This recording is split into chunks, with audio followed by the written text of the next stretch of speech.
zoom them in and you vector them in very, very clearly. And you do this in an unbroken train of thought for as long as it takes.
Tes Jackson tes. Oke, udah masuk ya suaranya.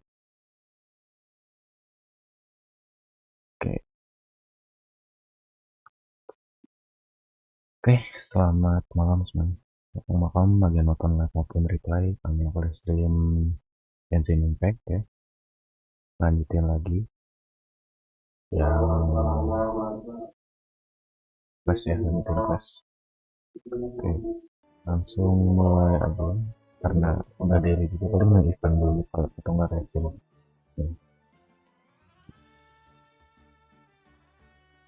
Udah lama semua kan, nyala. Oke, let's go cuy.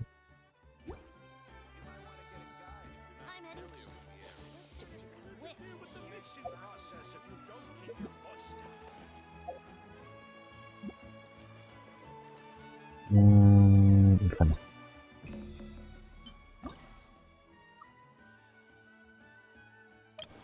Sedikit informasi juga ya untuk mungkin seminggu ke depan mungkin bakal streaming ya, tapi malam ya, karena aku ada PKL online.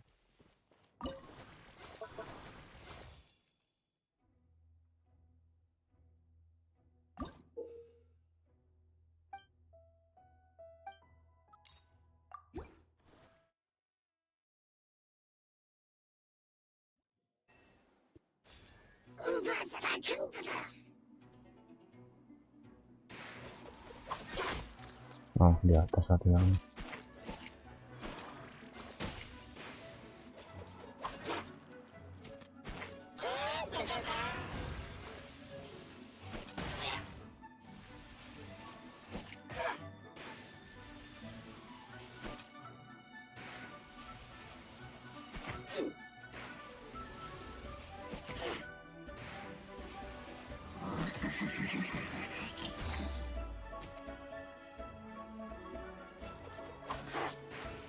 aduh salahnya. Oke, ntar aku coba perbaruin itu.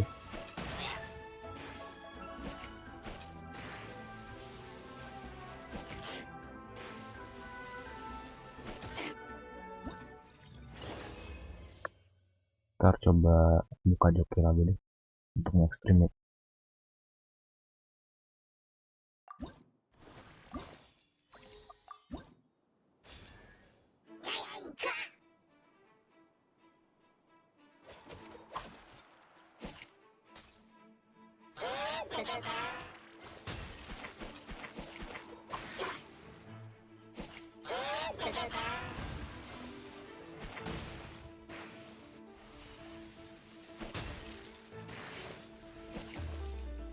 Kena hit.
Oke.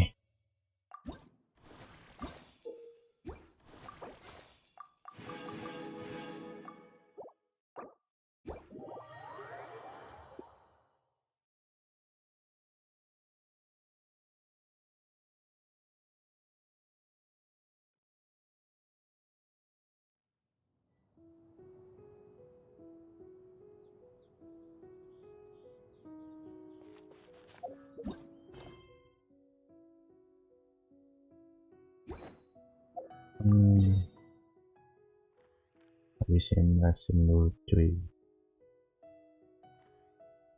Lawan Arle kali.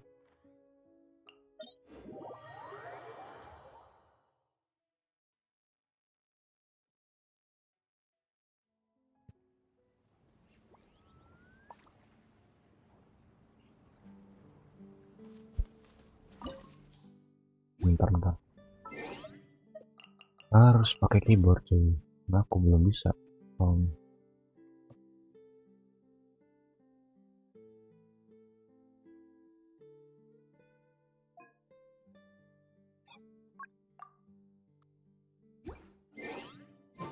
Many insects have a compulsion to follow the light, and humans are the same.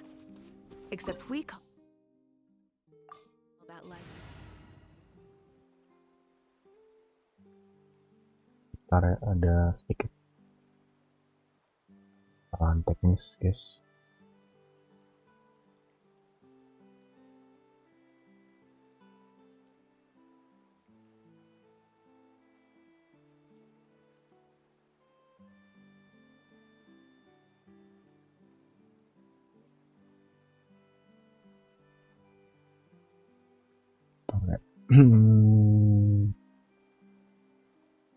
Nah, salah.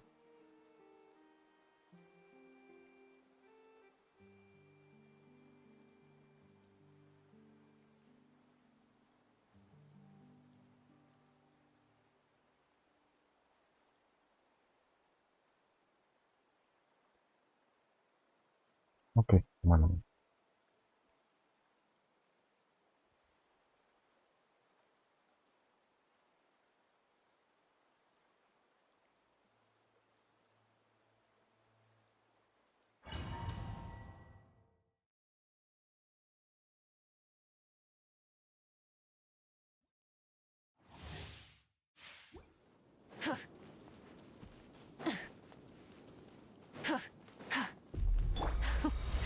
Afraid? Or do you not even have the courage to be afraid? Is it my turn now? Open fire!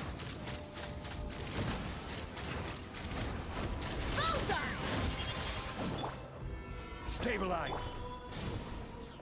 With these rising flames, The tides beckon.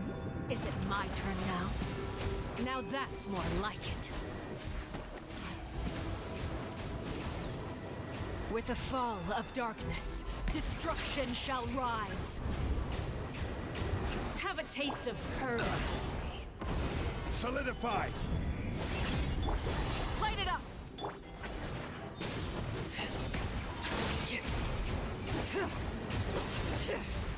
How amusing.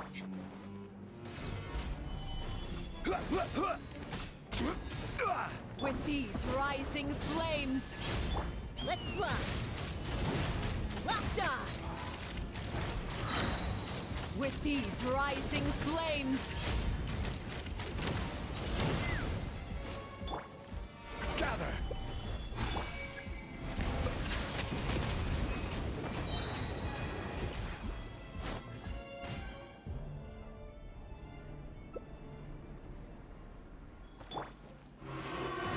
kindness has been Stabilize. sealed away. Burn it My down! blade is all that Knock 'em down. remains. Bullseye!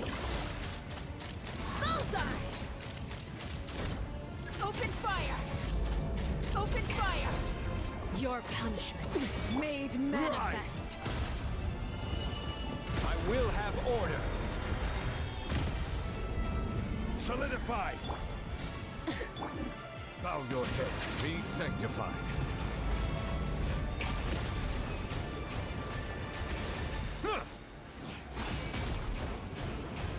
Suntown is only the beginning.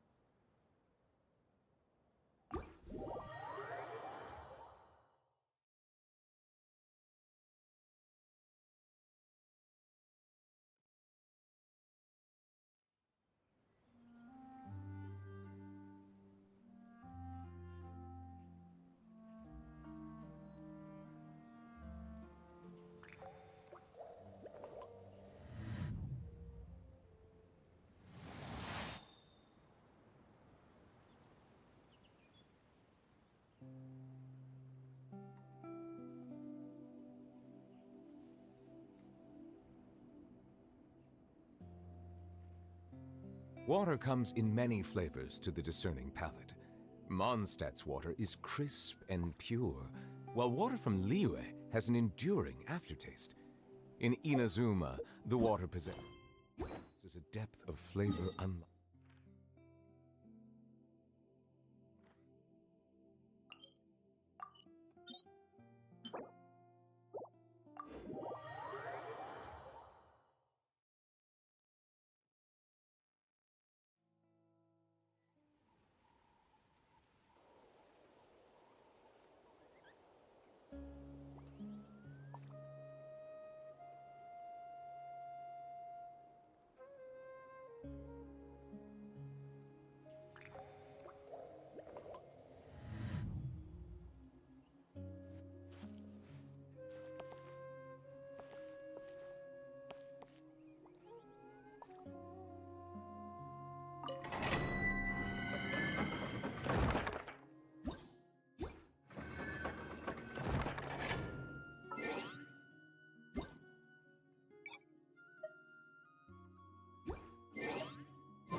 Gather!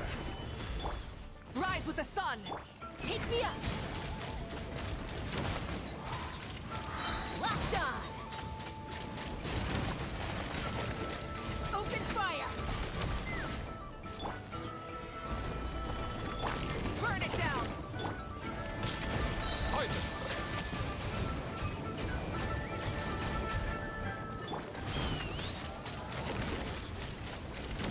Bullseye!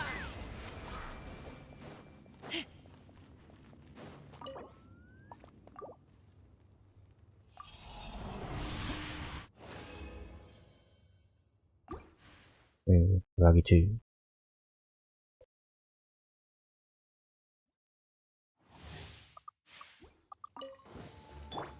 This is order. Solidify.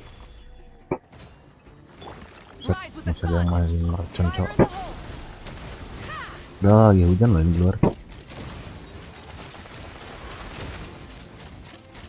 Locked on. Bullseye. Open fire.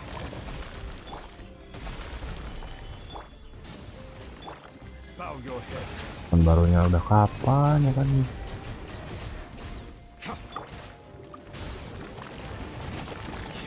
Take me up.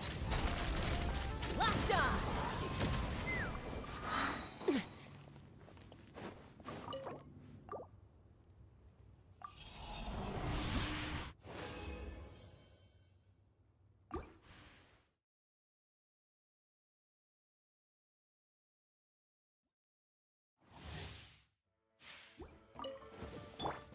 Order guide you.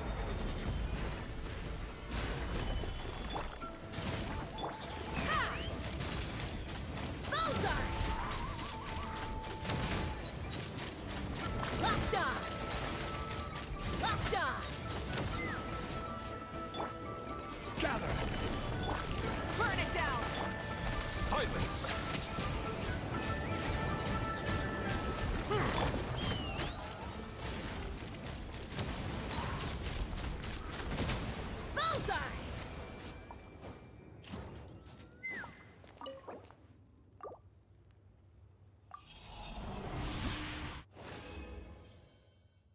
Keren cuy 2.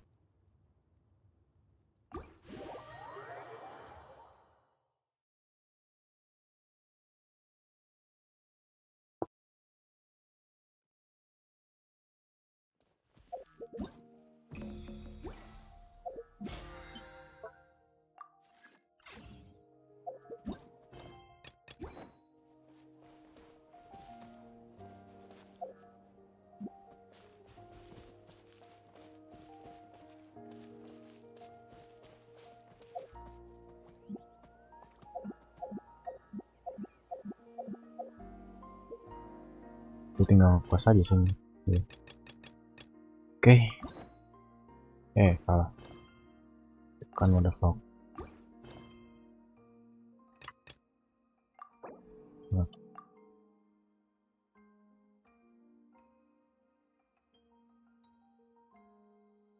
Ask quest cuy.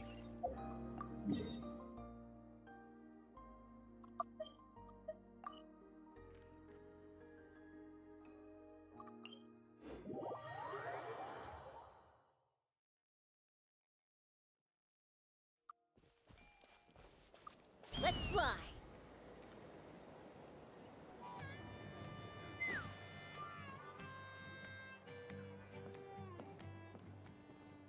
Sakit. A golden-haired outlander and a white flying object. You must be the traveler in Paimon. I heard Chaska was with you, but I suppose she's run away again, has she? Sorry, who are you? Who am I? Only her father. She's supposed to go for a checkup every 3 months to see how her abyss condition is doing. We both agreed on it. But she's already missed 3 checkups this year. That's 3 out of 4. Yes. She got exposed to abyssal energy as a young child. Then her birth parents abandoned her. It's lucky those wild cuckoosaurs found her when they did, or she wouldn't have made it. They took her under their wing and raised her as one of their own. Eventually, some riders out on patrol spotted her and brought her back to the tribe. But she was practically feral at that point. The moment you took your eyes off her, she'd be getting herself into a fight, or she'd run away to be with the Saurians. She seemed to prefer them to her own kind. She might as well have been a Saurian in human form. That must be the aloof period she mentioned, right? We later discovered that her exposure to the abyss had planted seeds of conflict in her heart. So, we started trying to bring it under control. But ultimately, She's the only one who can control it. Anyway, she's much more human these days.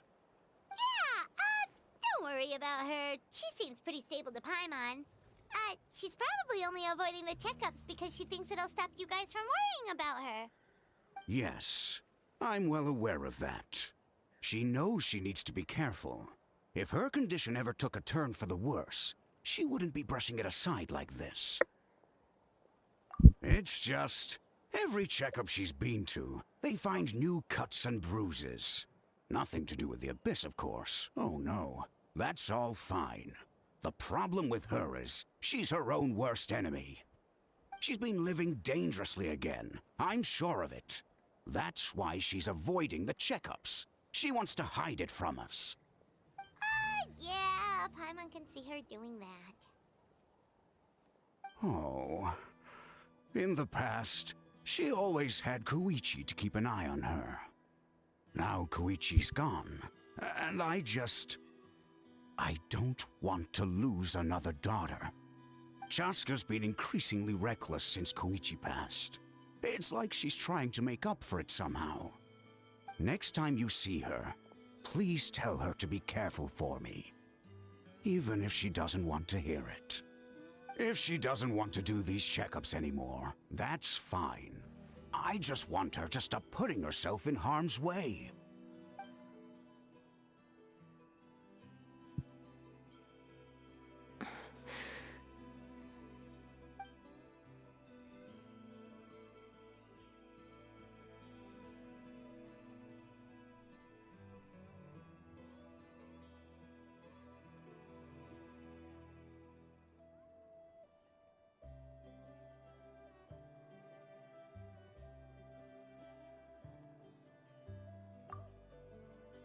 Whoa, where did the time go? We should be back up with Chaska before it gets any later. To get to the totem pole, we need to head north, right?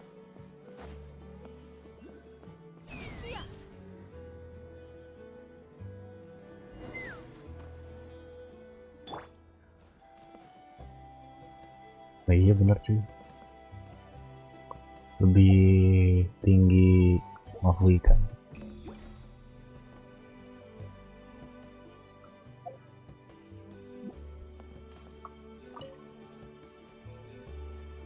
Hey, Chaska! Hey, Alba!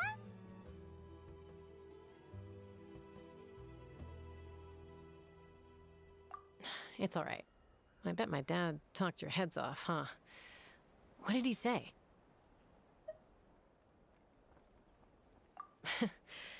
I was sometimes a little impulsive back then. That's putting it mildly. The memories. It feels like it was only yesterday when we brought you back and had Cusco and his family take you in. Back then, no one imagined this feral child would grow up to be the strongest warrior of the Flower Feather clan. Huh? You were the one that brought Chaska back to the tribe? That's right. Elder Alpa was already a veteran rider by then. She spotted me while patrolling from the skies and tracked down my Kukasaur mom. Mom agreed it was time I tried to re-enter human society.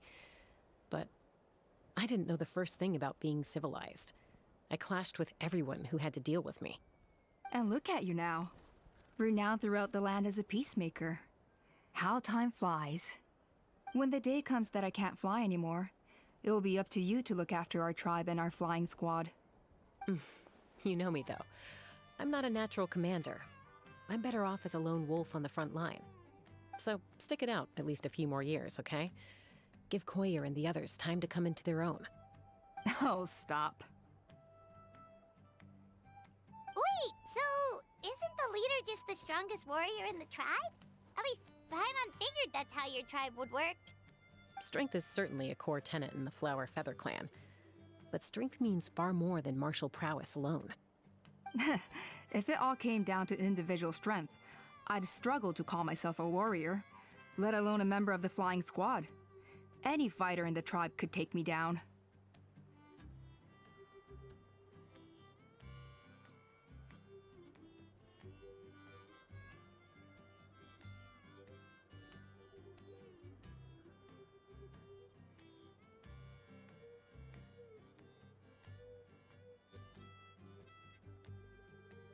Well, sorry to disappoint you. It was something I aspired to at one point. So much so that I went adventuring in the Cinder City, Natlan, to try and prove myself. But it was foolish of me. I wasn't ready. I came back empty-handed and seriously injured. The fact that I survived was something, I suppose. But after that, I never seriously considered myself a strong fighter. And yet, you still managed to become the leader of the flying squad, thanks to your experience and determination. All while battling those old injuries. Don't you think that's a display of strength in its own right? Let's shelve this discussion for now. Traveler, Paimon, there are some simple refreshments on the table. Please help yourselves. Yes! Paimon was waiting for that part! They were for the snack stomach. The refreshment stomach still has plenty of space.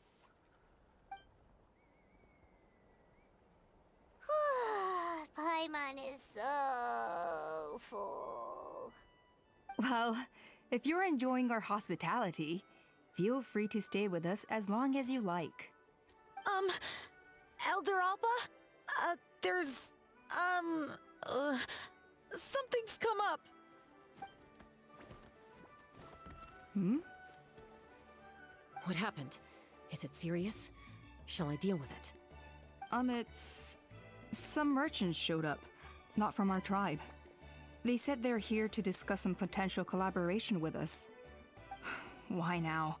This is terrible timing. There are a few wingless that we haven't managed to reach yet, and we still haven't inspected the retrial arena.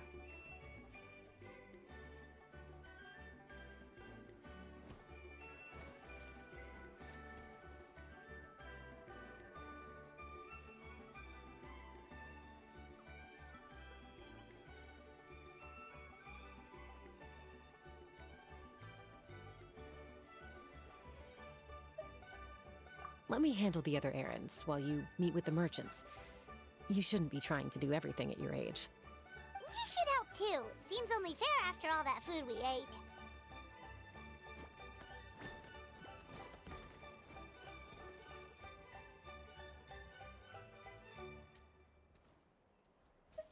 Huh. Well, much obliged. Cheska, the remaining wingless are all people you know. Let's see. Pishika now manages the floating target balloons.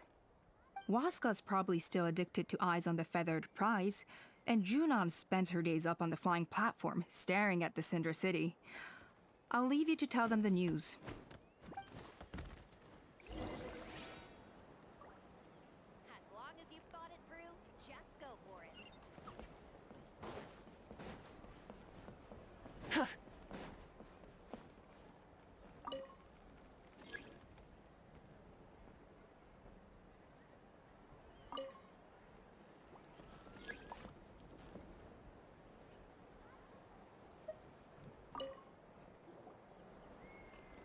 Are you sure you don't want to reconsider, Pashika? I appreciate it, boss. But honestly, I'm pretty happy with my life nowadays. Pashika, they're redoing the flying trials. Huh? Utoda? Ah, did Alpa send you? I was just telling Pashika the news, actually. The way things are with the tribe these days? I mean, you don't need me to tell you. This here is no future for a seasoned warrior like you. Ah, come on, boss. Do you have any idea how long it's been? I've been wingless for years now. I'm not cut out for that anymore. Of course, I'll do my part if we ever need to defend the tribe. But there's really no point in me trying out for the flying squad now. I've already made my peace with it. Not everyone has what it takes to return to the sky after going wingless. Elder Alpa's perseverance is something else. And it's okay if I'm not destined for greatness. I might not have the Kukasaur's approval, but with my hot air balloons, I can still reach the skies. Handling these balloons every day, seeing how the customers react, the looks on their faces, that's enough for me. Finding something you love doing can be just as hard as passing the flying trial. It's worth holding on to. Fair enough. It's your choice, I won't force you. Oh, by the way, you should try taking a balloon ride if you've got the time. Once you've been up there for yourself, you'll see why I love it so much.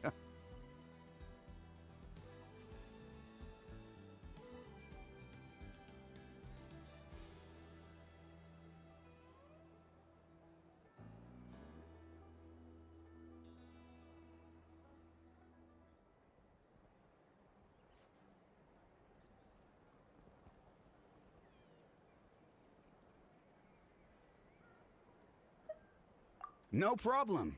If you ever want to give it a try, you know where to find me. As long as you've thought it through, just go for it. Light it up!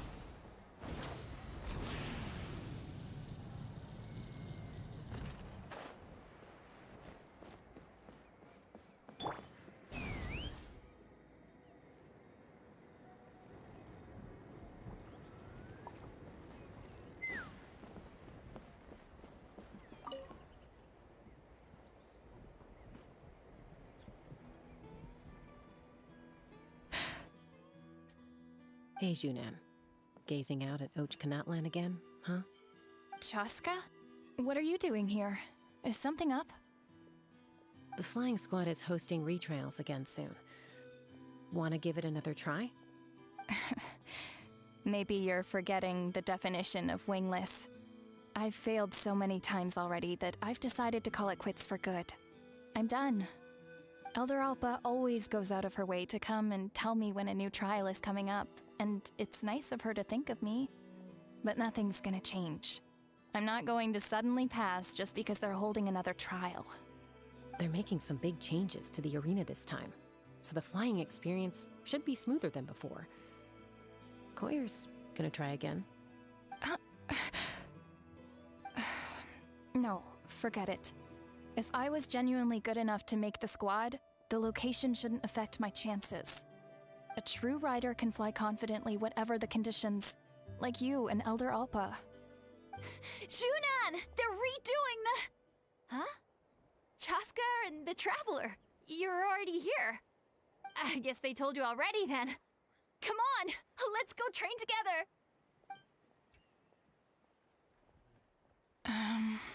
I'm gonna sit this one out. What? Why? But you've always looked up to Elder Alpa. She went wingless after her injury and spent years drifting, but even she came back and made it in the end. If she can do it, why can't you? I mean, I don't have that kind of perseverance. And besides, the last thing I want to do is fail in front of her yet again. Oh, come on. You know you don't need to worry about that. Alright, well, how about we just treat this as you being my mentor? Then will you train with me? I mean... Enough umming and ahhing. Let's just get up in the air and figure it out as we go. Wait! Hold on, slow down! I can't keep up! Well, that's one way to do it.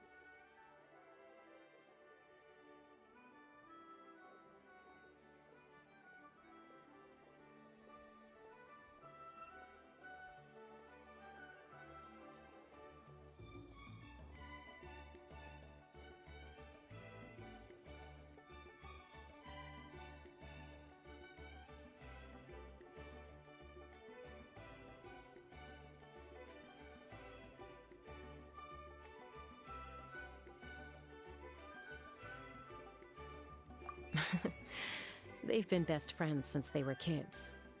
If anyone knows how to get Junan out of a rut, it's Koyer. You helped Koyer deal with her internal conflict, and now she's done the same for someone else.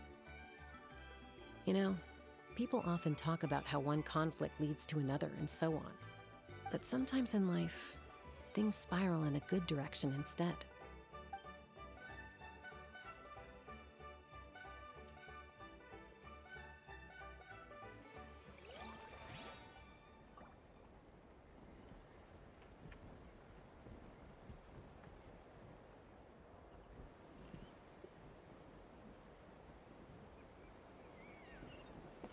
Let's fly!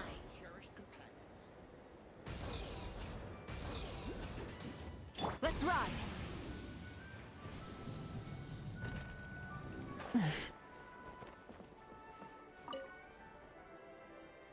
Retrial? What's the point? I pretty much treat life like it's a game. No Kukasaur is ever going to approve of that, no matter how many times I try. Waskar, I can assure you, Kukasaurs wouldn't judge you for something like that. Well, they must be judging me for something. Maybe I lack fighting spirit, or just don't have the talent. Not everyone's a natural like you. Don't waste your time on me.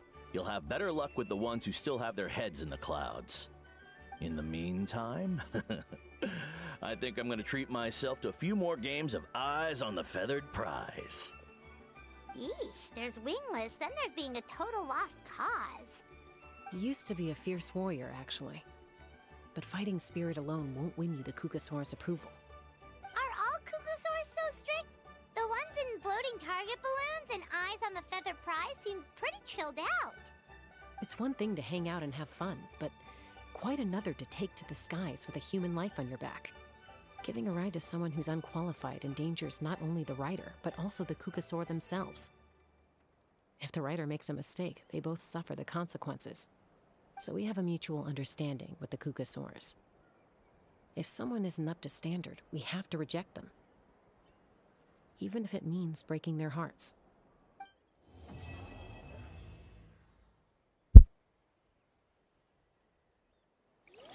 notified all the wingless on the list now, right? Where to next? The trial arena. It's not far from the tribe. Bisa gitu. Stay safe.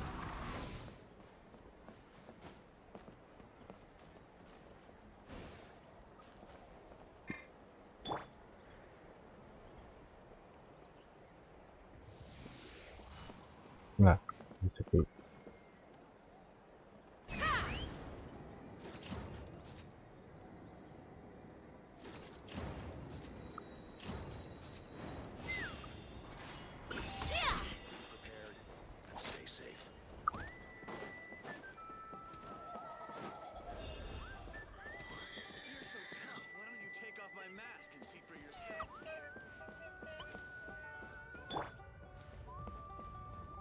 Let's burn this breeze. Bullseye!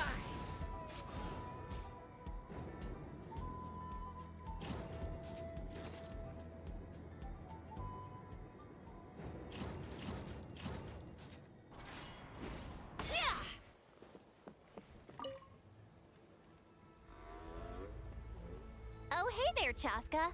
Did Elder Alpa send you? Yeah, she's got other things on her plate right now. How are things looking here? Well, the inspection revealed numerous blockages all over the trial arena. It looks like they're the result of ley line disorders caused by repeat abyss invasions. Theoretically, we just need to clear those obstacles, and the arena will fill up with gaseous phlogiston again. But that's proving difficult to achieve in practice, for all sorts of reasons. Why don't you head on down and check things out for yourself? Feel free to ask the staff for more details. Oke.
I'm a little out of practice these days.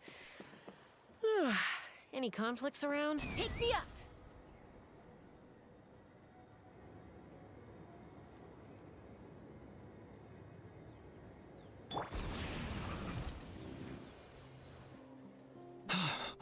Oh, are you here to help? Thank goodness. There's no way I could do all this by myself. So the blockage here has to be cleared using a special bomb, but carrying explosives up that steep slope would be a recipe for disaster. If I dropped it or slipped and fell, I'd be blown to bits in an instant. So, my plan was to transport the bomb to the other side, then send it over in a hot air balloon. All I need now is for someone else to strike the balloon at the right moment, dropping the payload right on top of the spout, and problem solved. What do you think? Simple enough, right?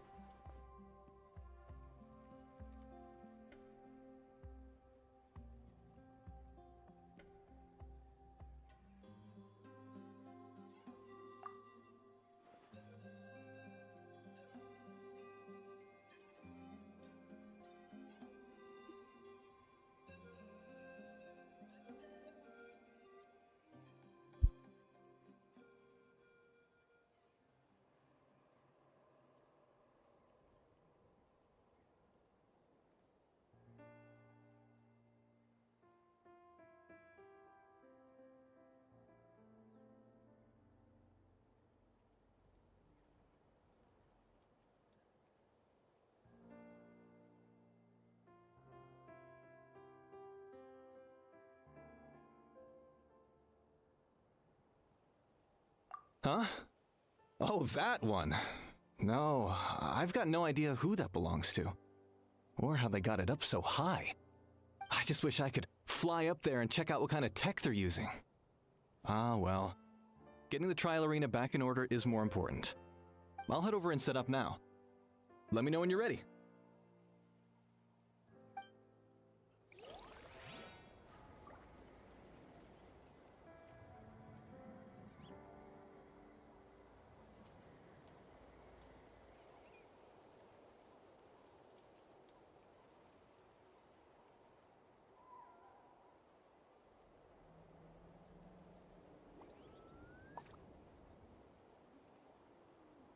Exploration and trials. All right! Get ready!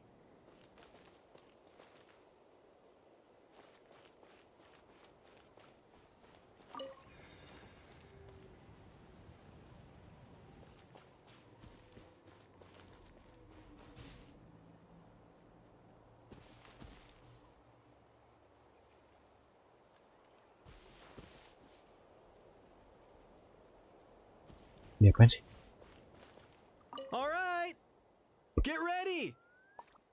Ini apaan anjir? Let's fly!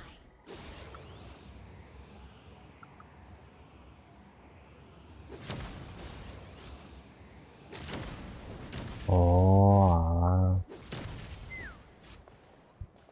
All right! Get ready!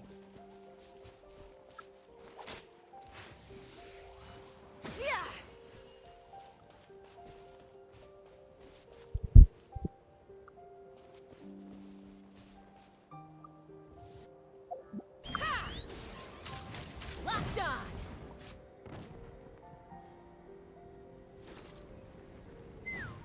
Let's fly!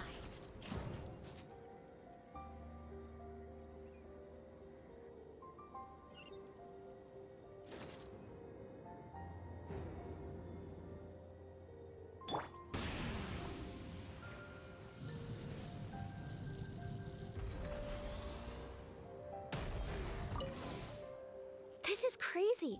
I put all of my strength into it, but it just won't break. Maybe Inkanak was right after all.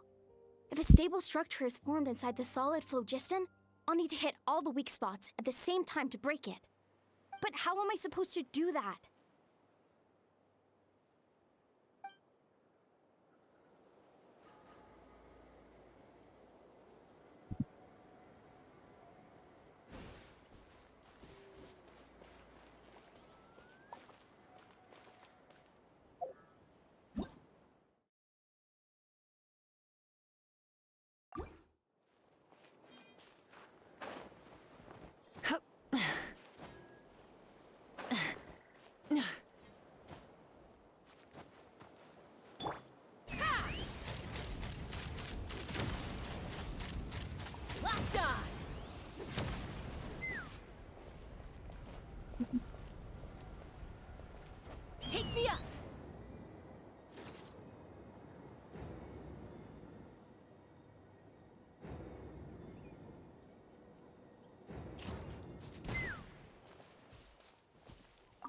How strange.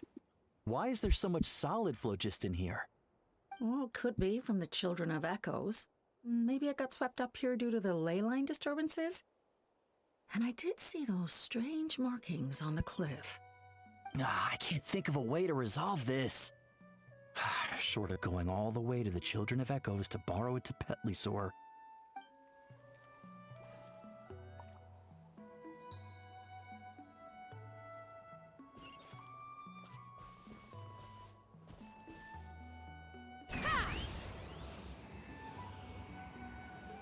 Open fire!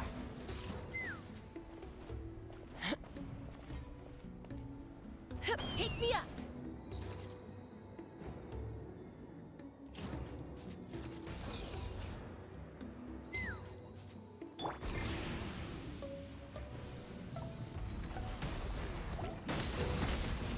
Hey! Monsters!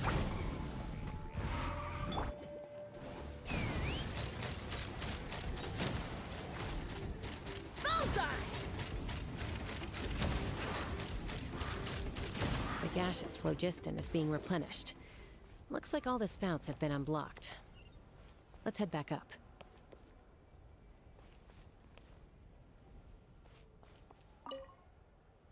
I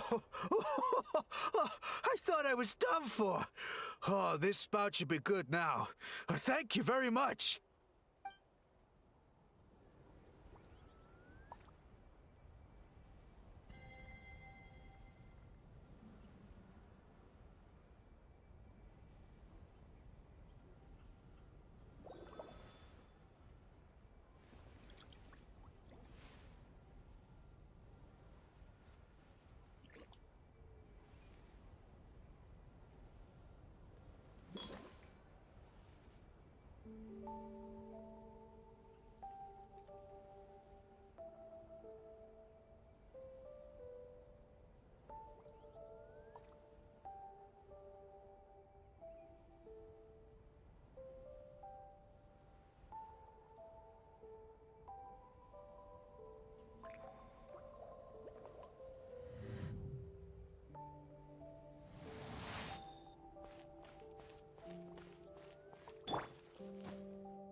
Rev the engines! Hip. Hup.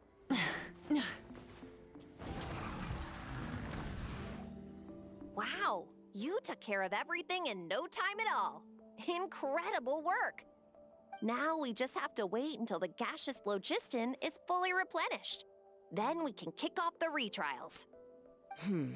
Actually, Inkanak, I'd like to do a test flight first, just to make sure we're not missing anything. Could you arrange that for me? Huh? But you only just finished getting the arena ready. There could still be other hazards we're unaware of.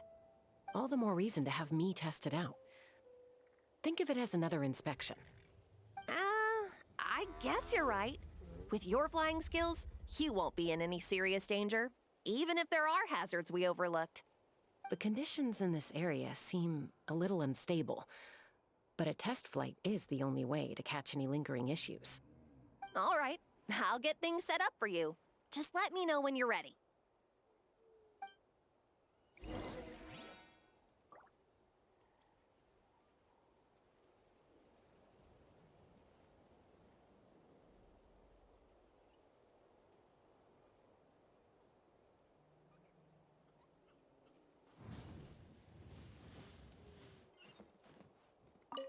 Are you ready? This should be a piece. All right, then spread your wings and fly.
Giddy up. Enggak. That was amazing. Paimon Oke, couldn't sip. take her eyes off you. Semoga nggak mati lah ya. No, nothing major. Give it a few days, and we should be able to conduct the trials. Help! Help me! You're from the Flower Feather clan, right? Please, come quick, you've got to help us! Catch your breath first. What's the situation? We got attacked by a Kukasaur. My friends are still stranded in the middle of the road with the goods we were transporting. Please, I'm begging you, save them! Huh? Are Kukusaurs really that aggressive? Do they usually attack groups of people unprovoked? Not in my experience, but there are exceptions to every rule. Let's go check it out.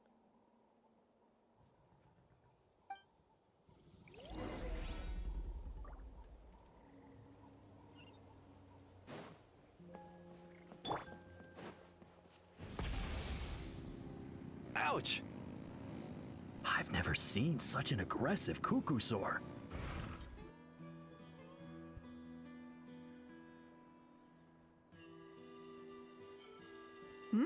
Tasca? Traveler?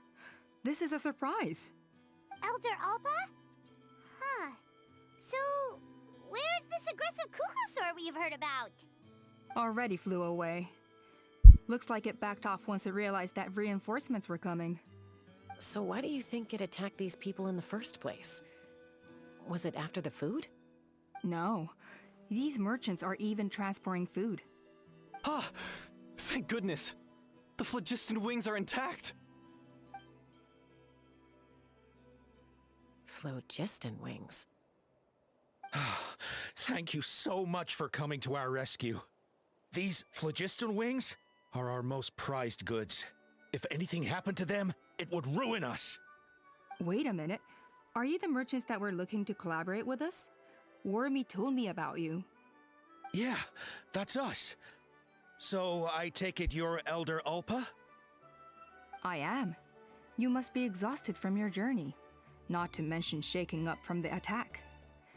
Let me bring you back to our tribe to rest. We can talk business after you've recovered. But Elder Alpa, what about the Kukusaur attack? Well, our guests here weren't seriously injured, and their goods are intact. Perhaps that Kukusaur was just having a bad day. There are so many of them around here. You'd expect something like this every once in a while. I don't think we need to pursue it any further. More importantly, how are the preparations for the flying trials going? Is everything in order over at the arena? Huh? Did you say flying trials? What a coincidence! Sounds like a perfect use case for our phlogiston wings. You'll be pleasantly surprised by what they can do. Oh, really? Now I'm intrigued. Well then, let's forget all about this Kukusaur attack for now. We have some serious business to discuss.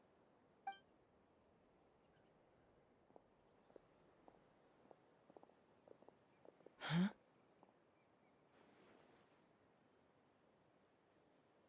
So that's it? That all went smoother than expected.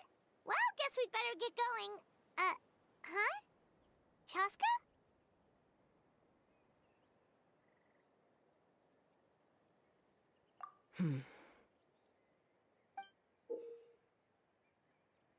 A blood-stained feather.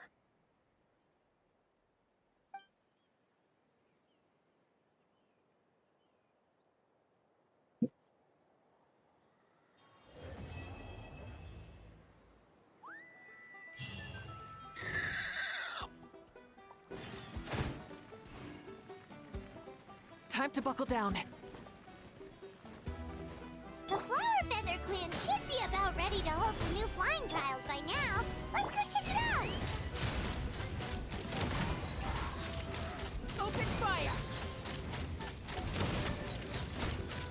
Locked on! Solidify!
Melusines are beautiful creatures.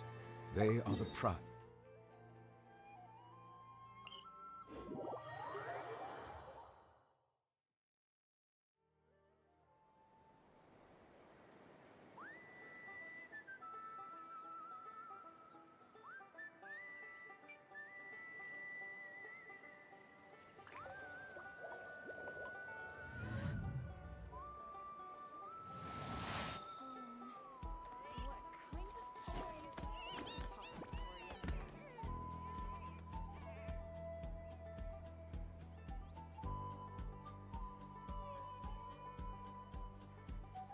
Water comes in many flavors to the discerning palate. Mondstadt's water is crisp and pure, while water from Liyue has an enduring aftertaste. In Inazuma, the water possesses a depth of flavor unlike any other. Sumeru's water, meanwhile, has a rich and complex flavor profile, but it must be savored patiently to fully appreciate it.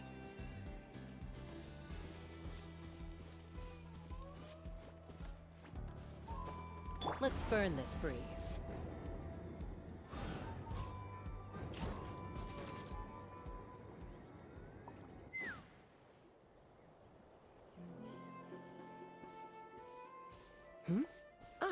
Traveler and Paimon. You came. Yep, and it looks like we made it just in time. Although, can't say the same for the Cucusaurs. Bit of a low turnout, huh? Yeah, you'll see why soon enough. All right, get ready. 3, 2, 1, fly!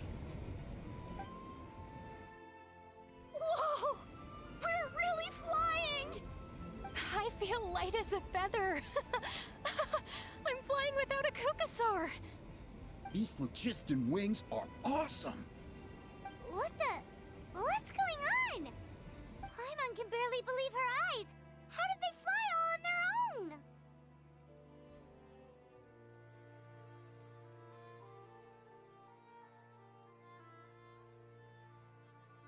The merchants we ran into that day were selling a product called phlogiston wings. It's a flying machine worn on the back. To operate it, you just use a handheld trackball that controls the flow of gaseous phlogiston. That's incredible. Yeah. If our tribe, if Natlan mass adopted this technology, it would revolutionize our mobility and responsiveness in times of crisis. Just think of the countless tragedies that could be averted.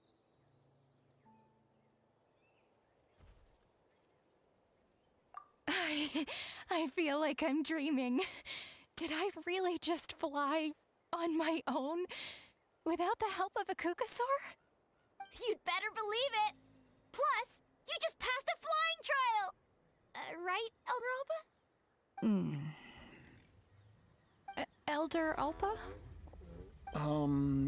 Should this really count as a pass if we did the trial using phlogiston wings? Why not? The scoring rubric is about flying performance. It doesn't specifically say you have to ride a Cucusaur, does it? Yeah, maybe, but I mean, even Chaska had to ride a Cucusaur in a trial, right? And the whole point of the trial is to test both your flying technique and your ability to work with a Saurian companion.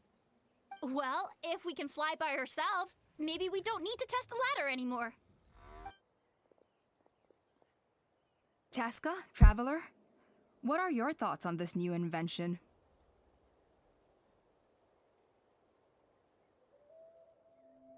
You see? Even the Traveler agrees. I agree that they have strategic value, but I don't think it makes any sense to evaluate candidates by the current testing standards if they're using phlogiston wings. Why? Shunan finally mustered the courage to go through with this, and now you're saying it doesn't count? I don't have any experience using these wings in battle, nor is it immediately obvious how to incorporate them into the existing systems in our tribe. Taking a longer-term perspective, I think we need to start by getting thoroughly acquainted with how these things work. Then we can develop a new trial format with new assessment criteria, tailored to candidates using the phlogiston wings. You all raise valid points. But Chaska, while your proposal sounds perfectly reasonable, It would probably take years to put it into practice. We lost so many people in that war. These phlogiston wings could be exactly what we need to strengthen our forces and boost morale in this trying time. And as for real-world battle experience, there will be plenty of opportunities to gain that. I have high hopes for you, Junon. Huh? Hey, stop staring into space! Say thank you! Oh, thank you. Thank you, Elder Alpa. You have nothing to thank me for. Remember, the way you got your wings back was by relying on yourself. Oh, Elder Alpa! Bad news! Cucosaurs are attacking the merchants again! Again? Okay, everyone, stay put while I... Huh? Chaska?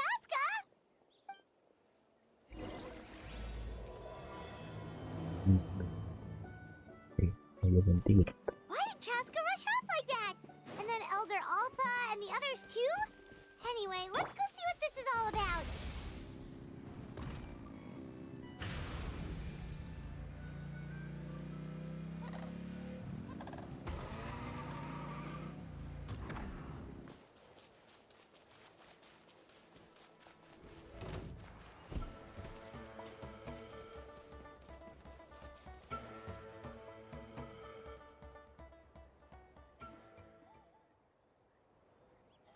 Oh, it's back! It found us again! Run! Get out of here!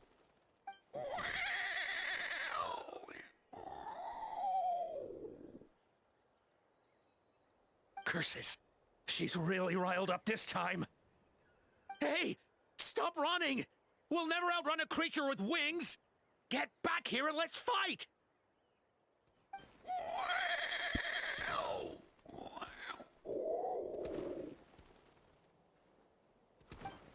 Stop!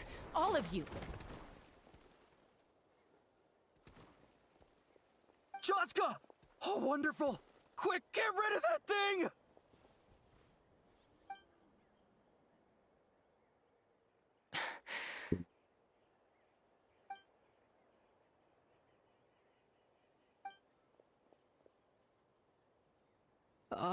What's going on?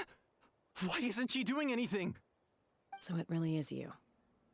Sister. Wait, sister? That Cucosaur is Chaska's sister?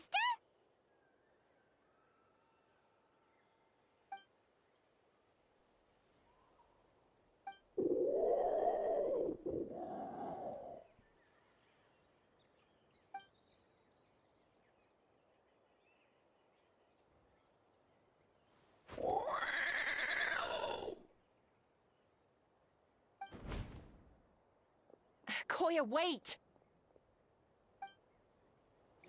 Is Chaska gonna be okay? Should we go check on her?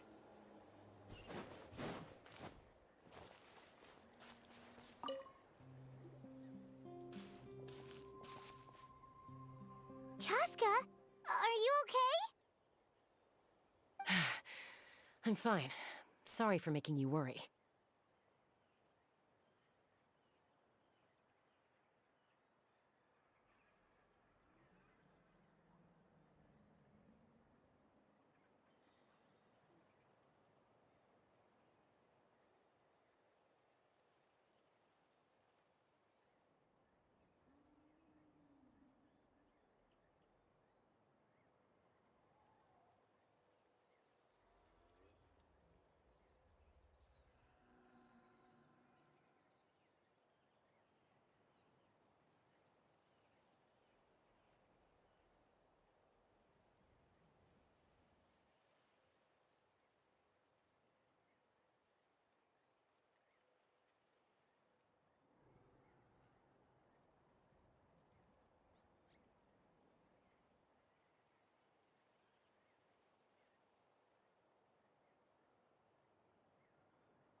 No point. She's an expert at hiding her tracks. Once she's shaken you off, you'll never catch up to her. At least, I always used to lose to her at hide-and-seek when we were kids.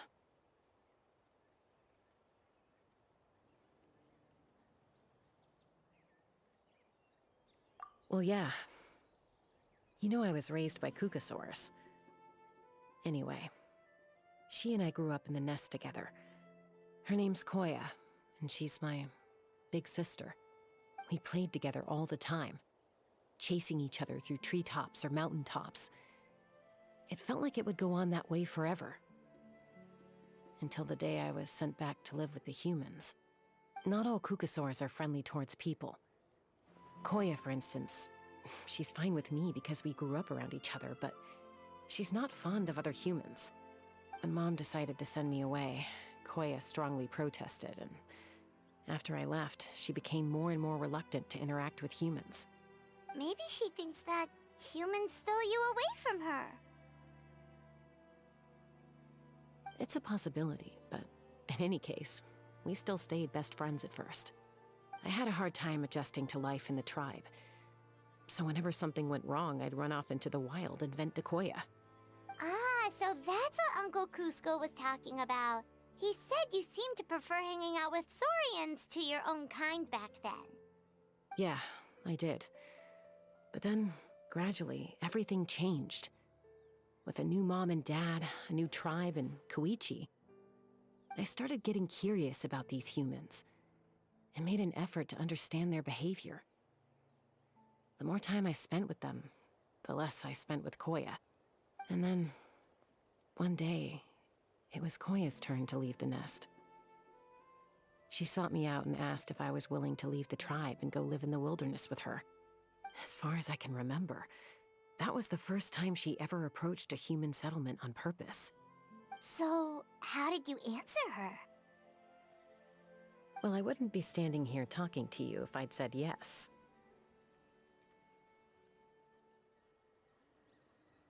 No, I was torn. On the one hand, I'd already made up my mind to embrace my new family and accept my human identity. But I also knew that Koya wasn't a fan of humans, and I didn't want to disappoint her. She took my hesitation as an answer. She saw it as a personal betrayal, threw a huge fit, and then flew off. We hadn't seen each other since, well, until today. Not for a lack of trying, though. I tried asking Mom where Koya's new nest was so I could talk things out with her. But Koya had already asked Mom not to tell me where she'd moved to. It must be hard for Mom, being stuck between her two daughters. So I didn't press the issue. If things carry on like this, I need to make sure I find her before anyone else, even if she doesn't want to see me. For now, let's bring the wounded back to the tribe, and see what Mutota and Elder Alpa have in mind.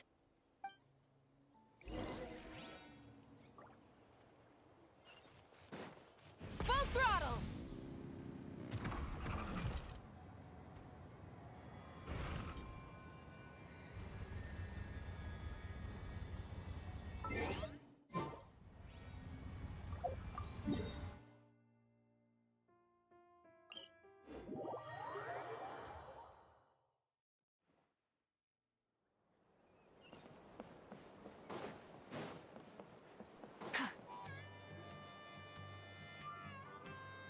So, I hear there's been another cucosaur attack.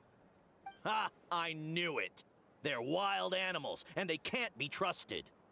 Hey, show a little respect. The cucosaurs are our partners.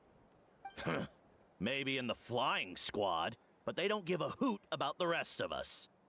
Well, now that we have the phlogiston wings, do we even need the cucosaurs anymore? Are you kidding? How are we supposed to protect our tribe without them? I didn't mean it like that. Huh? Protect our tribe? Or are you just scared that your precious flying squad will lose its prestigious position?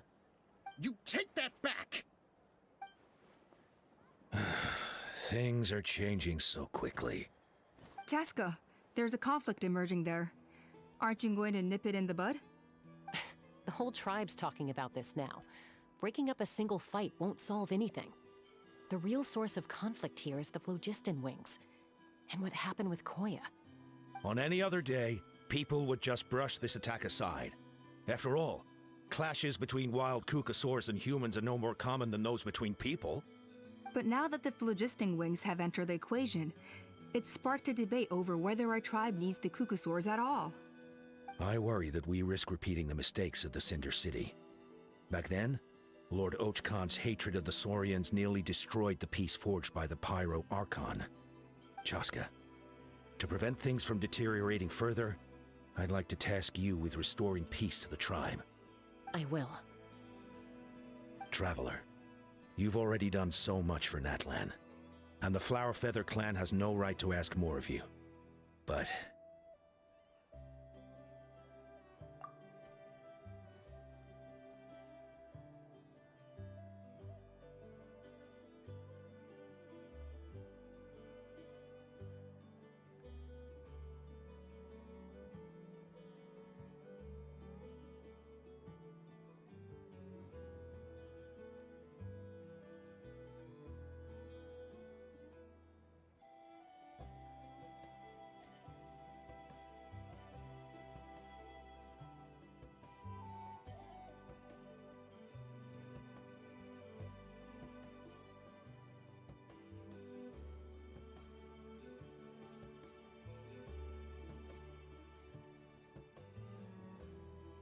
Thank you.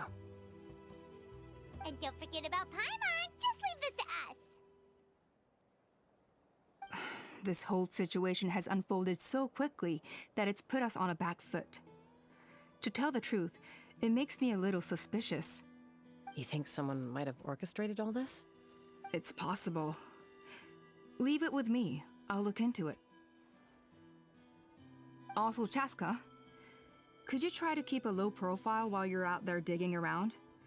We don't want to give our hand away. I'll do my best. Okay, so where should we start? This all began with Koya's attacks. If we can find out what led her to do it, that should give us something to work with.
Unlikely.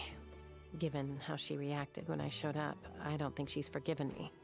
If you want to resolve a conflict through dialogue, sometimes you need a third-party facilitator.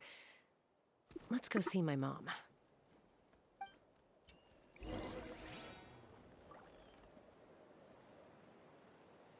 Iya, pakai stick. Lupa. Anjir, rapi banget.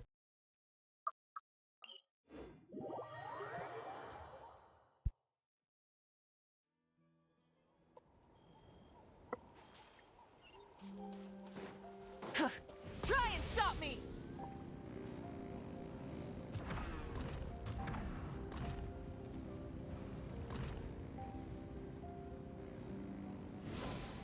Let's burn this breeze.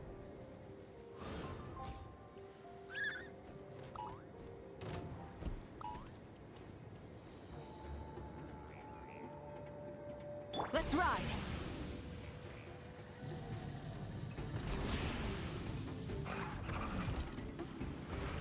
Aduh, dapet kan.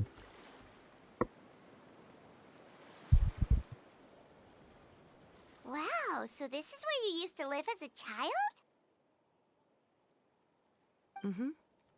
When I was little, we used to do this thing where I'd jump from the top of this tree, and Koya would fly over from the platform and catch me in midair. Or sometimes we'd both fly from the treetop together, and then after some aerial maneuvering, she'd throw me up onto that platform. After we got a bit older, we went to the nearby shores looking for even greater heights. Stop! You're gonna give Paimon a heart attack! Oh, really?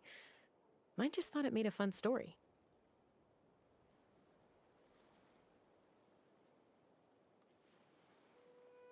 Then I'll share more with you when there's time. Anyway, back to the matter at hand.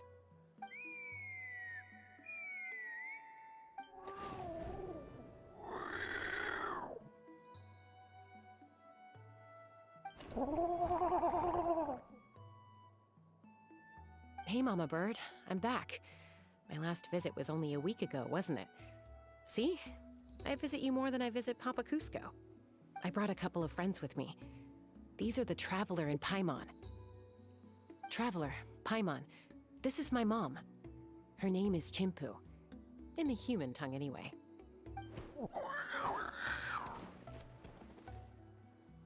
Hi! No, not really.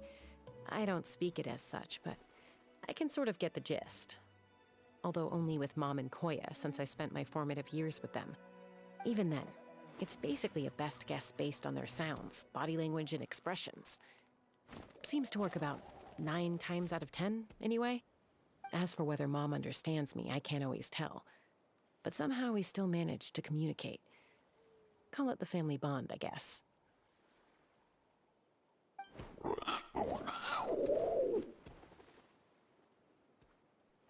Don't worry. I'm doing well, but I think Koya might be in some trouble.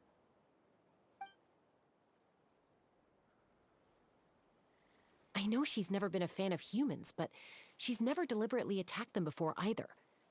What's behind this sudden change? Does, Auntie Chimpu know anything? Doesn't look like it. Koya hasn't visited her in a long time. Then, could you please tell me where she's living nowadays? I really need to talk to her. If this animosity between her and the tribe continues, then the next time there's an incident, I don't know if I'll make it there in time.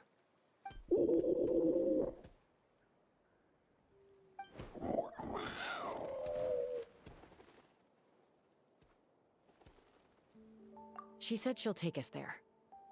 Thank you, Mom.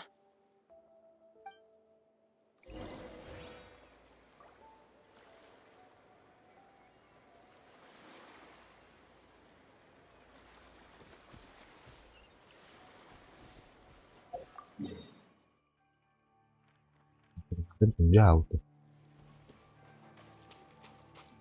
Full throttle!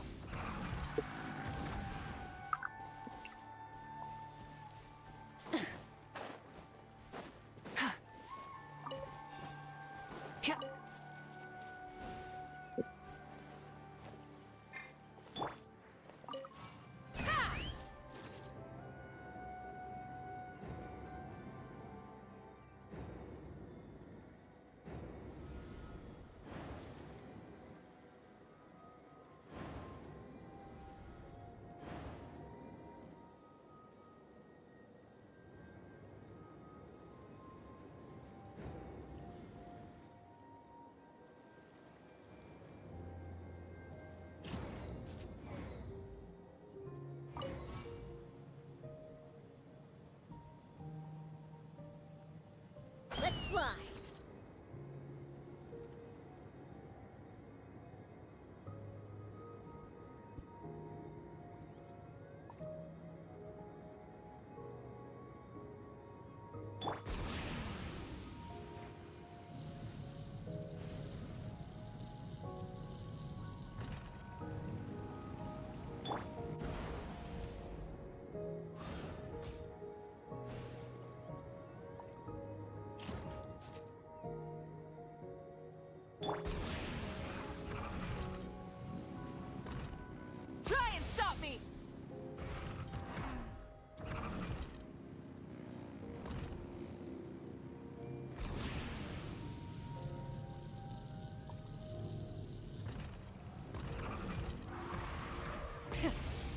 vengeance!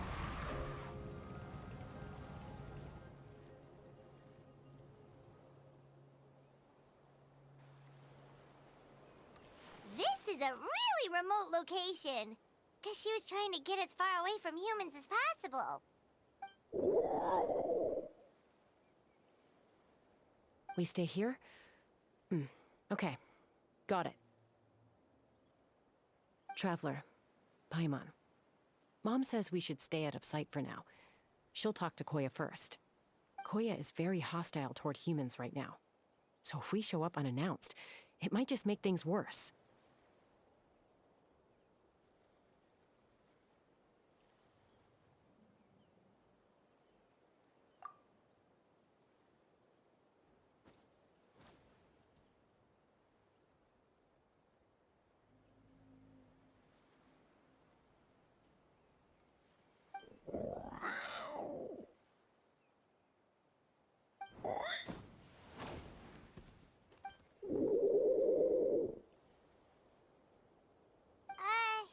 Any idea what they're saying?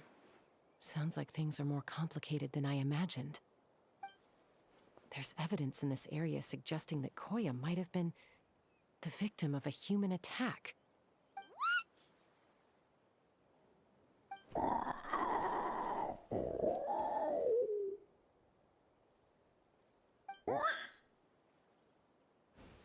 No! It's Chime, Koya's child. The attackers kidnapped her. They came over the sea, under the cover of night, and they took Chime. What the heck? Who would do such a thing?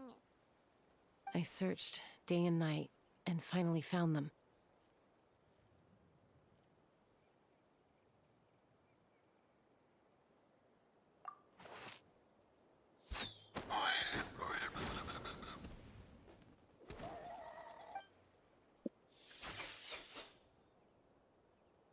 Oh, yeah! T'Pol's contraption is working like a charm! Got her in one! Hey, there's another one! Wait, is that the one that got away last time? Who cares? Just get them all! T'Pol pays us per catch!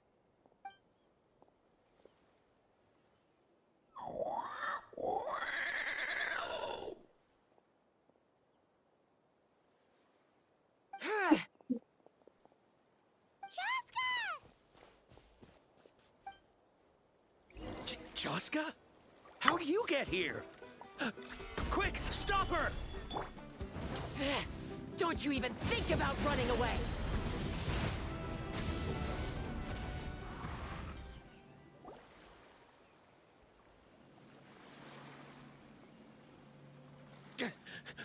Don't come any closer, or I'll... Go, Phlogiston Wings! Take me out of here! Uh-oh, looks like it malfunctioned. This is bad. Mom and Koya are already injured. And if that thing explodes right next to them... Help! Elemental energy suppresses it! Please, someone! Get back!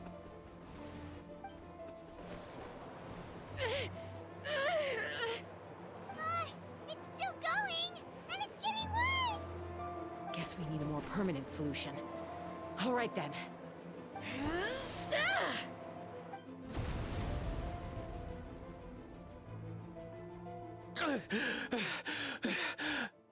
That was too close. I thought I was gonna die.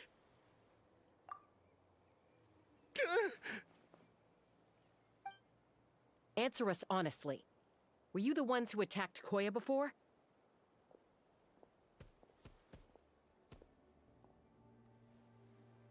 I am... No, it was...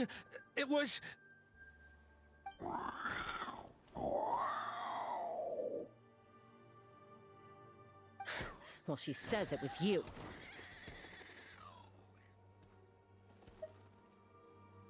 Just tell me, who sent you here?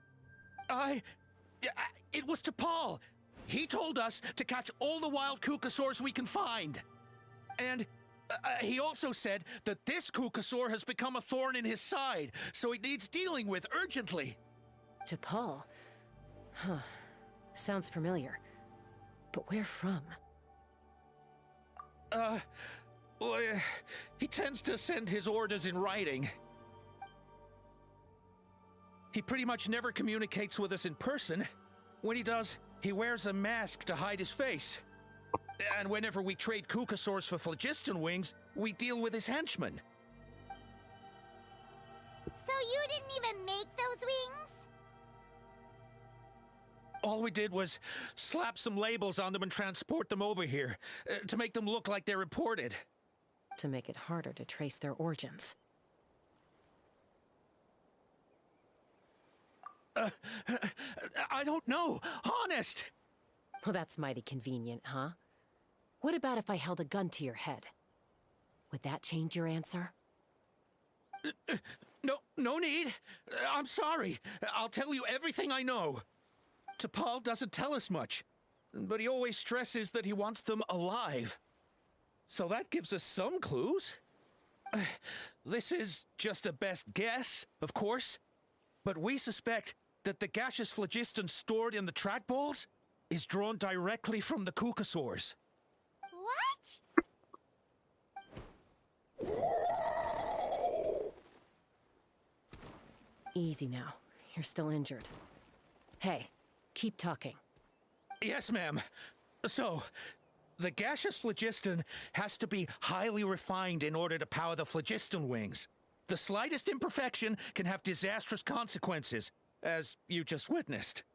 But the Kukasaurs have a natural ability to process gaseous phlogiston. So, if you use them as an intermediary, then...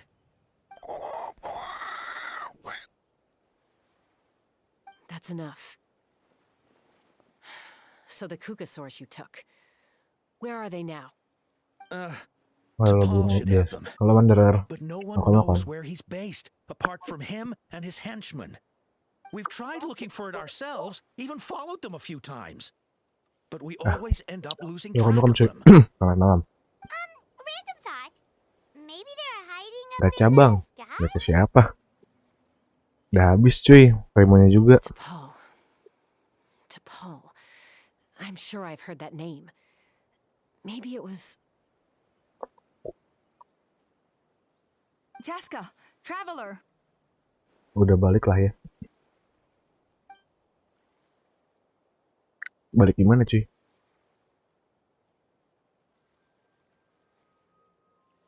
That voice! It's Alpa!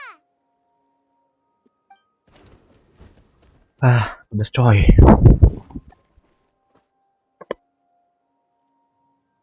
Elder Alpa? What brings you all the way out here? Well, I was patrolling nearby when I heard the sound of an explosion. What's going on?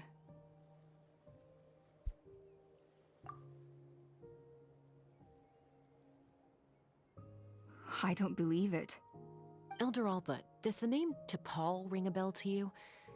I feel like I've seen it written down before. Maybe in a list of candidates for the flying trials? Huh? So he's a member of your tribe then? No. If he was a member of the Flower Feather Clan, I'd definitely know him.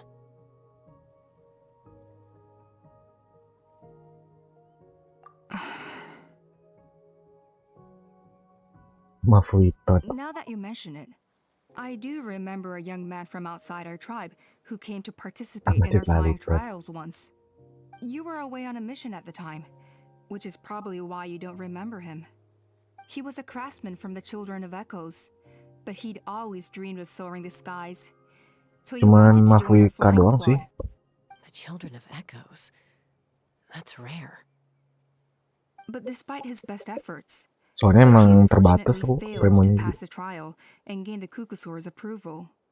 In the end, he went wingless and returned dejected Nah, to aku the kan selama Children of 4 bulan Echoes. tuh jarang login GENSHIN ya. Jadi ya Primonya ya segitu-segitu aja. Ada serat. Perhaps.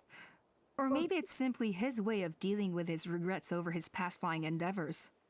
Either way, it doesn't excuse his abuse of the Kukasaurs.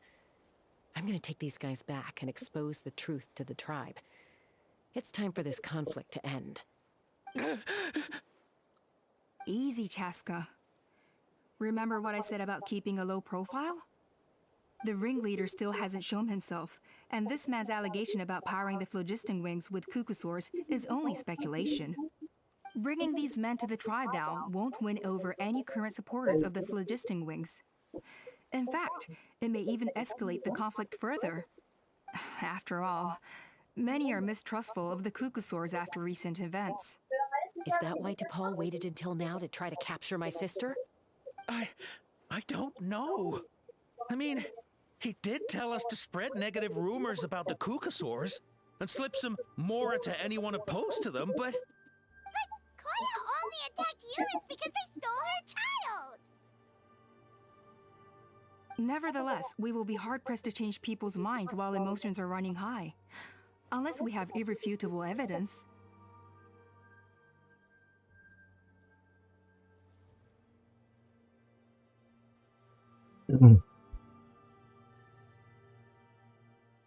Bravo! My thoughts exactly.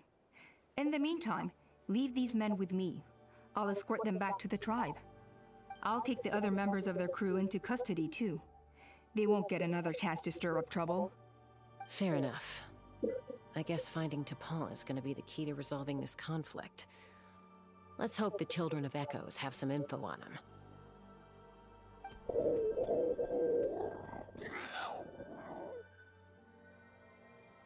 Sorry, whatever it is, it'll have to wait till this is all blown over.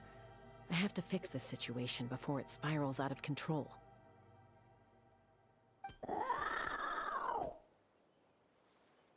Mom, sis, rest up and get well soon. I gotta fly. Okay.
Anjir, kita rapetin ini.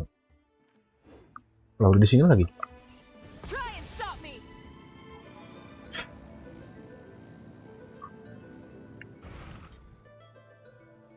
So Alpa says that T'Pol's from the Children of Echoes. But how do we track him down? Just ask around until we find him? Let's start by talking to someone we know. It'll be faster that way. At this time and place, I'll bet the easiest person to find is... Wakey, wakey, Shilonen! Oh, it's you. Okay, give me a second. I'll come down.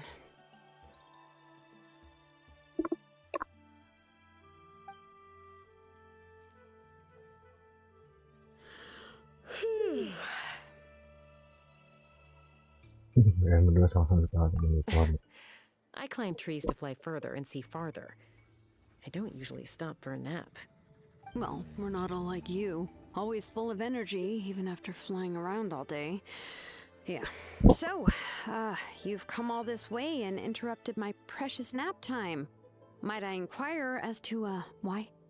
I'm sorry, Shilonen, but it couldn't wait. Does the name T'Pol mean anything to you? He's a craftsman, apparently.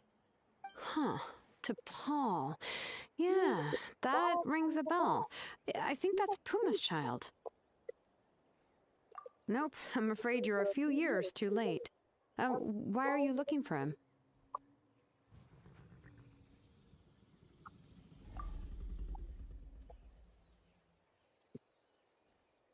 Huh, phlogiston wings. Wow, okay. The kid actually pulled it off. Well, looks like no more rest for me today. Pulled it off? You mean he's tried making something like this before? Yeah, he started trying to build a flying machine right after he got back from the Flower Feather clan. So right after he went wingless then. Was this flying machine anything like the gun you made me? You mean your gun that's harder to tame than the proudest Kukasaur? No, he wanted to build something that allows anyone to fly freely, even if they're not naturally gifted. But he never got very far back then, though. Blew up his workshop a few times and barely made it out alive.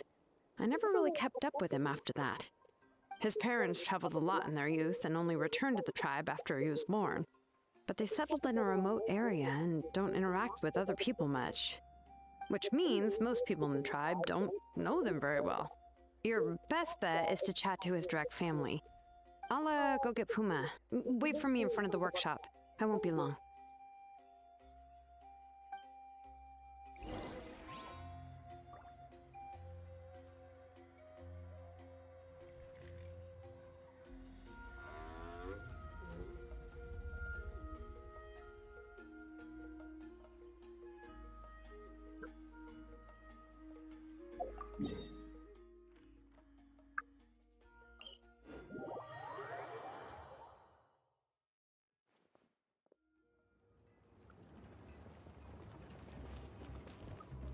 Let's burn this breeze.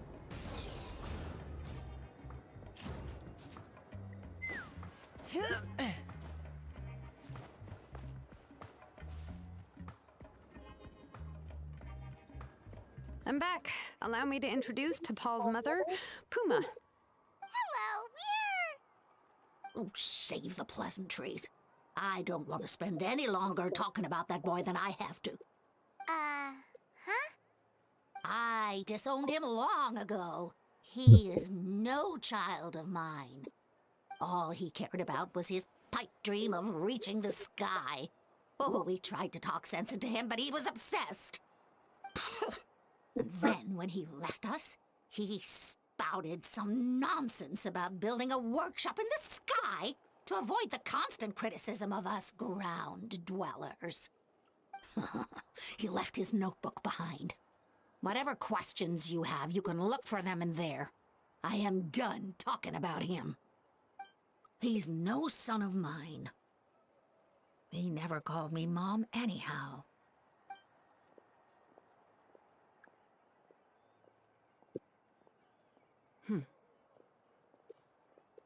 Wow, they've really fallen out. Paimon sure wasn't expecting that. Her husband, T'Pol's father, he passed away recently, and T'Pol didn't even bother to show his face at the funeral. If you ask me, that was probably the final straw for Puma. I'll go keep her company. If there's anything else you need, just come and find me. Thank you.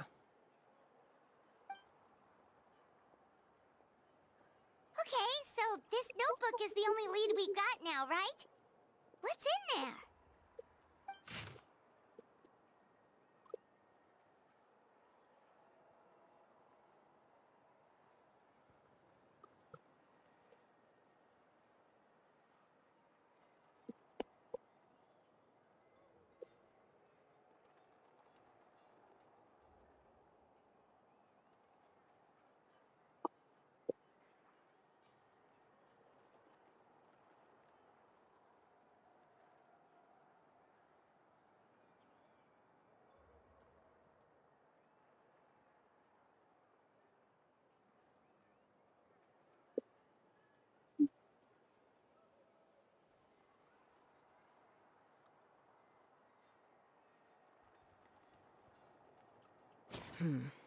Some early designs for the phlogiston wings, and some theorizing about an airborne workshop. Natlan, the Cinder City. Looks like that's where he got his technological inspiration from. So, was he serious about the workshop in the sky? But that's such a big project for one person. Do we think he actually pulled it off?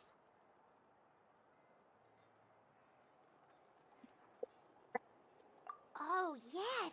The one from the trial arena that was super high up!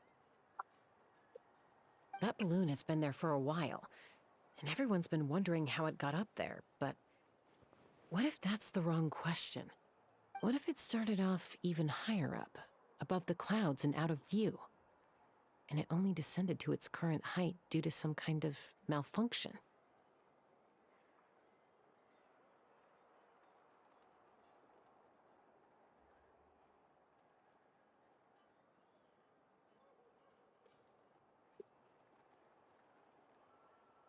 Part of T'Pol's workshop?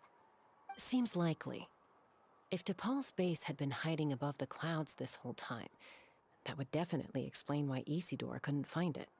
I totally called it! But how do we get up there? Jessica, can you even fly that high? By myself? Possibly. But with a passenger, no chance. I doubt even phlogiston wings could take you up that high. At least, not without that relic T'Pol mentioned in his notebook. Yeah, and he's probably holding on to it. We'll have to find another way.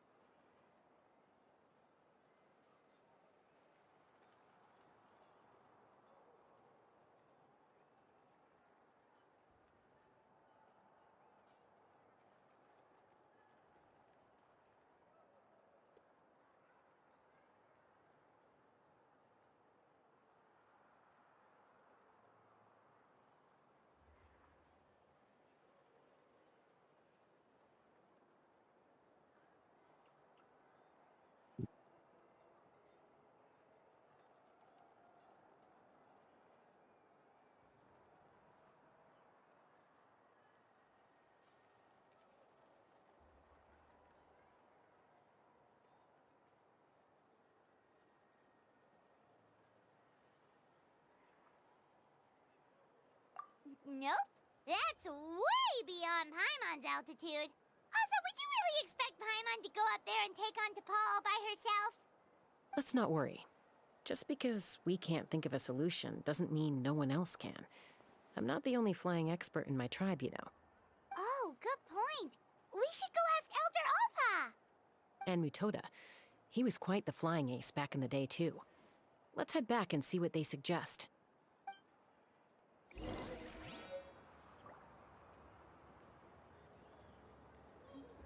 want to grow up faster.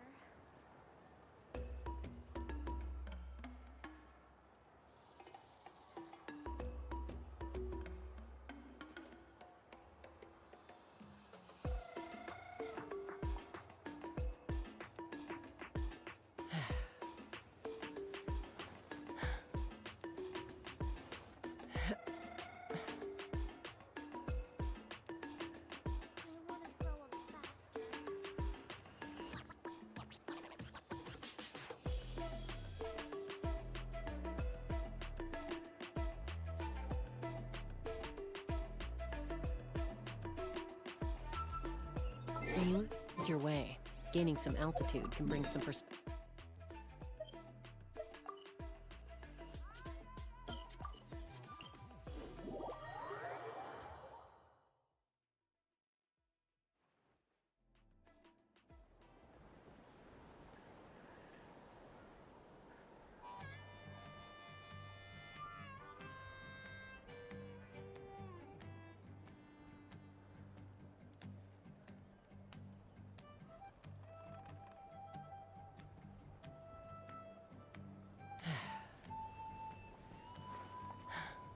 Be prepared and stay safe.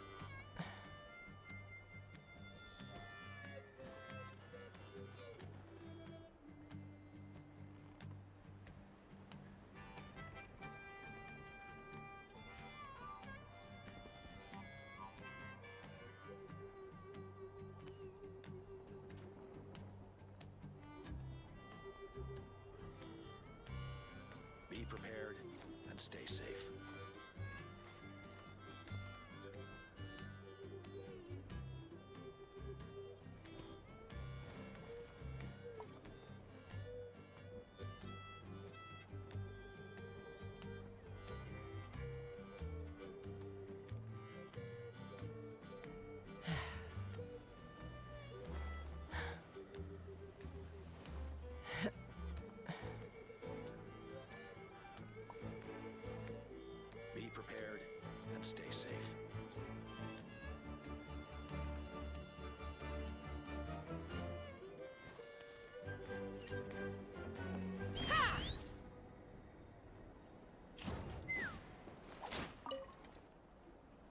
Chaska, you're finally back.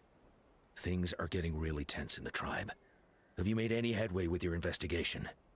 Some people even think we arrested the merchants just to support the flying squad and crack down on the phlogiston wings. We found some promising leads, but there's a major obstacle standing between us and the irrefutable evidence we need. A relic from the Cinder City? So Och Khan's still managing to sow discord, even after all these years. An airborne workshop and a hot air balloon above the trial arena. And that's where you're trying to get to now?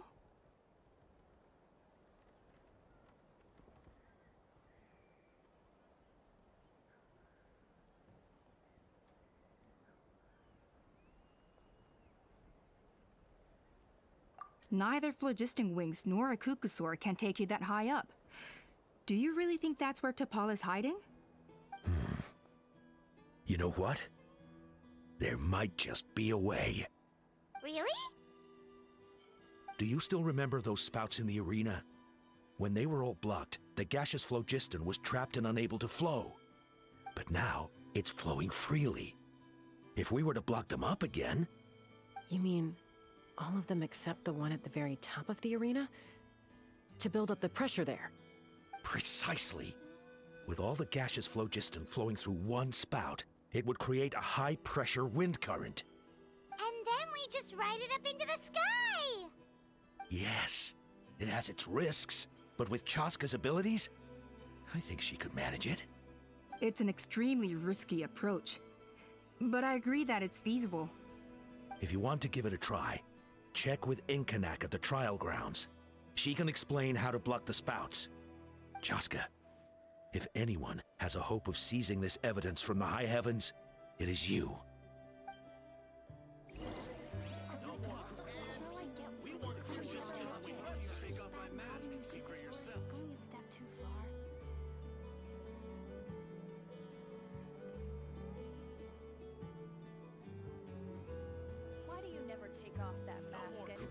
I'd have lost myself long ago if I allowed myself to be led by the whispers of the abyss. Surviving is tough. Taming the beast within is tougher. If you're so tough, why don't you take off my mask and see for yourself? We want phlogiston wings. Cuckoosaurs are our partners. Going a step too far. Why do you never take off that mask anyway? You got a huge scar or something? Have you gone mad? But although I get where you're coming from, I'll never make bad mouthing the We want cuckoosaurs phlogiston going wings. Take me up!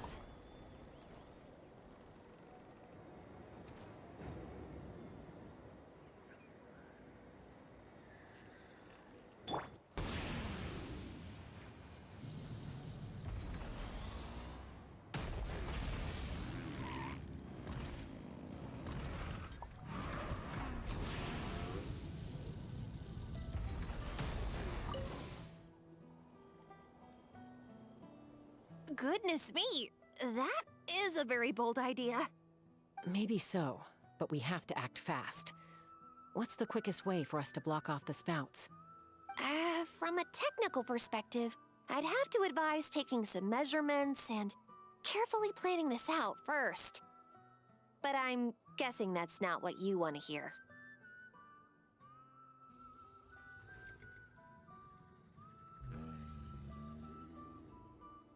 Then we'll have to take the rough and ready approach. See the solid phlogiston over there? Our prior inspections revealed that some kind of stable structure has formed inside, making it highly damage resistant. It's not without its weak points, but unless they're all struck at the same time, the structural integrity won't be threatened. So, what happens if we do strike them all at once? It'll collapse. Okay, I see where you're going with this. Yeah, you got it. As long as you hit all the weak spots at once from the right angle, the solid phlogiston will fall right on top of the spout and block it up. You're right about rough and ready. Sounds like my kind of plan.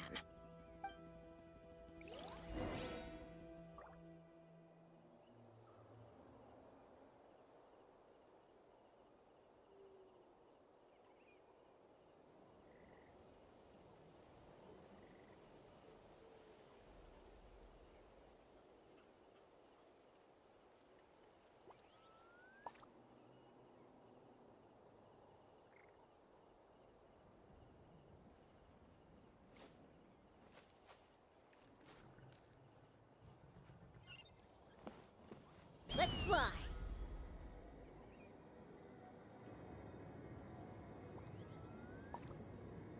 Look!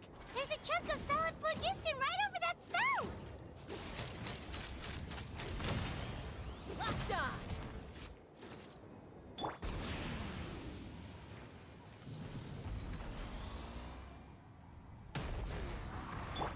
Take me up. Open fire. Let's ride.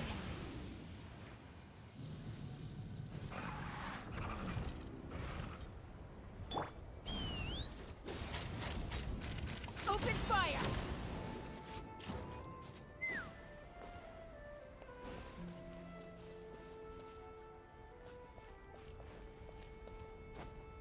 Let's fly.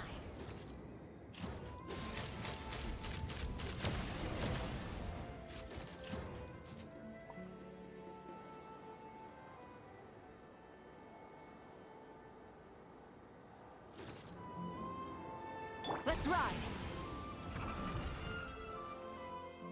It actually worked! But wait, how are Paimon and the Travelers supposed to get up there? Koya can give you a lift. She's actually been following us this whole time.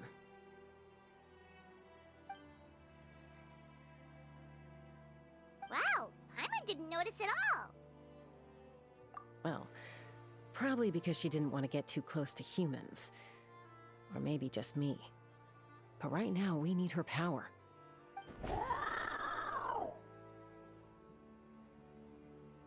Whoa, you didn't even have to summon her!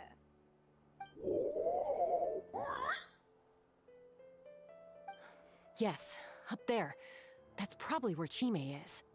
All right, let's go have a little talk with this T'Pol.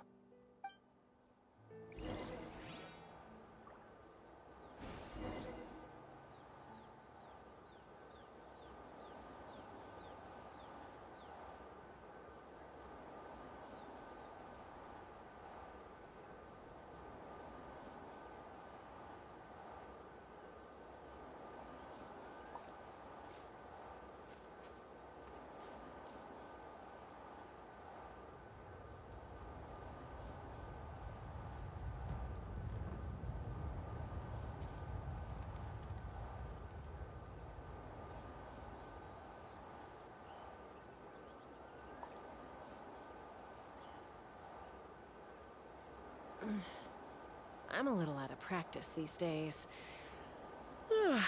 Any conflicts around? I'm in the mood for some peacemaking.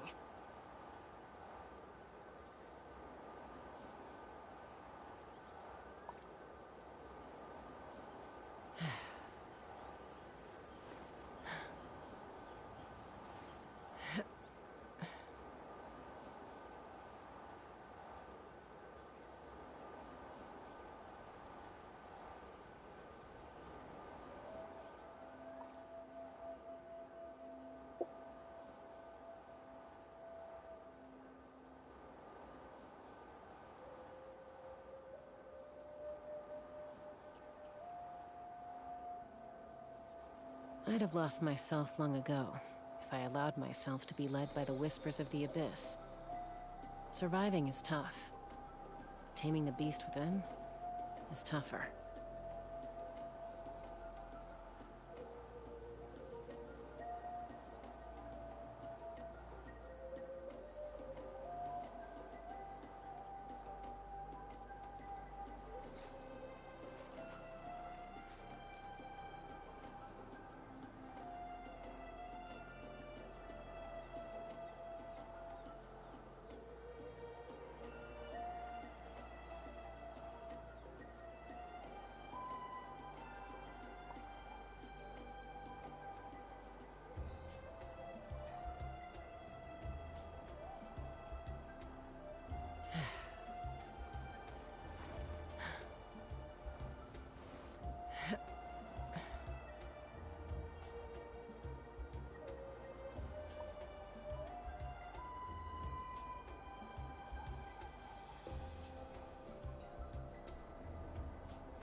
When you lose your way, gaining some altitude can bring some perspective.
Here.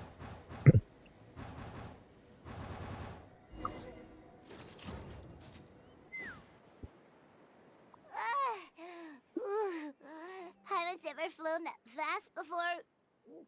She feels so ready to throw up. Aha. Just as I thought. It might look like a regular hot air balloon from the outside, but up close, it's clearly been heavily remodeled. And sure enough, it only descended below the cloud line because the custom-built machinery malfunctioned. I should be able to figure it out with DePaul's notebook. Thankfully, I know a little DIY from fixing up my guns when they're having issues. That should just about do it. Now all it needs is a nice hard kick. Maybe that works on your guns, but, huh? We're really moving! Anjir, masuk domain.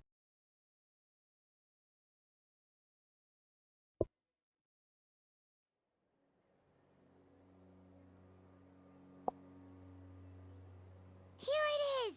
The workshop in the sky! Oh, you gotta see it to believe it. Makes you wonder why T'Pol even bothers with phlogiston wings when he has tech like this. Well, according to the notebook, the platform beneath us runs on components from the Cinder City. Those can't be mass-produced. Also, I have some doubts about its mobility after seeing how it moved just now. For someone like T'Pol who dreams of flying freely, this definitely doesn't cut it. But if he's got that relic, he should be able to make a set of prototype wings for himself, right? Why bother making a whole flying workshop so he can mass-produce them? But this doesn't add up. If he's already achieved the power of flight, then he must have bigger dreams we don't know about. But what?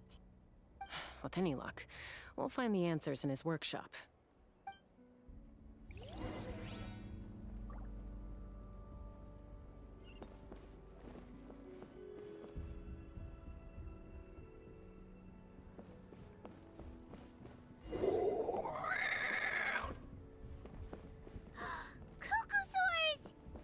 The merchants were right.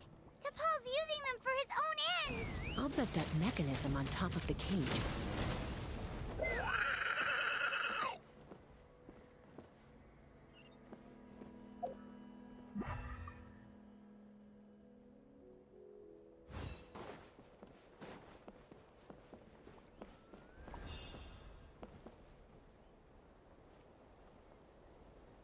fly.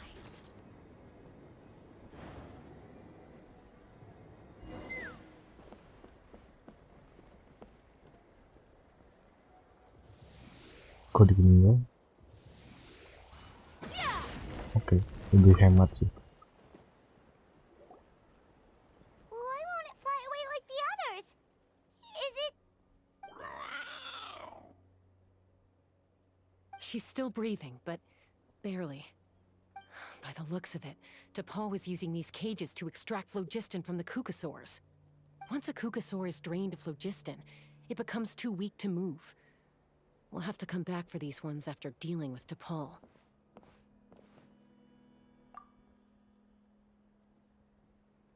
Let me see. Looks like a record of his phlogiston research. Log number 330. With the support of... I was finally able to launch the airborne workshop.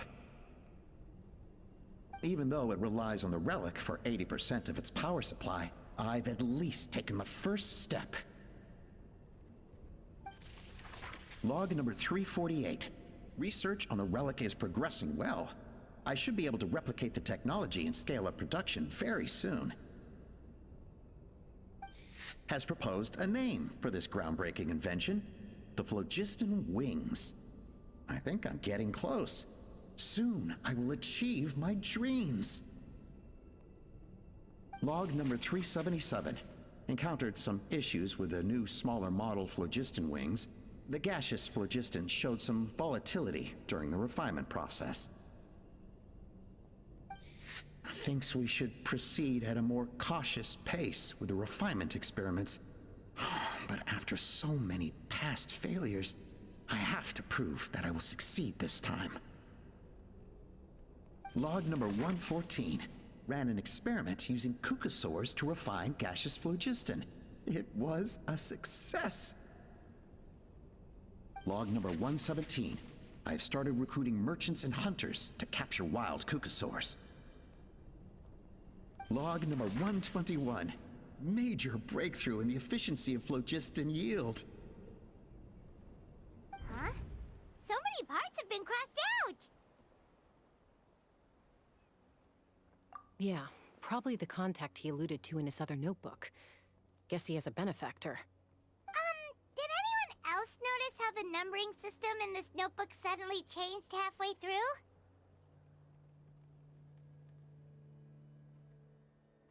We haven't got time for textual analysis, I'm afraid. Grab the notebook and let's press on.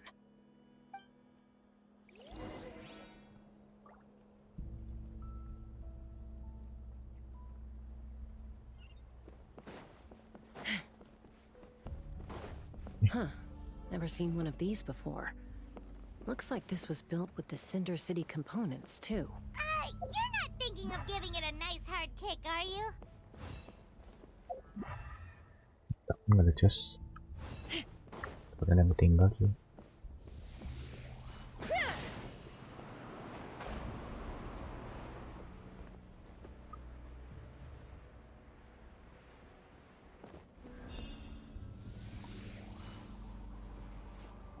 Aduh, susah bener, cok.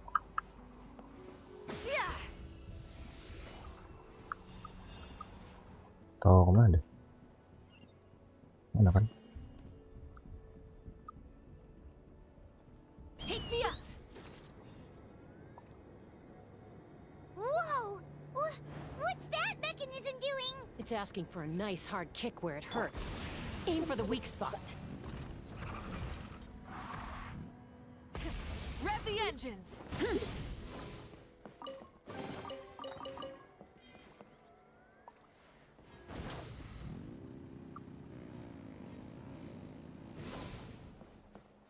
What are they doing here? It's T'Pol's henchman. He must have brought them here using the relic and his prototype wings. Watch out!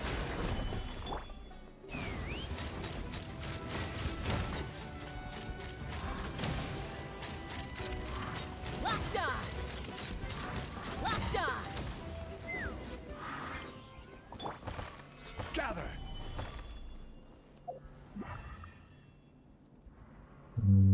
Ada ya.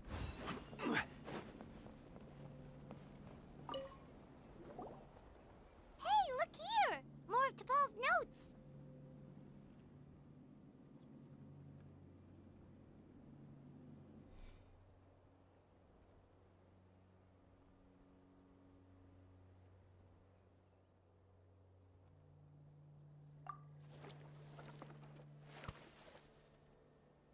Log number 403.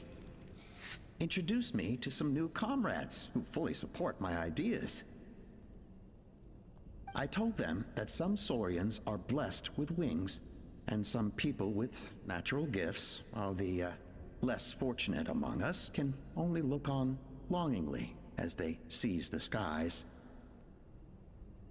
But I also told them that progress can erase individual differences.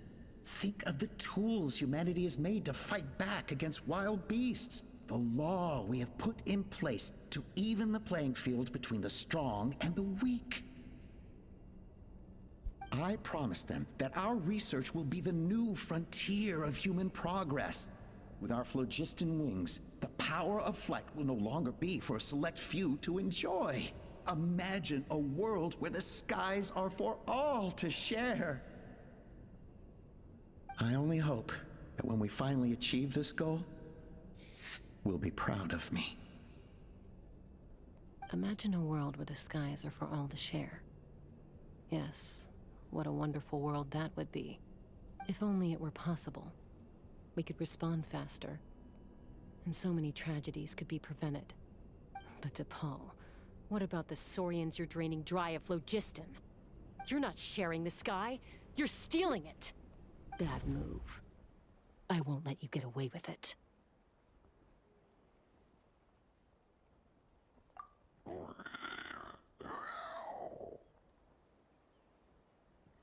I'm fine. Let's keep moving. I don't think we'll find anything else here.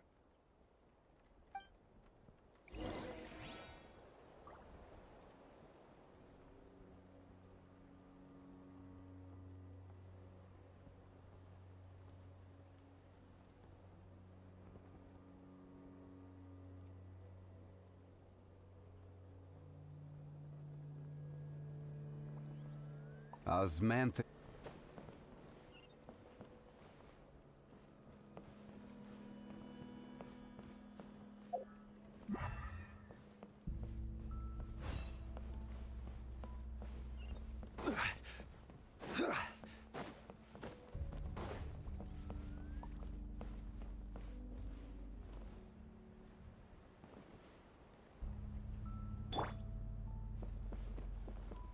Let's fly.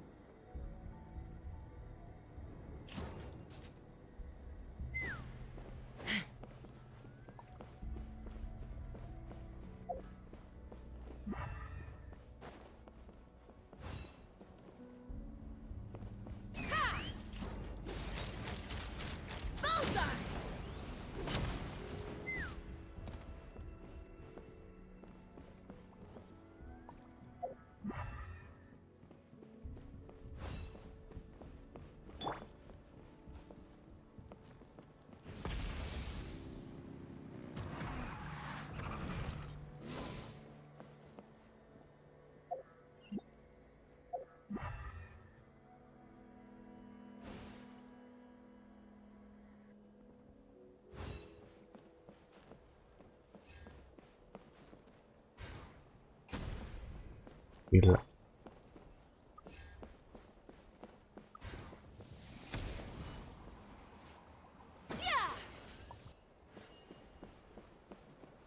Take me up.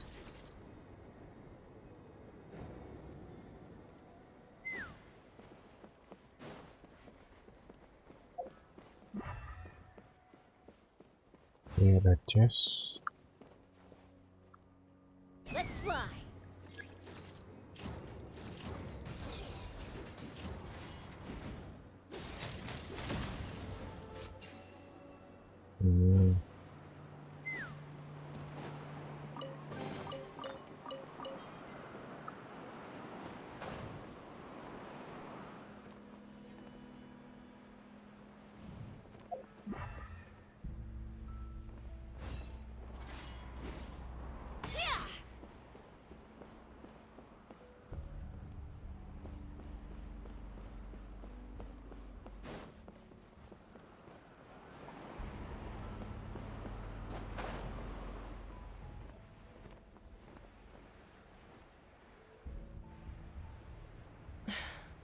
I can't believe he captured so many Kukasaurs. But right now, we have to focus on solving this problem at the source.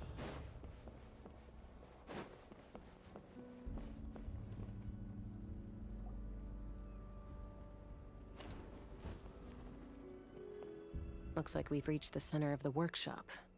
And still no sign of Koya's baby.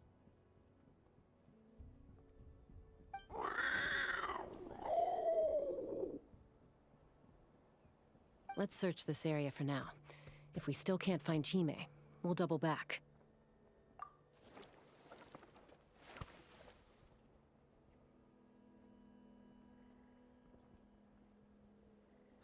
Chaska, Traveler, come quick! What is it? Did you find Chime? Not yet, but look! It's another one of T'Pol's notebooks! All right.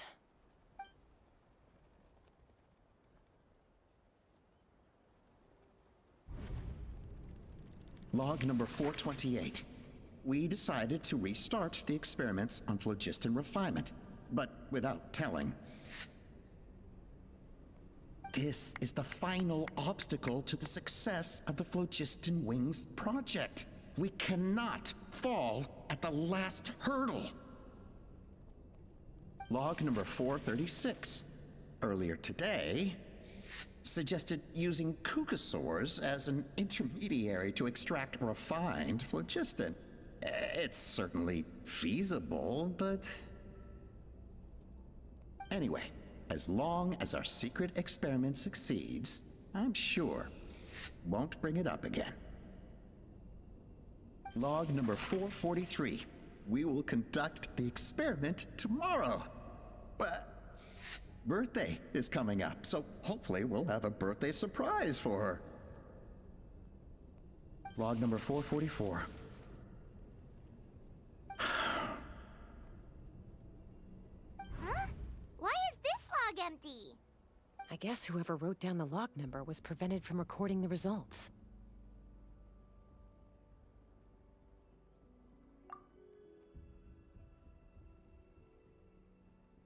Log number 0. We lost many comrades in the accident. Among them are friends, lovers, and children. But we cannot stop now. We will keep their legacy alive and carry their dreams forward. As of today, we are scrapping the artificial refinement method. Instead, we will focus all our efforts on phlogiston extraction from live cucosaurs. They are arrogant beasts whose existence in the wild serves no one but themselves. Their true worth lies in their sacrifice for the sake of human progress. To facilitate our operations, we will gradually move the airborne workshop closer to the Flower Feather clan, even as we continue to expand it. All this we do to create a world where the skies are for all of humanity to share. All this we do to make T'Pol's dream a reality. Given the way this is written, not to mention the fact that the numbering has started over from 0, it kinda sounds like this is someone new. Does that mean that T'Pol's already... There's also a letter tucked in the end of the notebook. It's from Puma.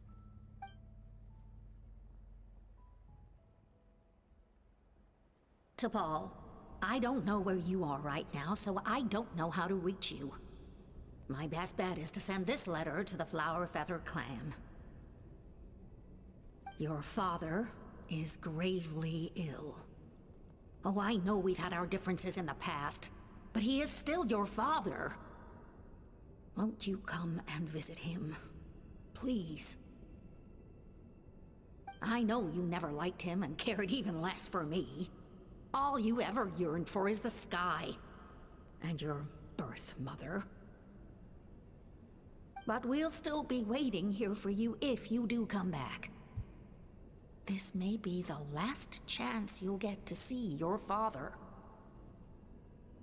So Puma's not T'Pol's real mom? Huh. Well, she did say he never called her mom, but Paimon assumed she was just venting. We know that T'Pol's father passed away quite recently, and this letter looks recent. By contrast, the writing in this notebook is old and faded. It looks like the real reason T'Pol didn't attend his father's funeral is because he'd long since passed away himself.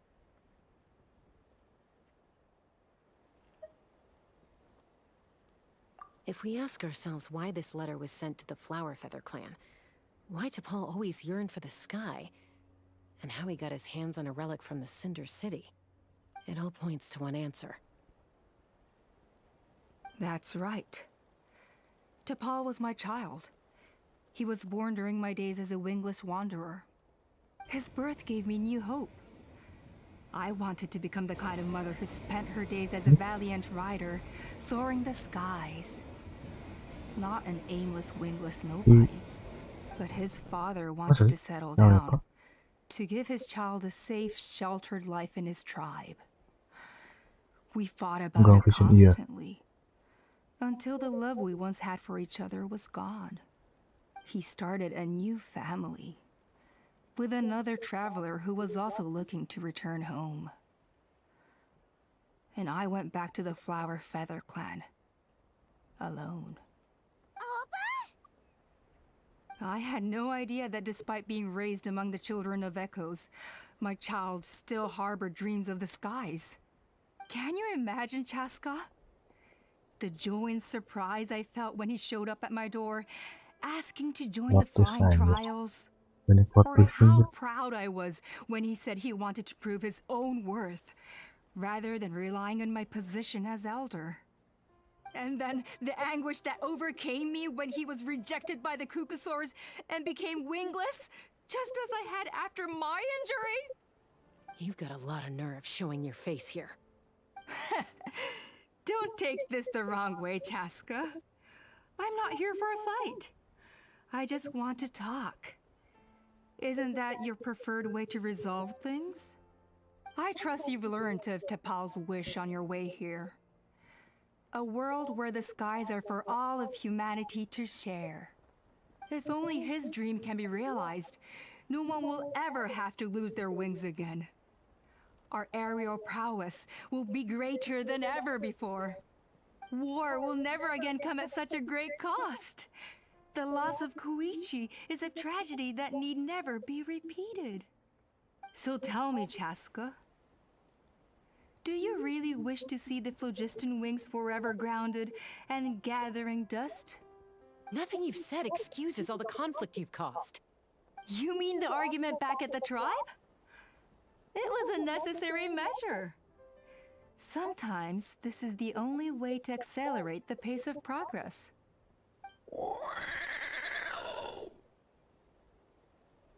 Is a mother harming her children when she coaxes them into swallowing a bitter pill? Of course not. It is a brief moment of suffering for the greater good, and the child would come to understand this in due course. The phlogiston wings are that bitter pill. We will never progress as a tribe if we cling to the scraps the Cucusaurs offer us. Once the people have embraced the phlogiston wings, they will never look back. Even if they learn how the refined phlogiston is sourced. They will convince themselves that the sacrifice of a few Cucusaurs is a small price to pay for our dominion over the skies. But this I had not anticipated. I barely had the chance to introduce the phlogiston wings to the tribe before you found this place. Your plan was hardly foolproof. Yet, it can still be salvaged. Chaska, traveler, you are the hope of humanity.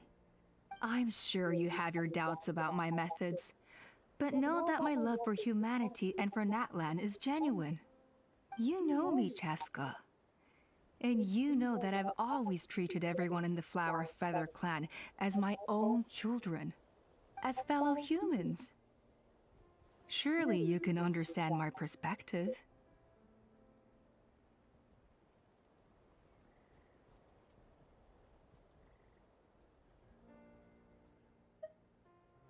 Alpa, Natlan doesn't belong to humans alone.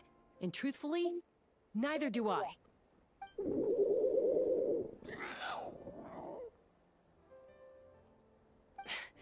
How many times has the Abyss invaded Natlan now? And yet despite how much stronger it is than us, Natlan still stands as a nation of humans and saurians.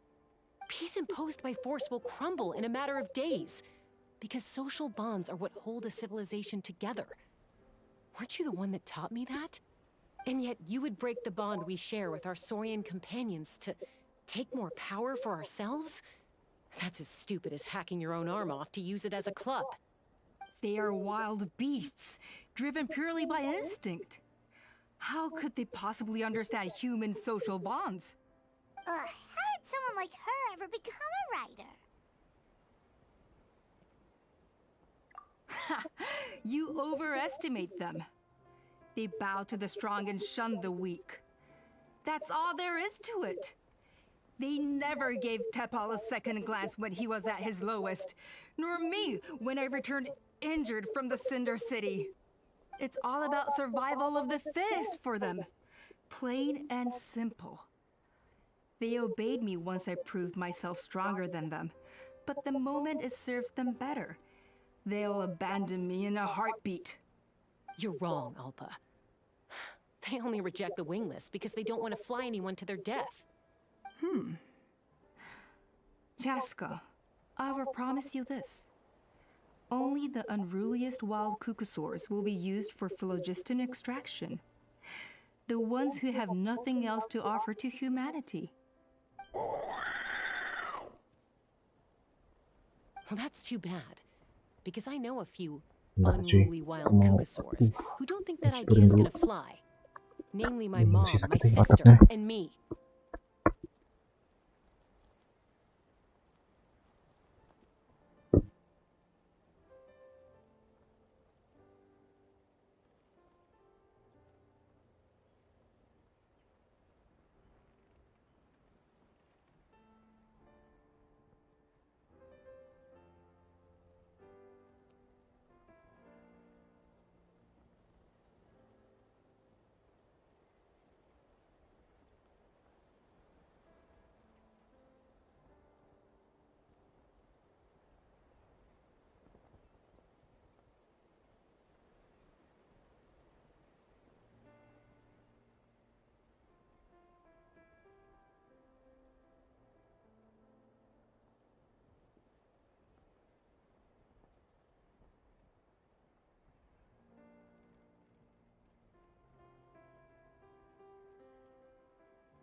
And the others?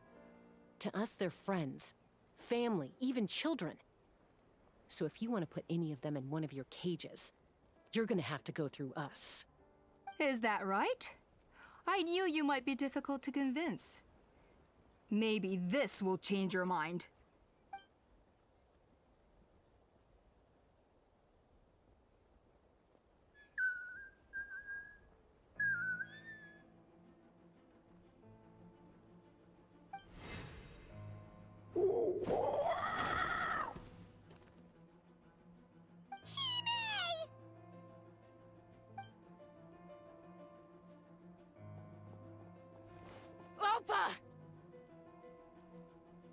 Careful! Don't make any rash decisions. Unless you want to see her suffer.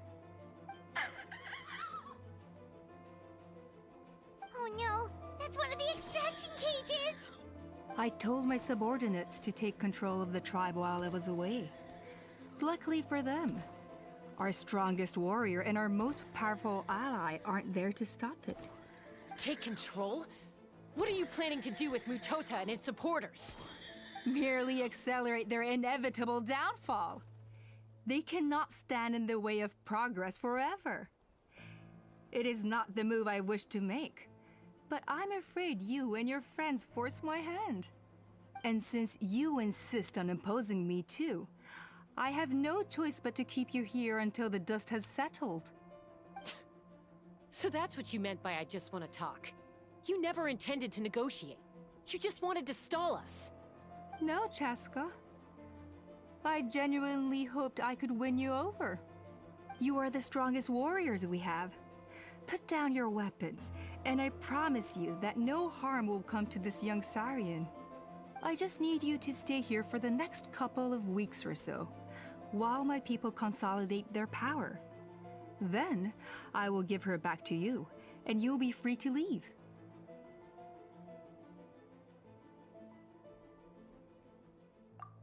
As long as the majority supports our vision, even the Pyro Archon cannot meddle in our internal affairs.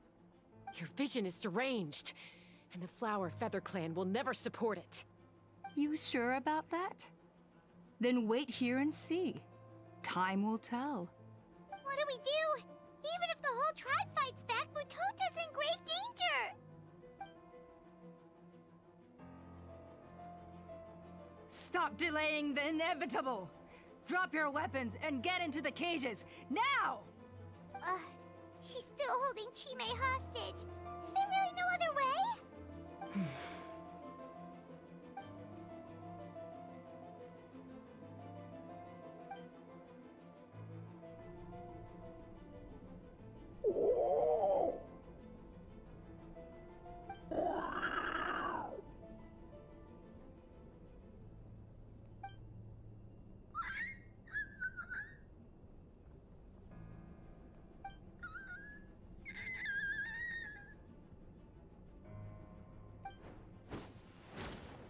Koya?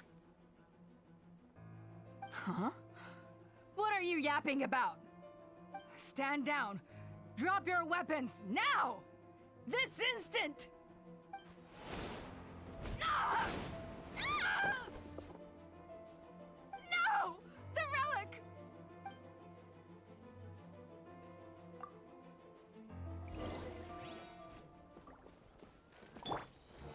Solidify! Burn it down! Settle down! The tides beckon. Give up, Alpa. We're negotiating my way Which now. will it be? And this ain't your strong... Hey, something's up with this relic!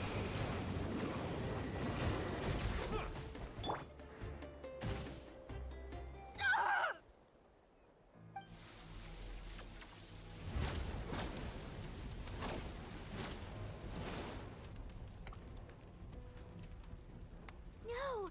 What is she doing? She'll bring us all down with her! But why? We stabilized the relic! Maybe it got damaged in the fight. If we don't think of something fast, this whole workshop is gonna fall apart. No. They're directly beneath us. My beloved tribe!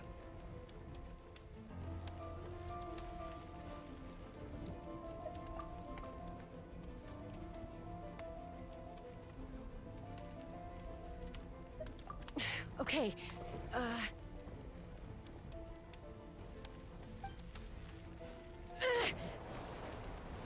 It's too powerful. This ain't a toy like last time. I don't think I can just throw it aside.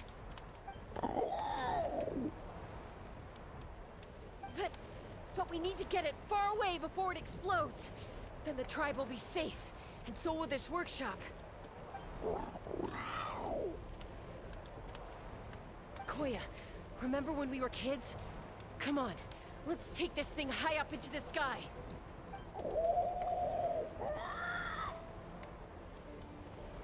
Don't worry. I know I can get rid of it before it explodes. We're talking some surface wounds at most. All I need is for you to catch me at the end. Just like old times.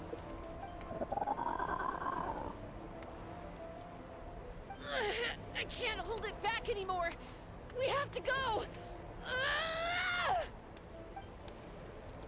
Don't be insane! Alpa! What are you... You're a fool, Jaska!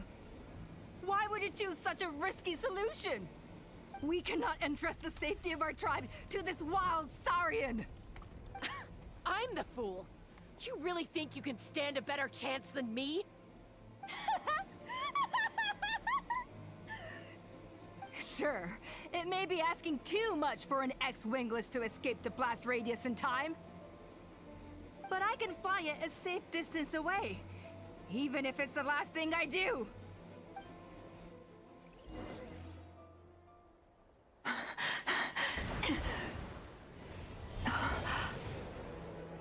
Here, this should be high enough to save the clan.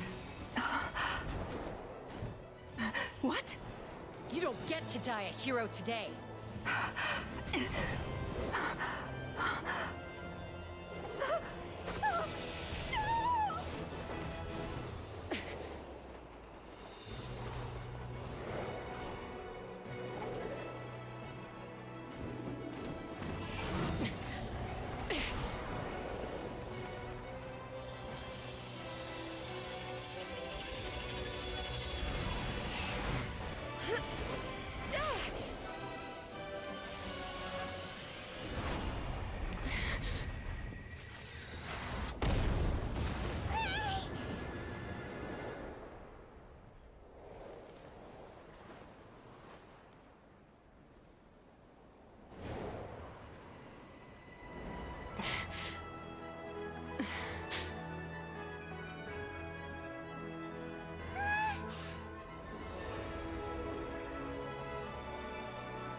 Koya, are you hurt? Let me take a look at you. What do you mean, I'm fine? Didn't I tell you to catch me on your back? Why did you try to shield me from the blast?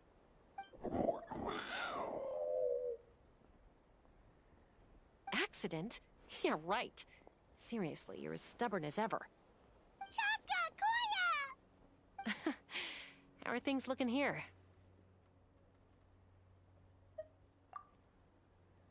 Jangan pakai itunya gue. I think that's putting it mildly. I owe you one. Again.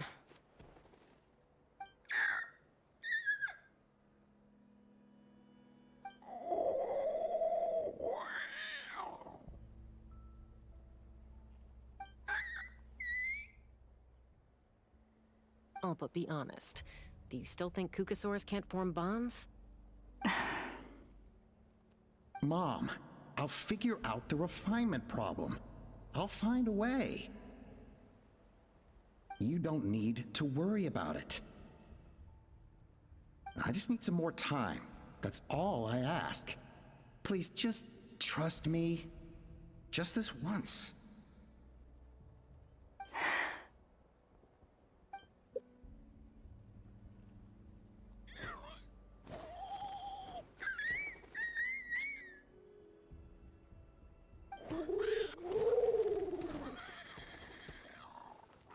The Flower Feather Clan yield to the strong.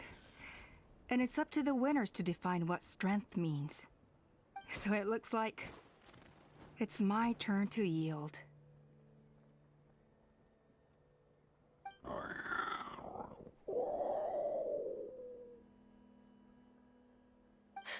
Koya! Koya!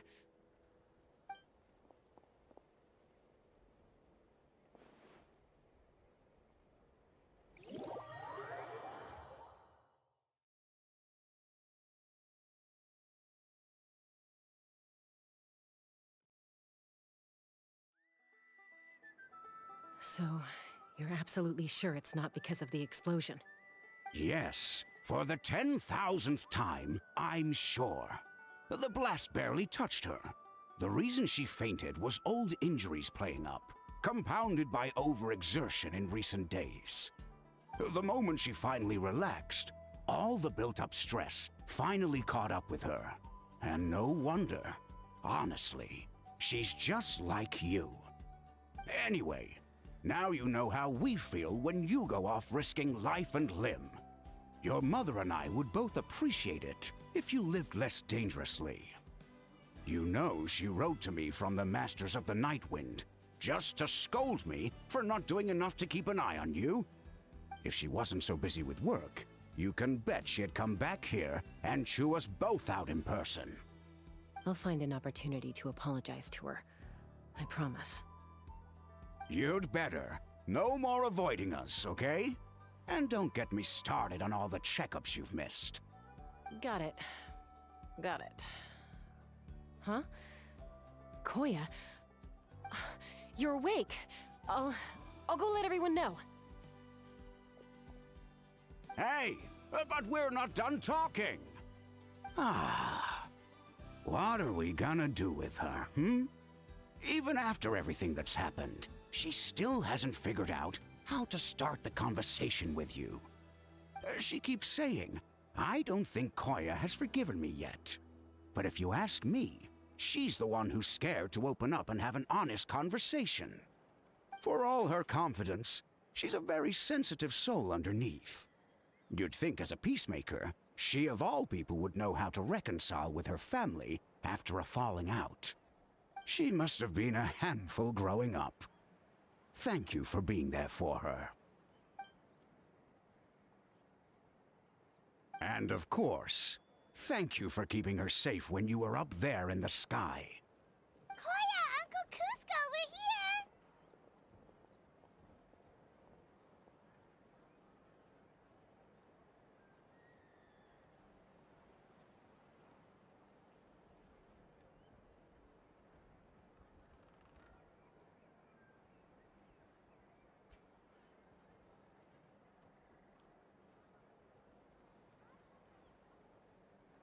Ha! I was just telling her that she's not to go chasing danger with Chaska ever again. Cusco, I understand how you must feel. But it's all thanks to Koya and Chaska's efforts that the airborne workshop didn't come crashing down on our heads. Oh, Paimon almost forgot to ask. They didn't hurt you while we were gone, did they? Thankfully, when her co-conspirators tried to arrest me, I was out coaching Koya and Junan. The two of them were a huge help. They took care of things while I went around rallying the resistance. So, in the end, Alpa's would-be revolt didn't really get off the ground. And as it turns out, not all of the wingless want to see our dear Saurian friends replaced with phlogiston-powered gizmos. I'm so sorry you got mixed up in this, by the way. We should have caught on to Alpa's scheme sooner. We could have saved so many Kukasaurs from getting hurt. Most of the airborne workshop has now been dismantled. We've just left one small, harmless part intact, and repurposed it as a jail for Alpa and her cronies. Let's see how they like being locked up in a sky prison.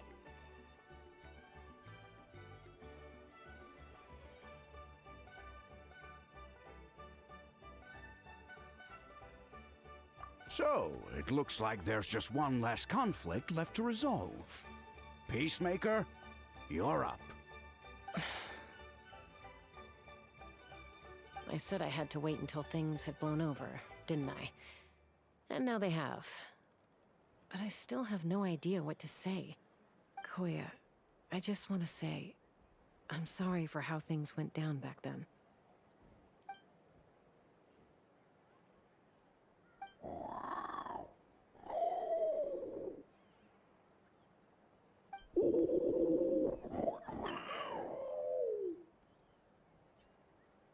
Huh? Does this mean you're not mad at me anymore? There's that family likeness coming through again.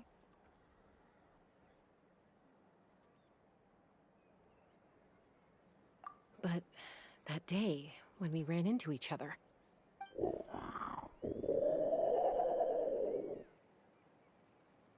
Huh? So then, when did you finally make your peace with it?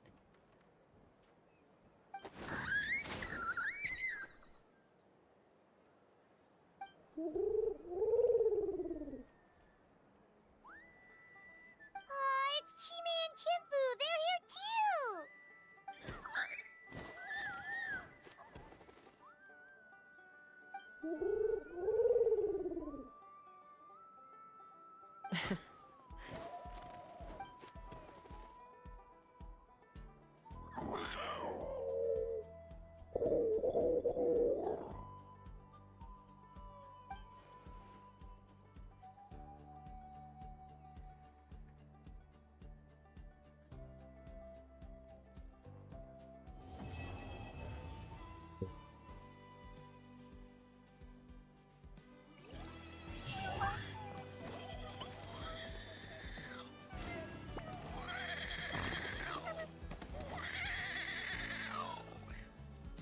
Kucingnya kucing. Kucing.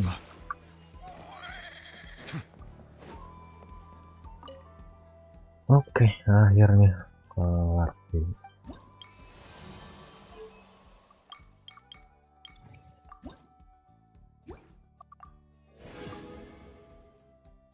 Oh ya, sekarang udah bisa itu reputasi cuy.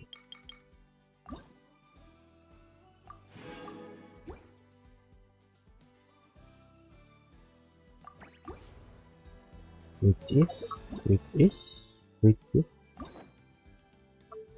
sudah terbuka semua coy.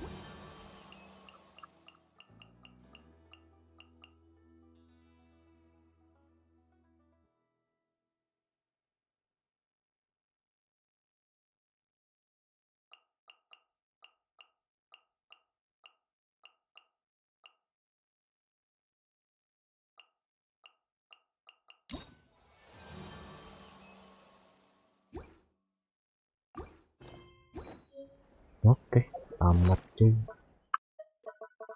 Ini lengkap ya di marganya.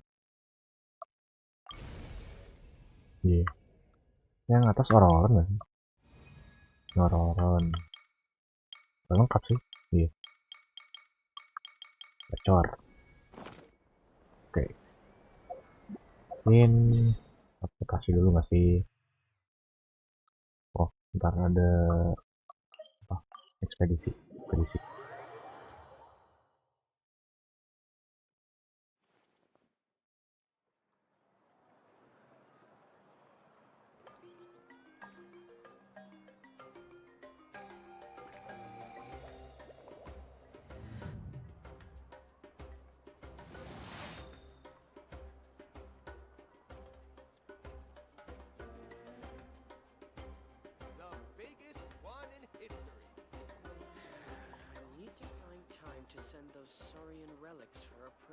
Melusines are beautiful creatures. They are the pride of Fontaine. Be sure to befriend them and cause them no harm.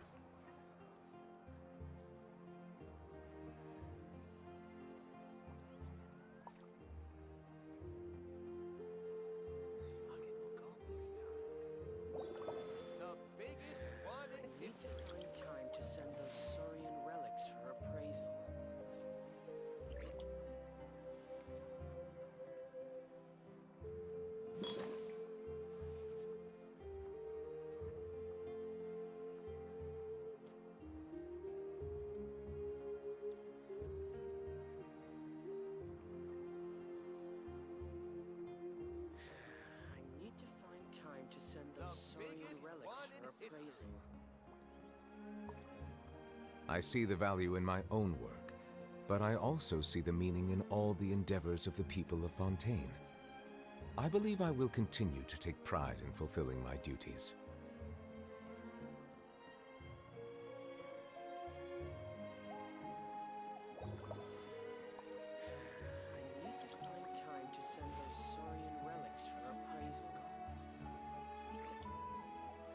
The biggest one in history.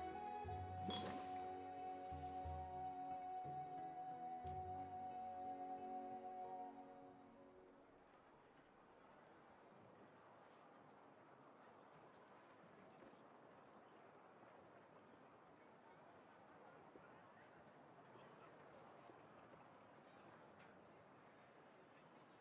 Melusines are beautiful creatures. They are the pride of Fontaine. Be sure to befriend them and cause them no harm.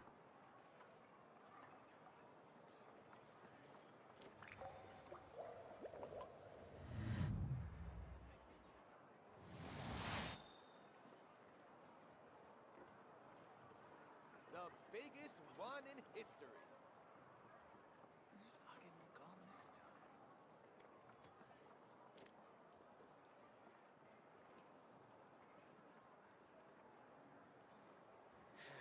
I need to find time to send those saurian relics for appraisal. The biggest one in history. Where's Agama gone this time?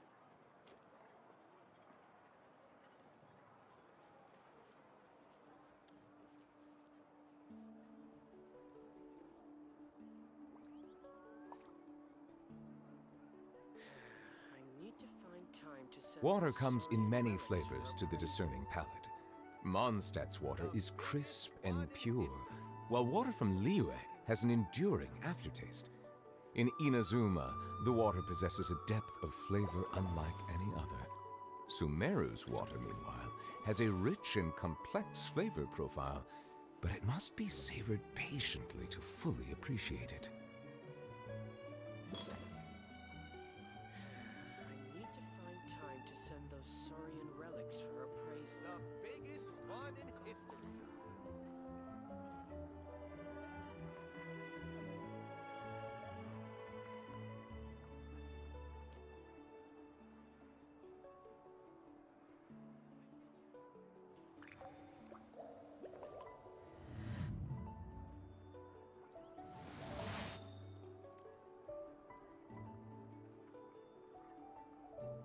Where's Agama gone this time? The biggest one in I need to history. find time to send those saurian relics for appraisal.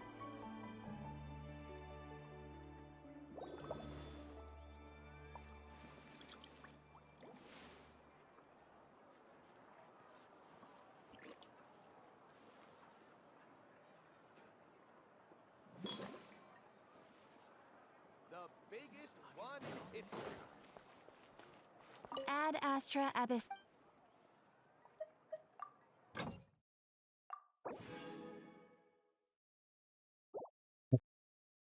Nah, itu lagi.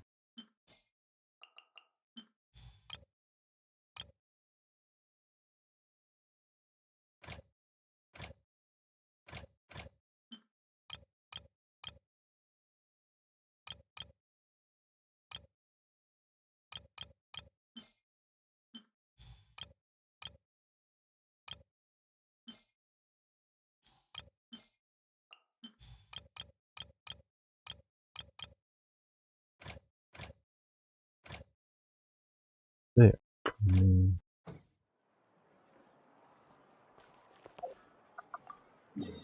Mesin 20.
Berhadapan. Oke.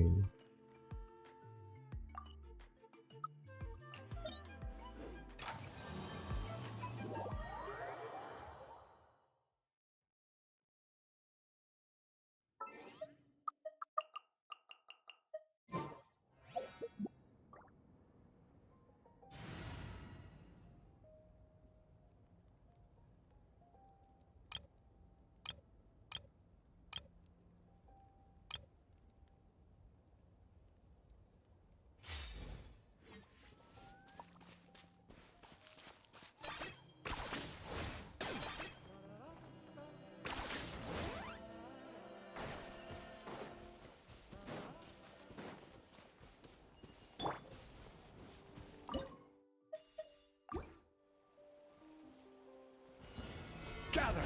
Pay your dues. Everybody stand back! Huh? Eat this! Nice and spicy!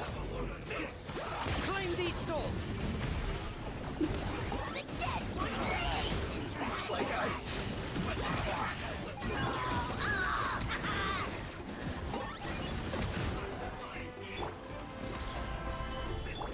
Let's light it up! I'm right here! Locked on! Aduh, salah lagi.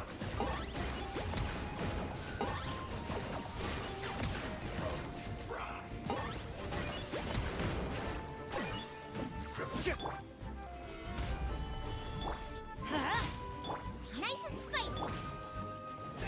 Target acquired!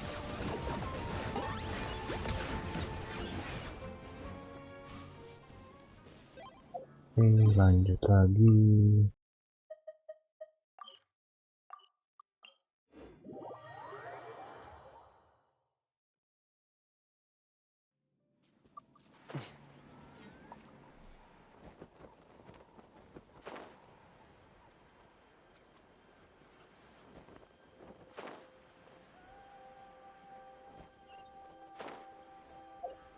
Ntar dia rasis apa nih? Kebal terhadap dendro. Oke.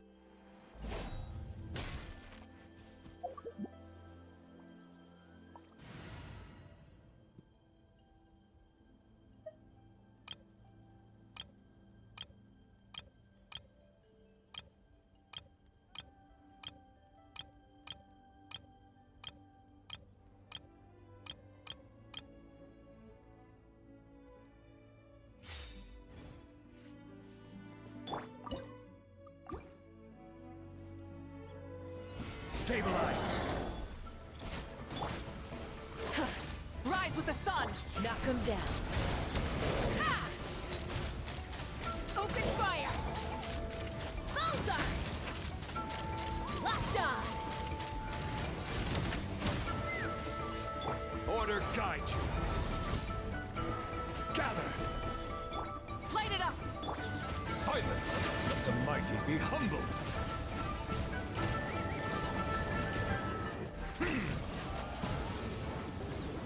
Ini lagi.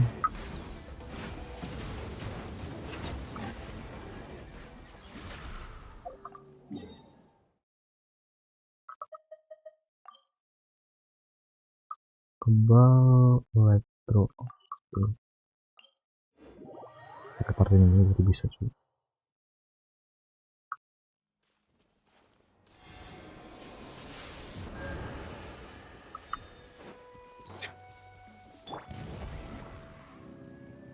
Full throttle! Hip. Hip. Let's burn this breeze.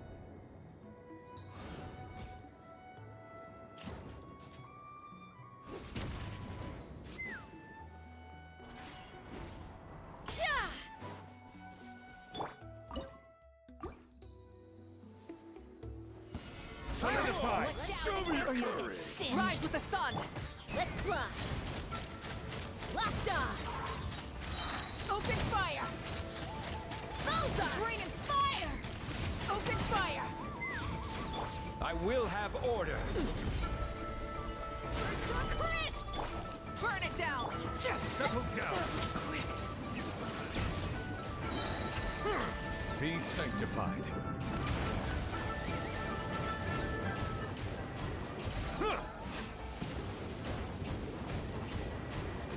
Bow your head.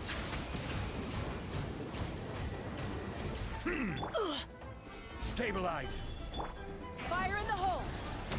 Take me up! I gotta cool it down a notch. Apakah kayaknya belum deh.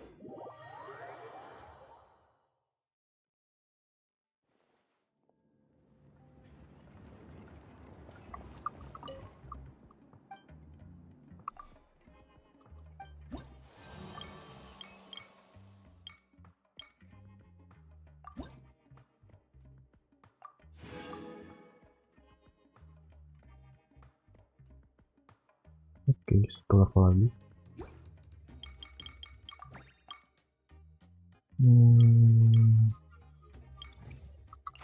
80 kali 3 320. Ini 1 kali bounty ini sih. Nih, 3 kali ini 1 kali bounty ini. Minggu depan.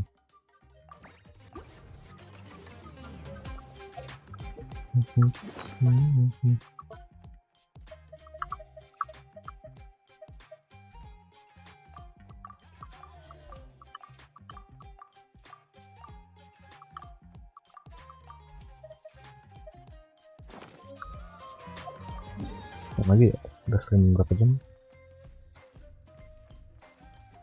3 jam. Oke.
Solidify! Let's fly!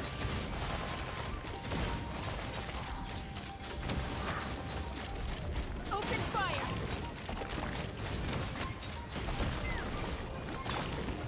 Gather! Rise with the sun! Silence!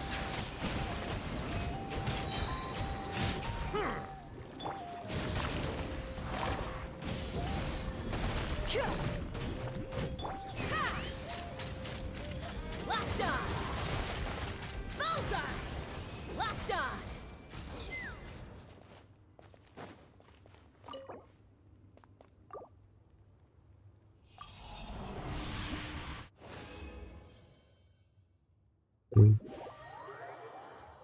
Parci.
I'm a little out of practice these days.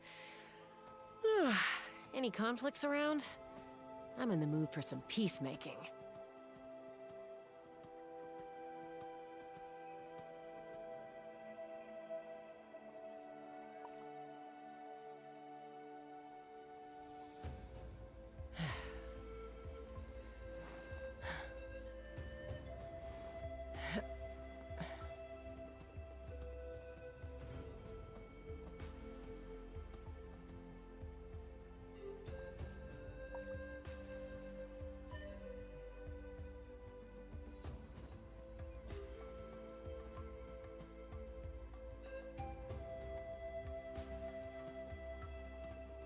When you lose your way, gaining some altitude can bring some perspective.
I'd have lost myself long ago if I allowed myself to be led by the whispers of the abyss.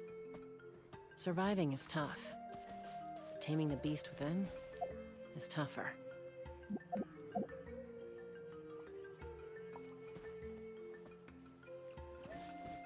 Ngapain.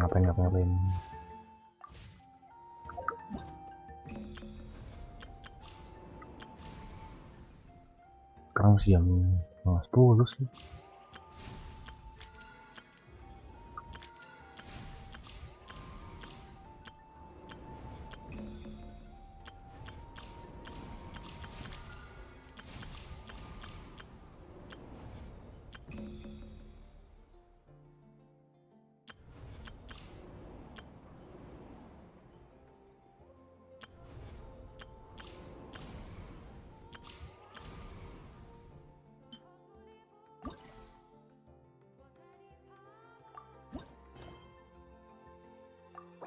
Jangan saja kali.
Now this is the life. Exactly! Look, Paimon's tummy is so stuffed. It's all round and plump now. And now it's time for some rest.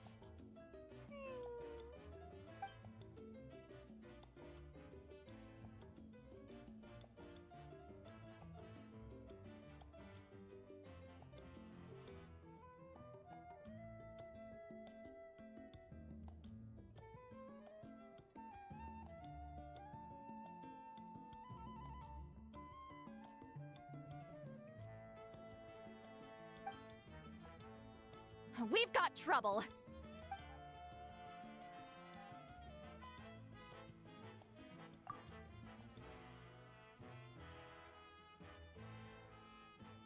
Cut that out, it's serious. What are you doing sleeping this late? Who are you, me? Come see us in the speaker's chamber once you've cleaned yourselves up. We're waiting for you here.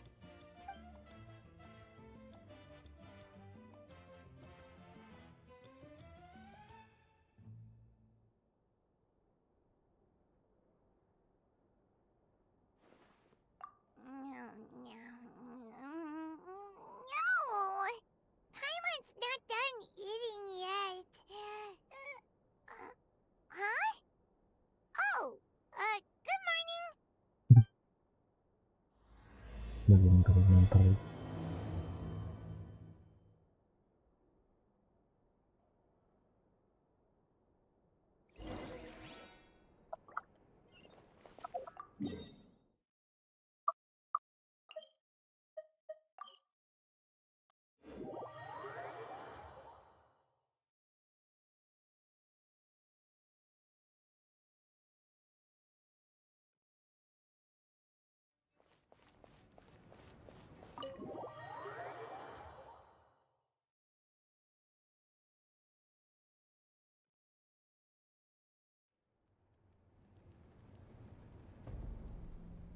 I wonder if they've eaten. Or if they've even gotten up. Maybe I should buy some snacks? Oh, don't tell me something came up on their way here. Relax. I'm sure they're fine. Ah, there they are. See? Just like I said. Moika, see Lolly! We came running as soon as we got your message. Thank you for coming all this way. Here, have some water and catch your breath first. Well, you could certainly say that. I'll let Lolly explain. Strictly speaking, I'm just passing on something I heard as well. Basically, the Wyab passed a truly shocking piece of news to me through the smoke last night. You're aware that Mawika's not the first Pyro Archon, yes? On occasion, there were those who lived longer than an ordinary human. Not unlike my situation. But all in all, the title has changed hands many times. And now, the Wyab have sensed a special surge within the ley lines. A truly ancient soul is about to return to the mortal realm. His name is Xbalanque. The first Pyro. Xbalanque? But isn't he the very, very first? Yes, that's him. The first Pyro Archon. According to legend, he was the greatest of heroes and leaders, and the one who made a deal with the ruler of death, thereby creating the rules that saved Natlan's ley lines. Hasn't he been dead like a really long time? How can he be resurrected? Even in Natlan, it's impossible for someone as ancient as him to ever return. Still, nothing's off the table when Xbalanque is concerned. Hence why this really is something major. Let me be clear about this. I did not mishear, nor is the Wyab mistaken. We would never jest about something like this. Don't worry. Both the Traveler and I have complete faith in your abilities. Whose interpretation of the Wyab's will could we trust if not yours? Yeah, that's the one thing I'll never be modest about. But the fact I'm not wrong about this only further begs the question. Just why is Lord Xbalanque suddenly about to be resurrected now? As you can see, Citlali's even more concerned about this than I am. Still, it's understandable. Waiting to find out the whole truth must be torture for a great shaman who can only peep at the outcomes without knowing the causes. Mawika, I hope you'll approach this with a measure of caution.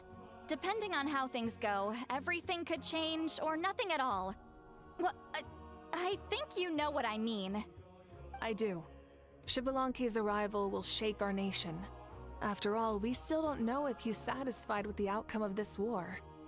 Wait, do you think he'll come and find you? Well, you can't just up and say things like that. You scared me half to death. That's actually pretty likely. Think about it. People in the same line of work tend to have some similarities, right? Maybe all Pyro Archons share my disposition. I don't want to meet him. I haven't really mentally prepared myself yet for such a grand occasion. Anyway, my job was just to pass on the message and bring the traveler over. Now that that's dealt with, you can discuss the pilgrimage. I'm done here. Wait! Where are you going, Citlali? Back to bed!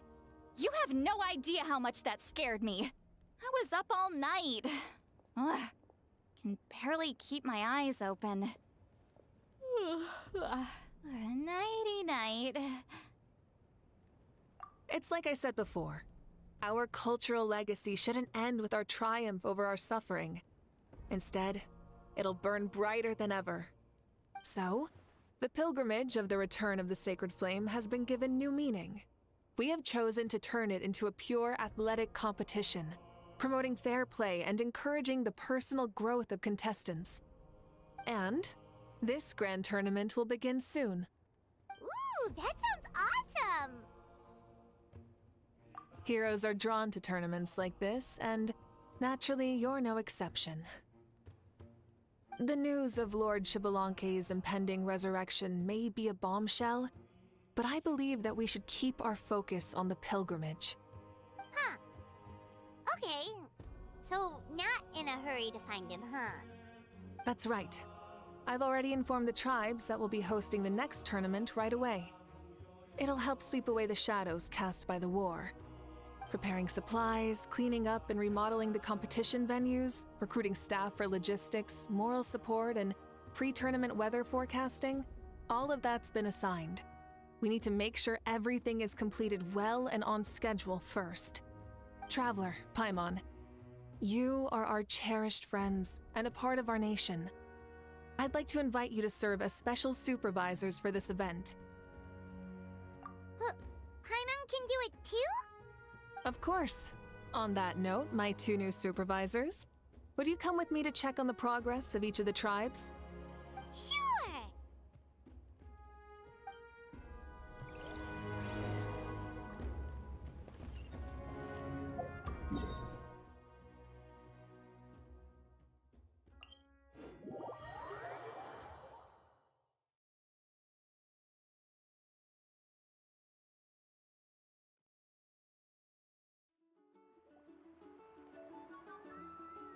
We're here! This is our first stop! Looks like someone's in a good mood. Of course! Paimon's here as a special supervisor this time! It's only been a few days, but Paimon's back and cooler than ever!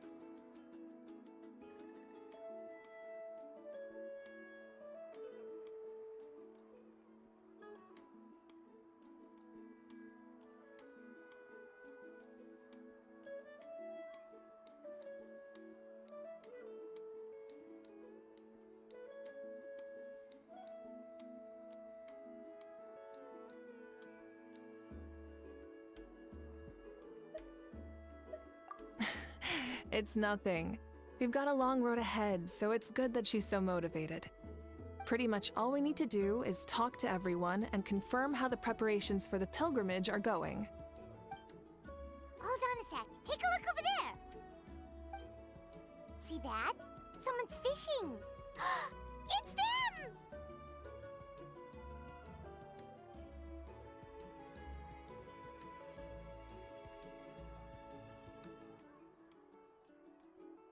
It's a quartet, you insolent ignoramuses! A quartet! How dare you treat the almighty Dragon Lord like a subhuman! If anything, I'm superhuman! Wait, no! Draconian! Why, hello there, Ahau.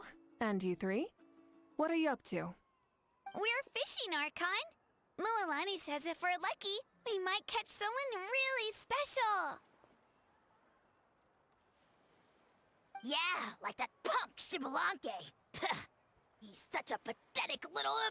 Ah!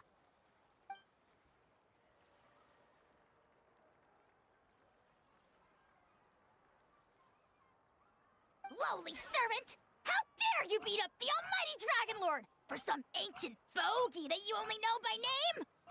You'll pay for this! I'll start with some chili in your water skin. Ah, so you've heard about his impending return. Did Lali mention that to you?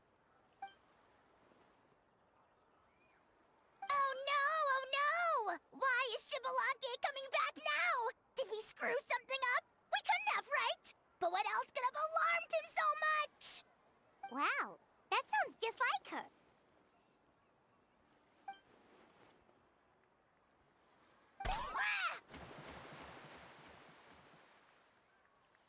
To be honest, it's been bothering me quite a lot. Under normal circumstances, it shouldn't be possible for us to meet Lord Shibalanke, right? So, does this mean something's wrong?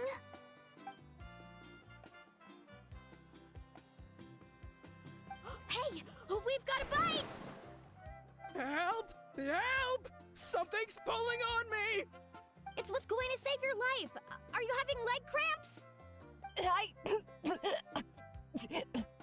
Help! Hold your breath for now. We'll get you out right away.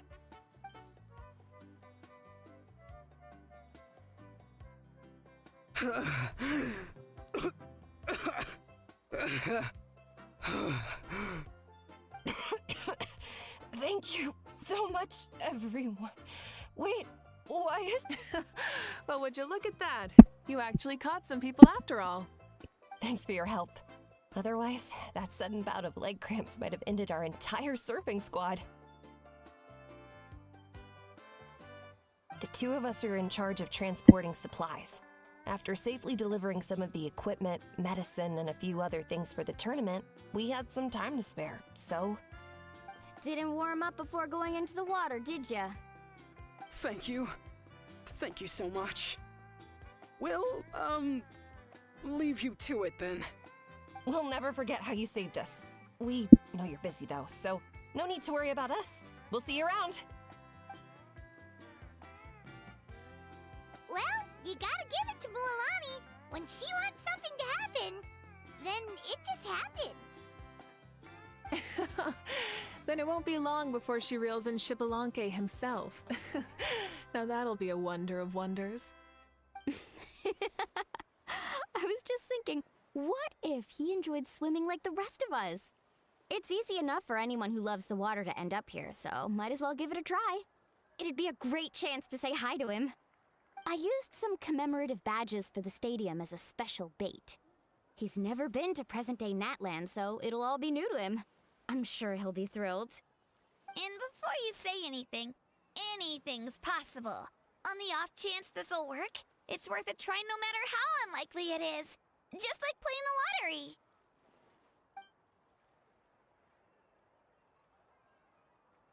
Well, what about you then? Given your personality, isn't your continued presence a testament to the power of friendship too? Ha! She saw right through you, my foolish lackey. Silly, naive child. Now, witness the scorn of Kahula-Hat! Ow!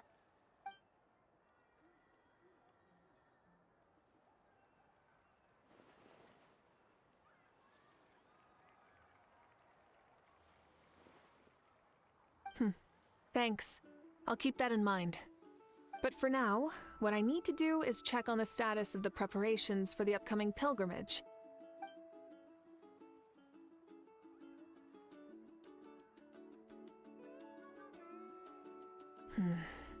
Seems like the people of the springs have done a great job.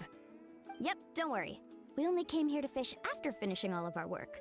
We're all done, all three of us. Everyone at the Children of Echoes has been hard at work too. I only came here after finishing my tasks for today. It looked like everyone else was about finished too. Huh. Now that's efficiency. I trust you. Well, looks like we won't have to make the trip to your tribes then. Everyone, this iteration of the pilgrimage holds great importance to Natlan as it is now. You must pull together and work as one, creating the best atmosphere possible for all our participants. Sure. Don't know why you'd worry about this stuff. You're always so ready to pounce on and fight just about anything. Why, you even dare to disrespect the almighty Dragon Lord! Remind me again, has Ahau done anything besides talk?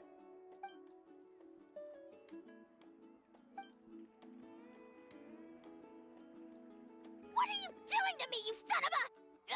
hey! Let me go! It's always a party with those three. Seems like we can check off the people of the springs. Oh, wait, four! Sorry, four.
I'm a little out of practice these days. Any conflicts around? Thinking of buying a new I'm in the mood surfboard for some again. peacemaking. No, I have to resist.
When you lose your way, gaining some altitude can bring some perspective.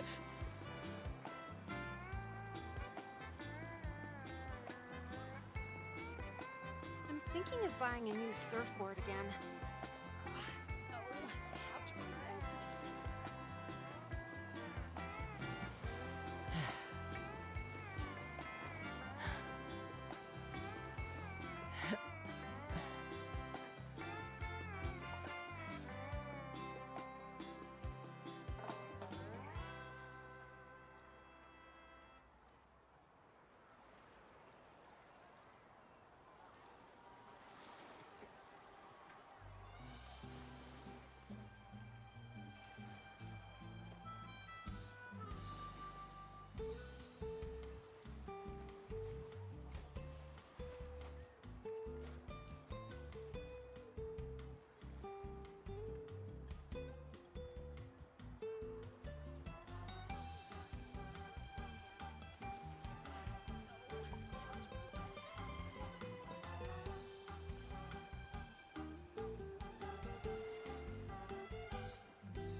I'd have lost myself long ago if I allowed myself to be led by the whispers of the abyss.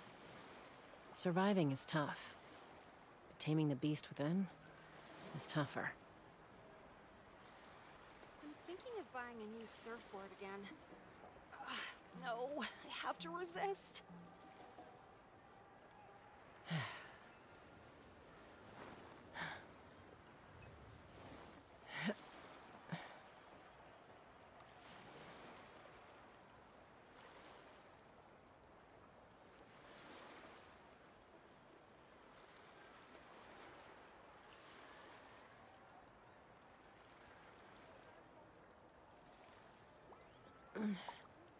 I'm a little out of practice these days. Any conflicts around? I'm in the mood for some peacemaking.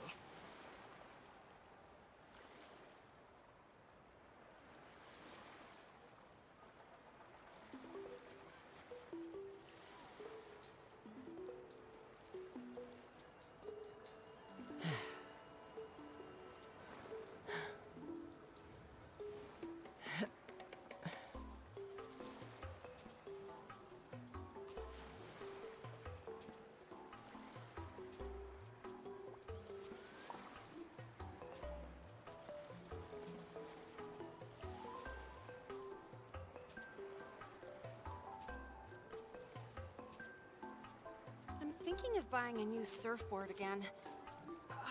No, I have to resist.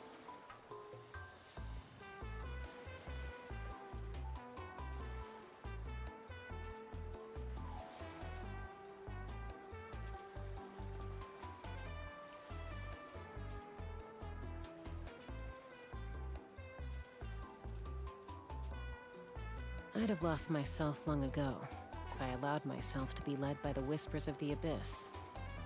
Surviving is tough. Taming the beast within is tougher.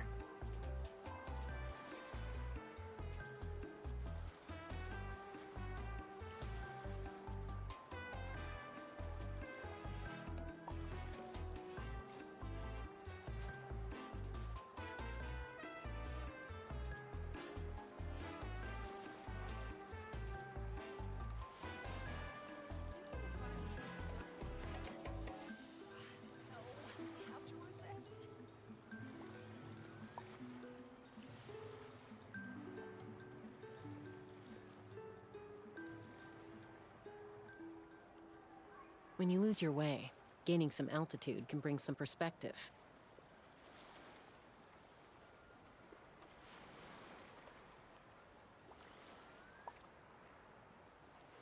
I'm thinking of buying a new surfboard again. No, I have to resist.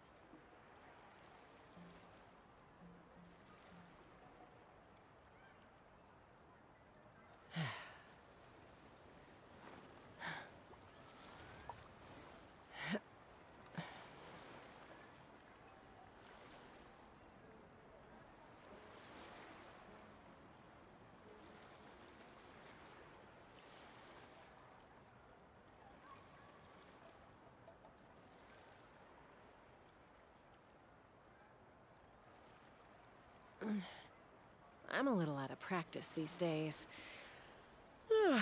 Any conflicts around? I'm in the mood for some peacemaking. I'm thinking of buying a new surfboard again. No, I have to resist.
thinking of buying a new surfboard again. No, I have to resist.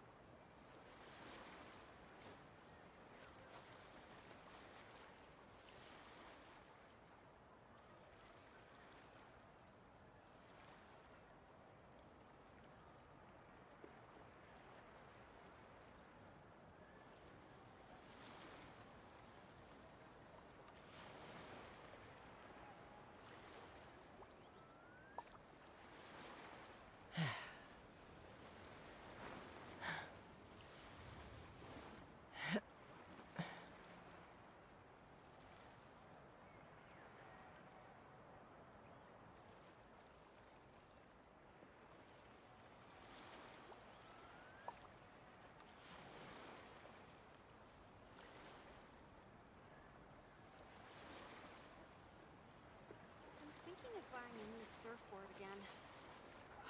No, I have to resist.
Buying a new surfboard again. No, I have to resist.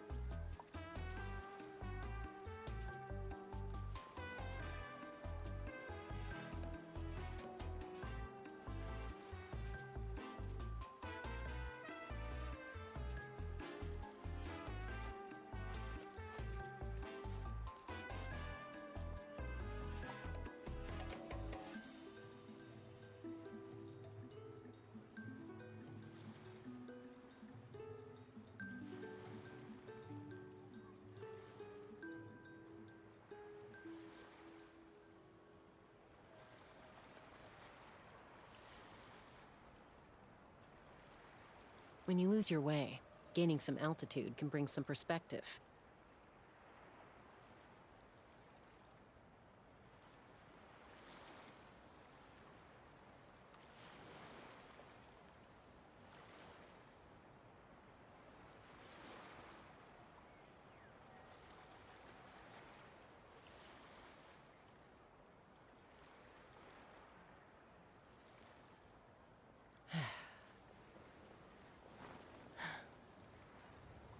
I'm thinking of buying a new surfboard again. No, I have to resist.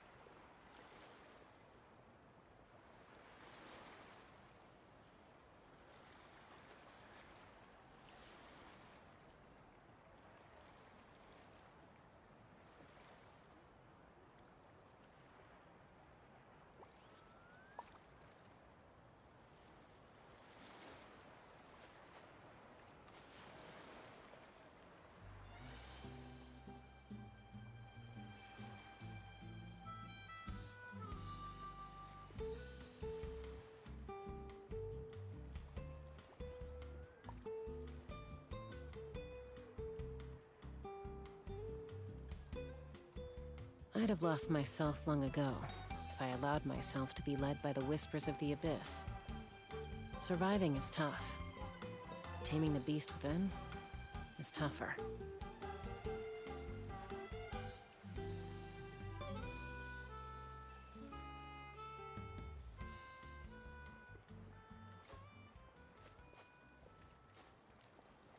I'm thinking of buying a new surfboard again. No, no, I have to resist.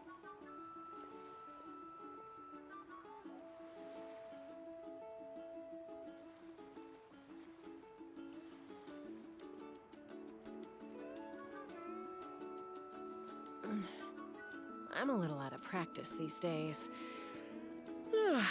Any conflicts around? I'm in the mood for some peacemaking.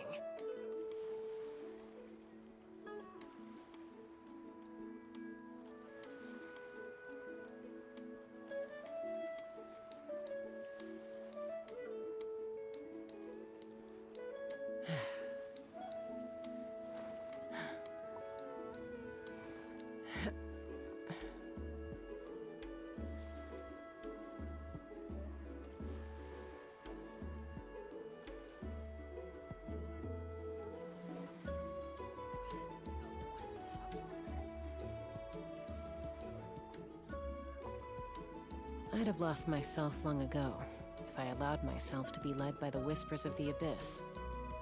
Surviving is tough. Taming the beast within is tougher.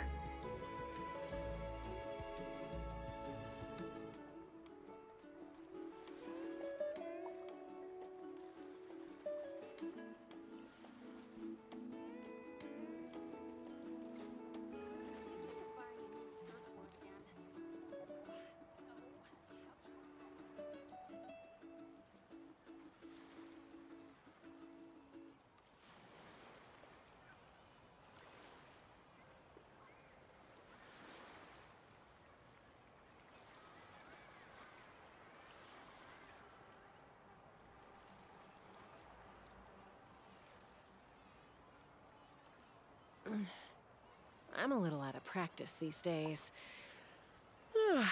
Any conflicts around? I'm in the mood for some peacemaking.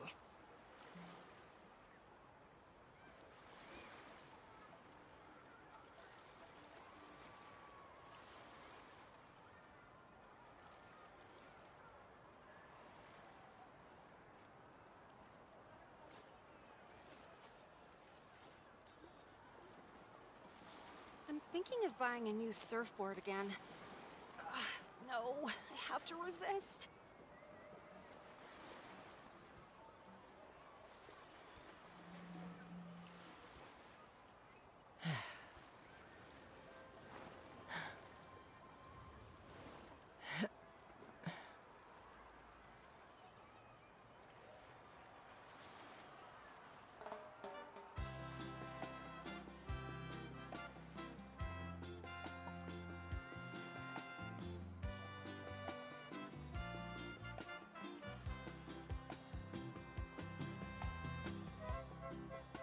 I'd have lost myself long ago if I allowed myself to be led by the whispers of the abyss. Surviving is tough. Taming the beast within is tougher.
I'm thinking of buying a new surfboard again.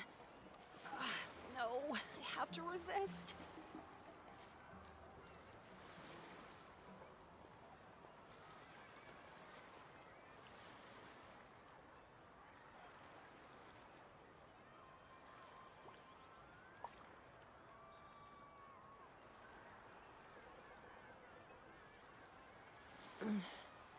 I'm a little out of practice these days.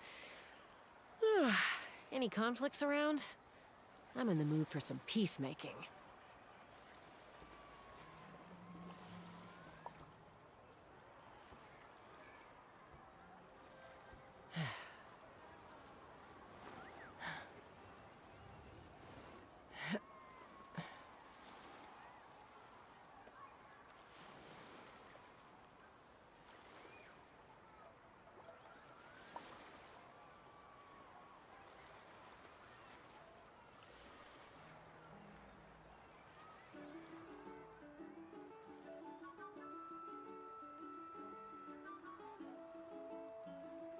When you lose your way, gaining some altitude can bring some perspective.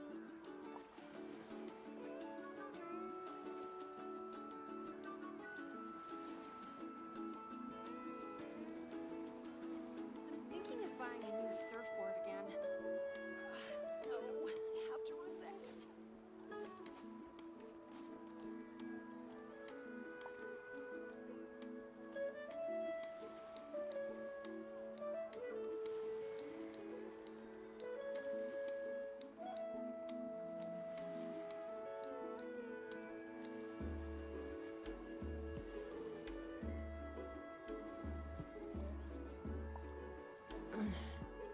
I'm a little out of practice these days. Any conflicts around? I'm in the mood for some peacemaking.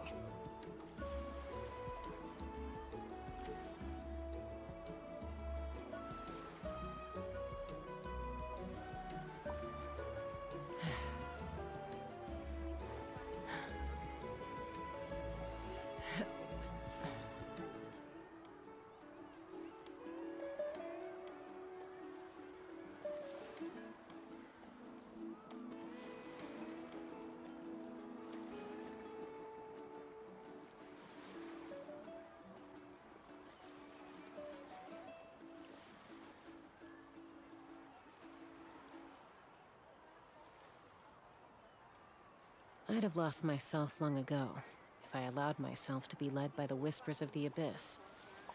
Surviving is tough. Taming the beast within is tougher.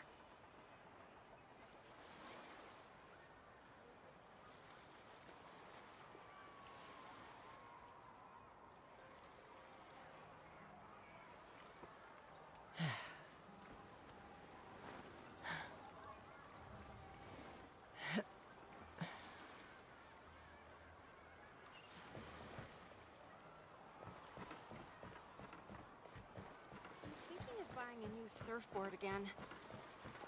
No, I have to resist.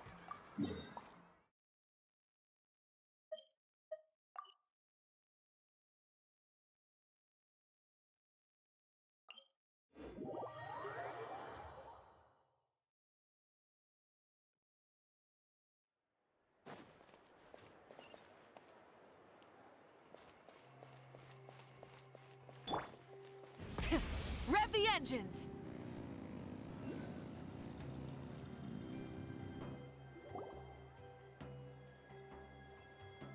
Oh, there she is, right over there. See, Lolly, didn't you say you were going to get some more sleep? Why are you still here? The chief came to me for help just now. Not like I can just ignore someone in need and go back to bed, now can I? What? You didn't tell him that you stayed up all night? I just told him about Xbalanque's imminent return, and told him to be prepared. There was no need to mention anything else. Right, you still got a reputation to maintain, huh? Can't have people thinking Granny Eatstily would lose sleep over something like this. Now you're making fun of me too, huh? So even children are ridiculing me now. This cannot stand. And you! Do you also think I'm just trying to keep up appearances?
And you too. What about you, Mawika? No, of course not. Relax, Lolly. Xbalanque was no ordinary person. He loved this land as much as we do and managed to forge a miracle through the ruler of death. I don't think he'll give us too hard a time. If that's what even the two of you think, then my worrying seems even more unnecessary. All right, I get it. That's just the kind of paranoid old hag I am. That means I can go get some shut-eye then. You can take a look around yourselves. And if you need any help, feel free to go find the chief. Or Auroron. The chief should be overseeing the preparation of the woven scrolls required for the tournament right about now. And as for Auroron, I believe he said he was going to do some handicrafts at the valley entrance. Come on, you're making it sound like it's my first time here. Rest well and stop worrying so much. We'll discuss the tournament with Auroron. All right then. Good night, everyone. And don't go thinking that Granny Eastley doesn't like hanging out with you just because she's not around all the time.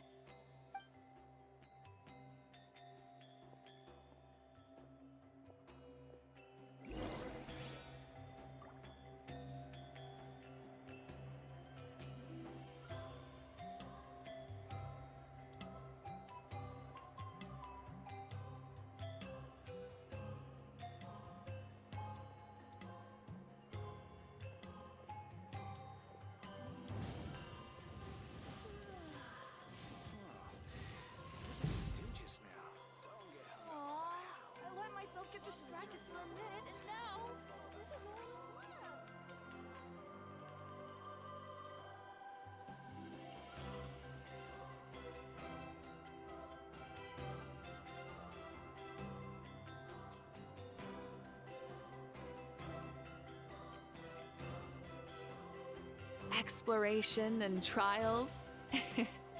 Adventuring is right up my alley.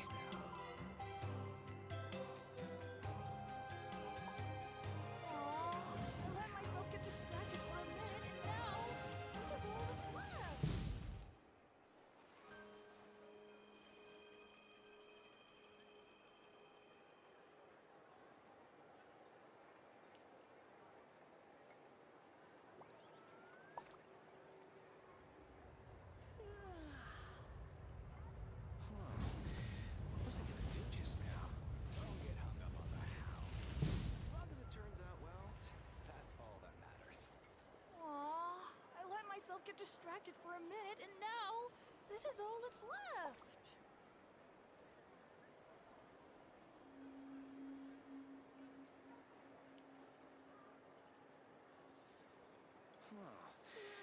Many insects have a compulsion to follow the light, and humans are the same. Except we call that light hope. Aww, I let myself get distracted for a minute, and now this is all that's left.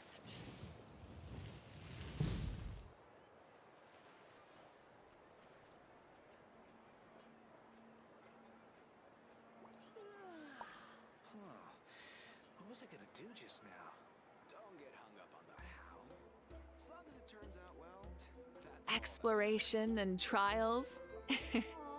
Adventuring is right up my alley. Now this is all that's left.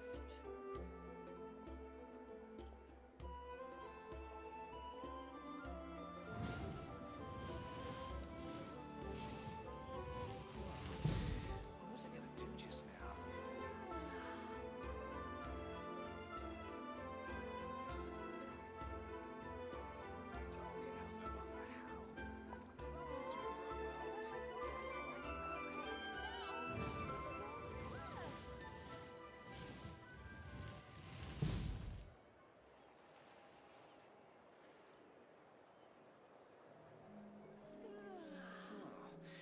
What was I gonna do just now?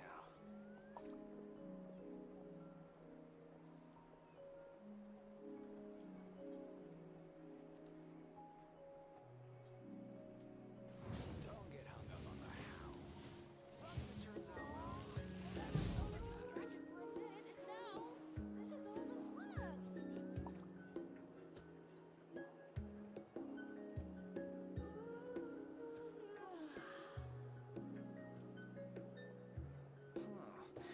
What was I gonna do just now?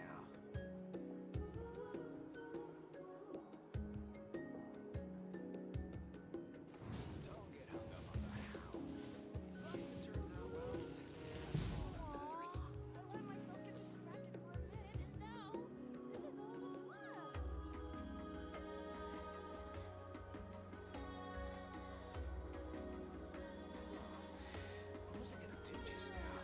As long as it turns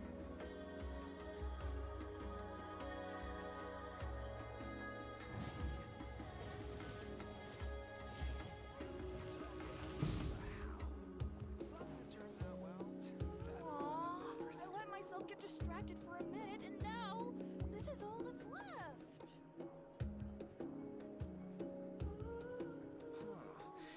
What was I gonna do just now?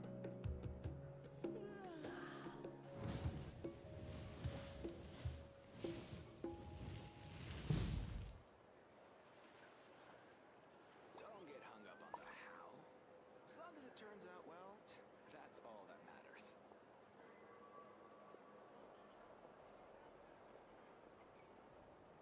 Aww, I let myself get distracted for a minute, and now this is all that's left.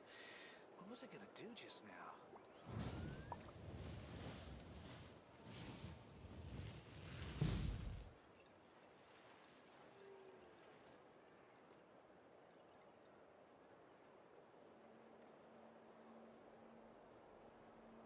Don't get hung up on the how. As long as it turns out well, that's all that matters. What was I gonna do just now? Instead of confining themselves to the heavens, God should broaden their horizons in the world below.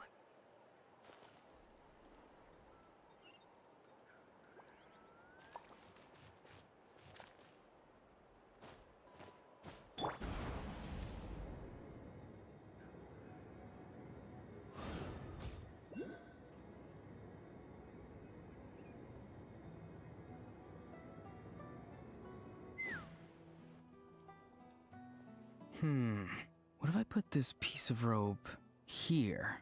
Oh, and this wooden dummy. No? Then what about this? No way, bro. That voice. Sounds like Auroron's talking to someone. Let's go see what he's up to.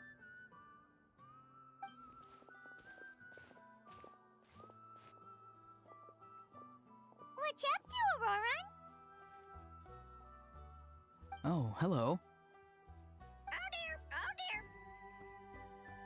A bird? No, a juvenile Cucosaurus. This one looks a little different from the others, though. Yeah, a very special look indeed.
on about? Whoa, he's quick on his feet. That retort was instant. For real now? Do you even hear yourself, bro? Did Paimon just say something wrong? Oh, wow. No way, bro. What the heck? Don't worry about him. He's just... how should I describe him? No, he's an assistant at Aoife's clinic, and one of my friends. His name is Kukuku. The heck are you on about? Is that not his name? Oh, wow. No way, bro.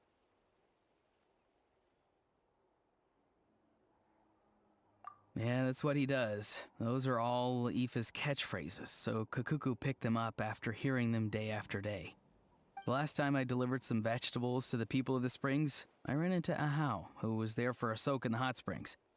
Ahau and Kukuku were stuck in an endless back-and-forth argument.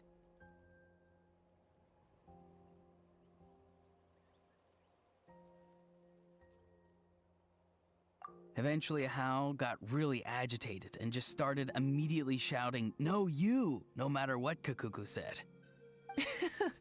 How unbelievably childish. No less than I'd expect of a How.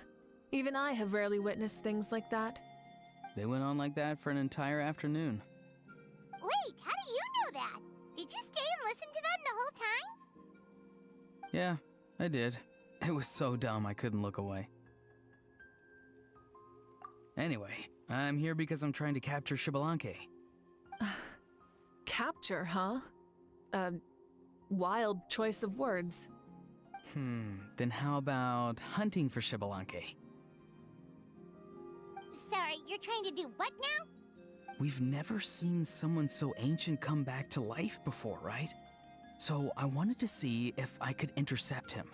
See, this is the trap that I made. I've used it before. It's quite good at catching wild animals. Don't worry though. I've already told everyone that there's a trap here, so they won't get too close. See, I've even made a notice board.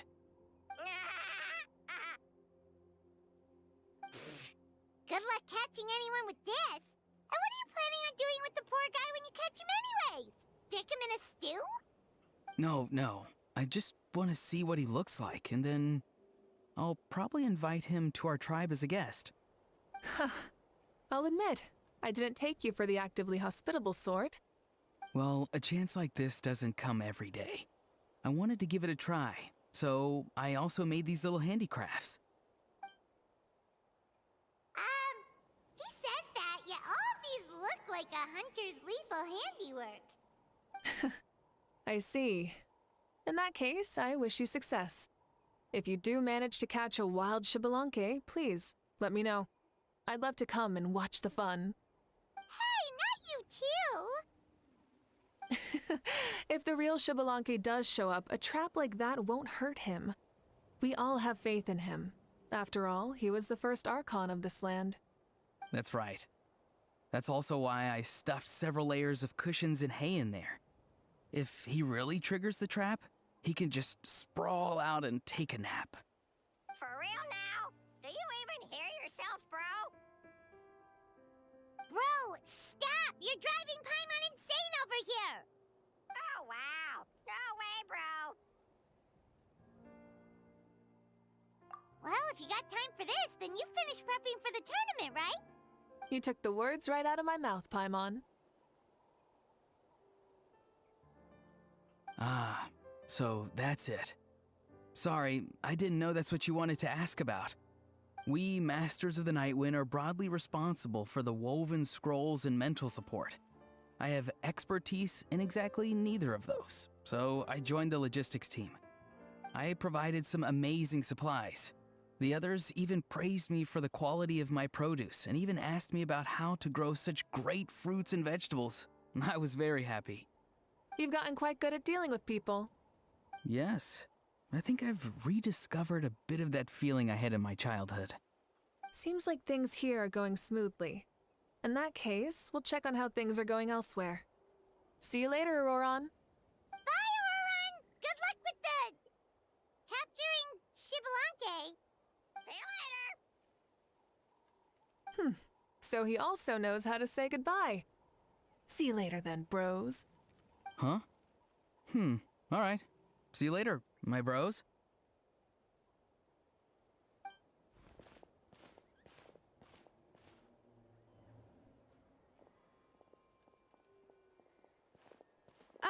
Oh, Malika. Oh, shoot. What are you doing here? Shilonen, what a coincidence.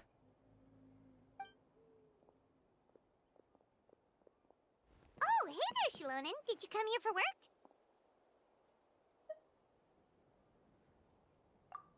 Auroron. Did he sell me out? I thought I asked him to not tell anyone that I was here. Nope, he didn't mention you at all. That's so. She's avoiding me. There are a few big pieces of equipment we need for the tournament, and I've been wanting to ask her to make them. I went straight to her place because I was worried she might refuse, but each time there was nobody home, and the neighbors said that she was busy. Turns out, she was here. Wow, she literally ran away from home just to avoid taking work from you.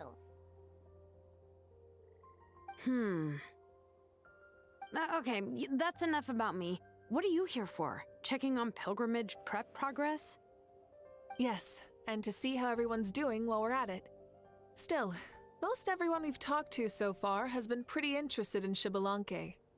Oh, Xbalanque? Did you just say Xbalanque? Wait, have you been so busy running away that you missed the whole memo about him?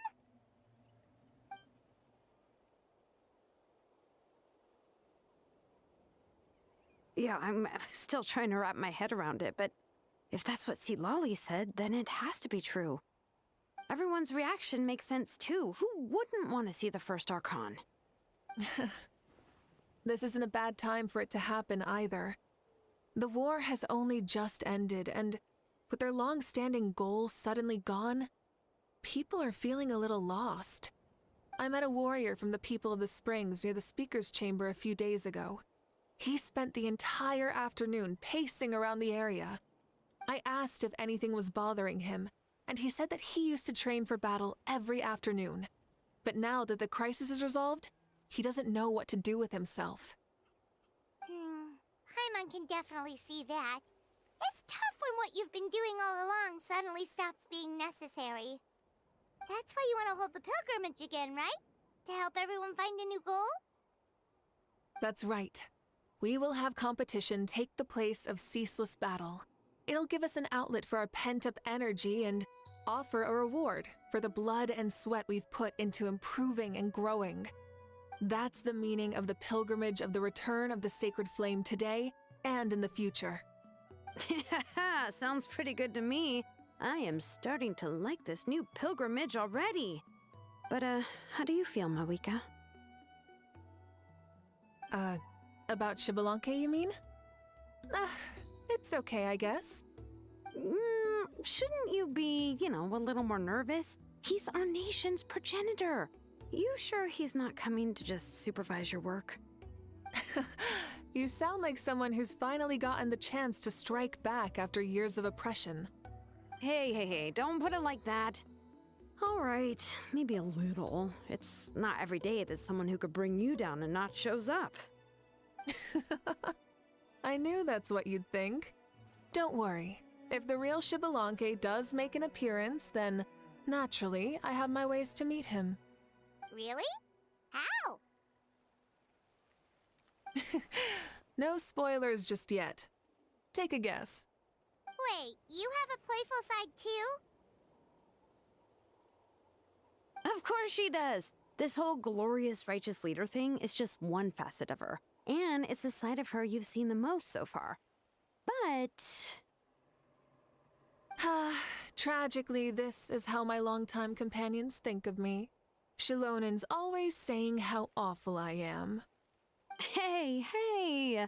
Don't just put words into my mouth like that. I've only ever said that you can be quite terrible sometimes. Sure, whatever you say. Come on, traveler, Paimon. Let's head to our next stop. Oh, And Shilonen, now that you've been busted, be sure to stop by my office and pick up the documents I left for you. I wrote down everything you need to do for the tournament. Good night. And she's fallen asleep just like that. Well, she's gotta wake up eventually. Let's go. Good night, Shilonen. And sleep well.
Doesn't seem like there's anyone around. They're probably all out and about. Does that mean the preparations are going smoothly? Of course, without a doubt. I'll be honest, I'm more concerned about how everyone's doing than how the preparations are coming along. The amount of rest they get will directly impact their tournament performance. It's my hope that everyone is eating and sleeping well, so they can enter the stadium full of anticipation. What are you guys doing here? Oh, it's Cheska! It's been a while. How have you been? Great! Things have been good on my end, too. How about you? Same old, back to the grind. Flying around to break up fights when they break out. Taking walks with my family when I'm free. You know, the usual. That said, I haven't had much work to do lately. I take it that means there haven't been many fights? Yeah, the war just ended, and the bonds between people have grown a lot stronger in the process. Hard to start fights like that. I don't mind, though. More time for me to zone out. I just sit at a lookout point and tend to my weapons. The fresh air is also great for my mood. Sounds like you've been doing well, then. What are you talking about? You should know the ups and downs I've been through better than anyone. So, how have preparations been going here at the Flower Feather Clan? Ah, so that's why you're here. In that case, I'll take you someplace where you can see the situation clearly. Follow me.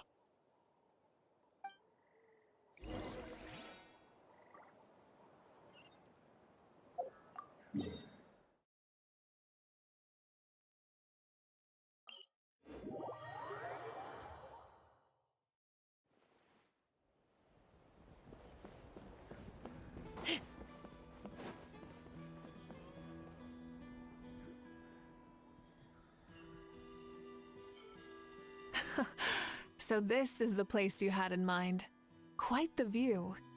Yeah. You can see our whole camp from up here. We trained like this back when we were fighting against the Abyss, too.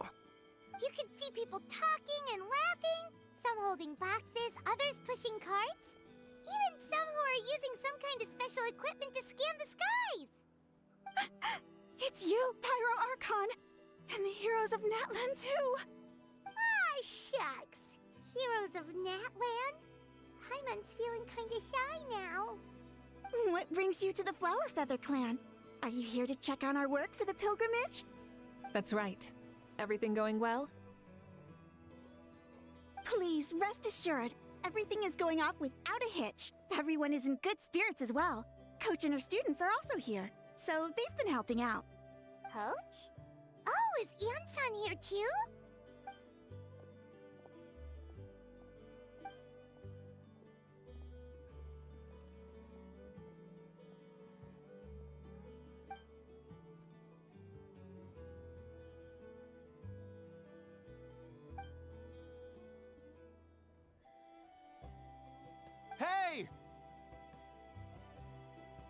please rest completely and totally assured that with us here, we'll get all the tasks done on time, no problem, and no questions asked.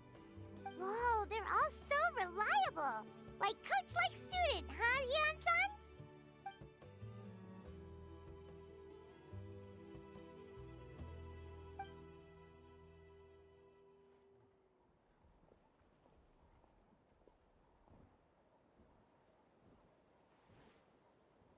Didn't even break a sweat, you say?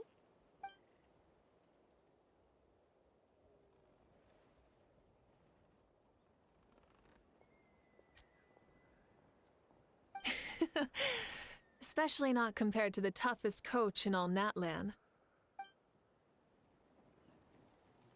And that's why they call you tough. I respect it, though. I doubt I can think of anything that you can't do. Paimon agrees! In fact, after staying in Natlan for so long, even we've begun to feel like there's nothing we can't do. So you think it's something about this place?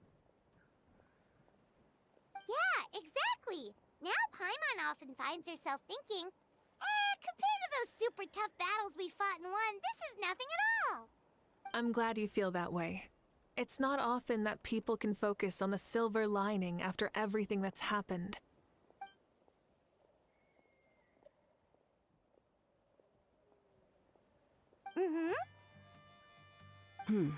The wind is rising. I think I hear something on the air. I'll head out on patrol. Have a nice chat and just let me know if you need anything.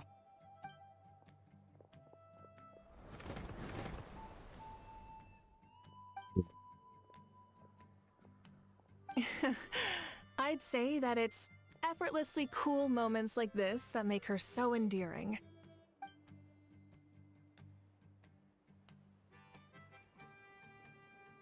We've already checked up on each of the tribe's progress, and everything is going smoothly. Well, we didn't quite get around to the Children of Echoes, but from what Kachina says and seeing how Shilonen's doing, it seems they're fine. No need to check up on them. So, that's it for the day. The only thing left to do for the next couple of days is persuade Shilonen to finish her part of the work.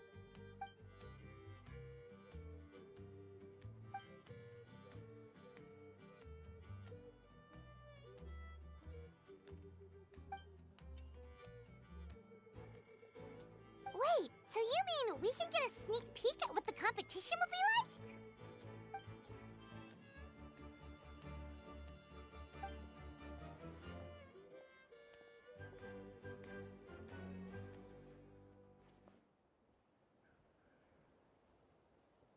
Say no more, or my hair might spontaneously combust. Come on, just show us the course already.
I'm a little out of practice these days. Any conflicts around? I'm in the mood for some peacemaking.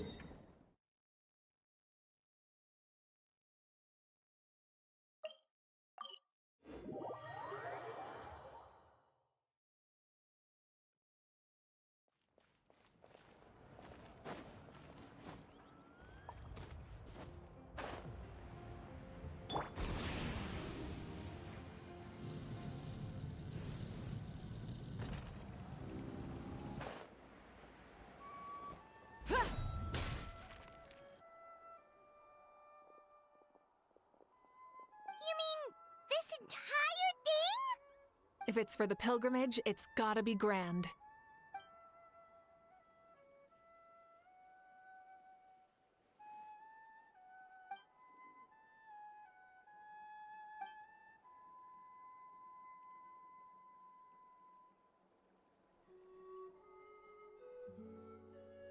Yep, this round counts as a knockout round. There'll be other events as well, and the 8 contestants with the highest total scores will move on to the final individual battles. Oh, you're keeping those? Yeah, everyone loves a good duel. It really gets the adrenaline pumping and allows people to go all out with their skills. A warrior should always feel fortunate to meet their match on the battlefield, even if it only happens once in their life. No one can resist such a good fight. That's the most Natlan thing Paimon's ever heard. This tournament, too. It's just so... you. Well, the competition's all about chasing the kindling, and you're all chasing something too, right? Well, I'm glad you found this helpful.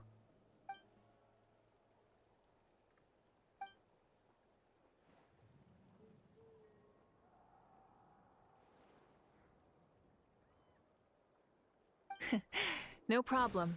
I'll go get ready. Whoa, Malika looks so excited. She must really be looking forward to this. Do you think that she seems a little bit different after the war and all? Like, you know, maybe in her sense of playfulness? She seems less serious than before. More willing to just loosen up and have fun. Whoa, you heard too? So, Paimon's right, right?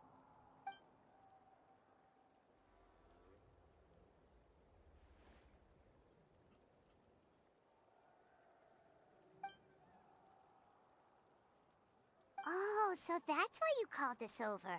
It's all part of your grand plan, huh?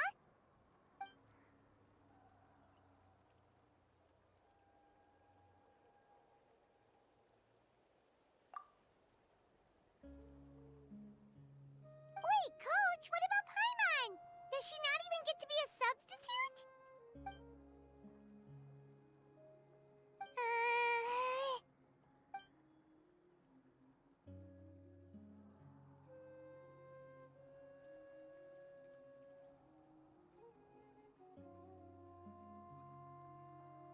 Aw, come on! I'm ready.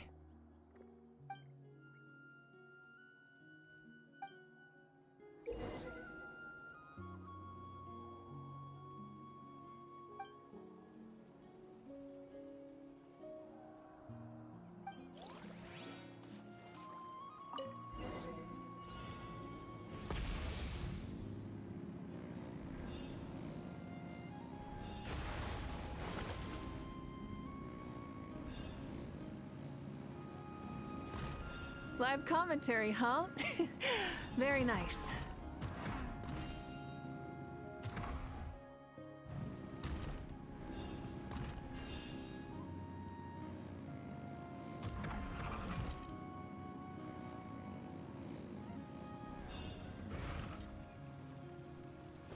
It's a piece of cake.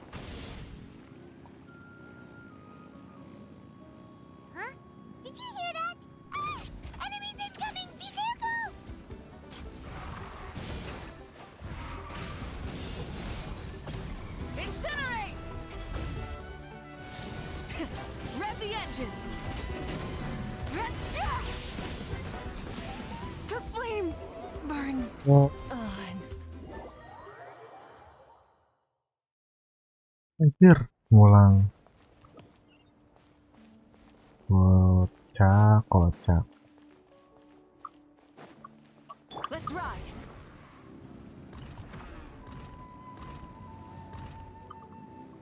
Try and stop me.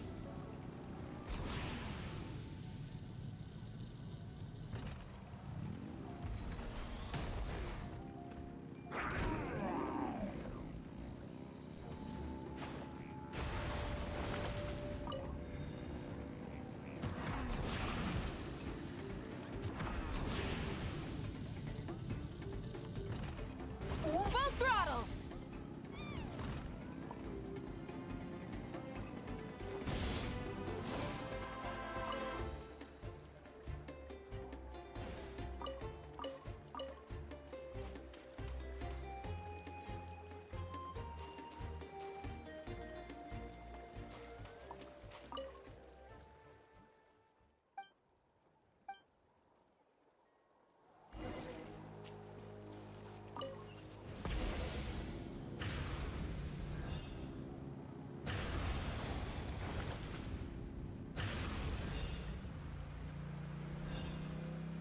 Live commentary, huh? Very nice. Nggak ngomong anjir, harus dilawan tuh si musuhnya.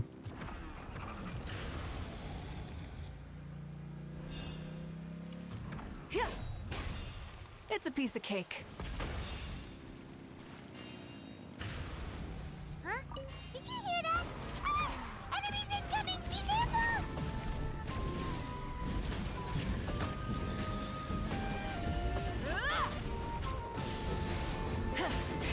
Rev the engines!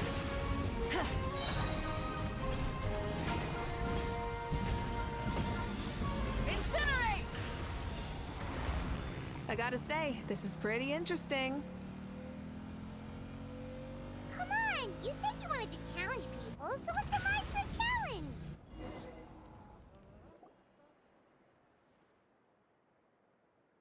Good job, contestant. Here, have some water. You're too kind. Thank you, my dear audience. And thank you, Coach.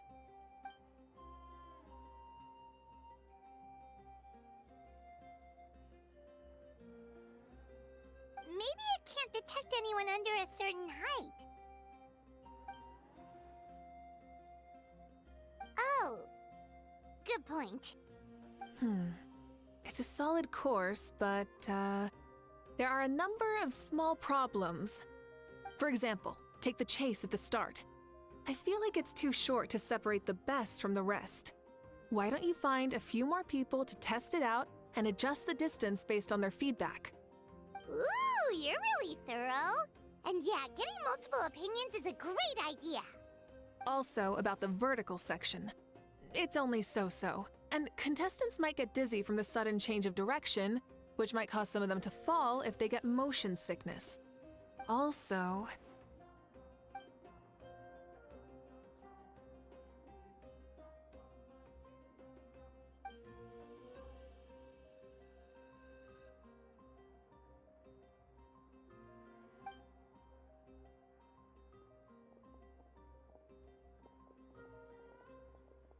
A ball launcher?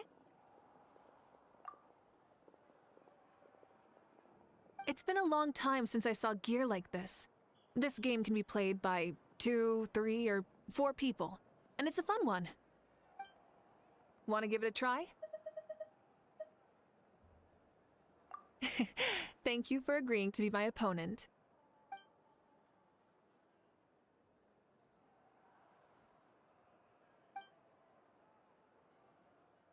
Come on, Traveler! You can beat her!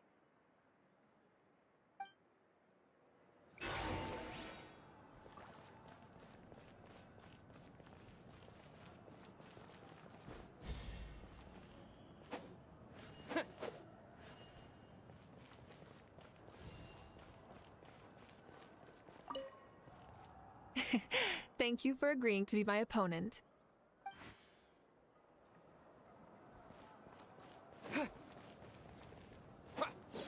Cara mainnya gimana anjay?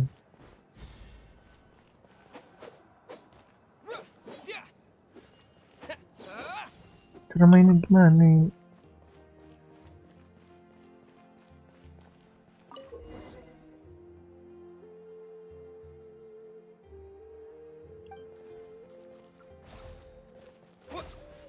Nah,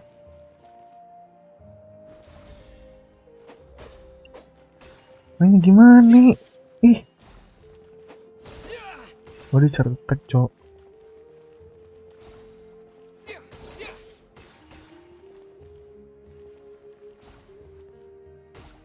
Si goblok diem. Bisa ulang nggak? Ah anjing lah. Tadi bilang normal attack anjing, tiba-tiba jadi certek.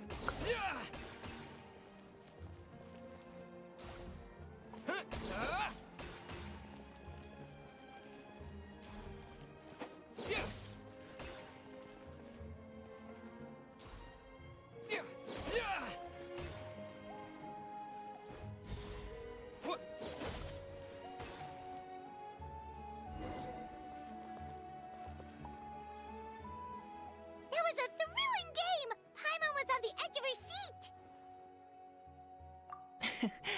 You played well. We can play a few more rounds when we have the time.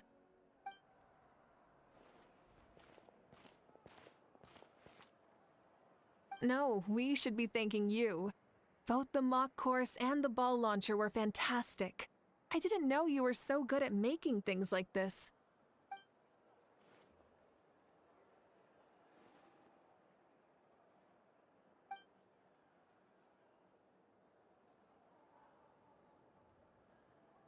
Oh, looks like I also have you to thank for her negative views about me.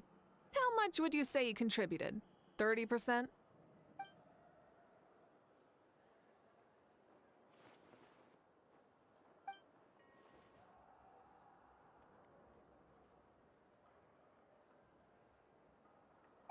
You know what they say, embrace the unexpected. Nah, bisu.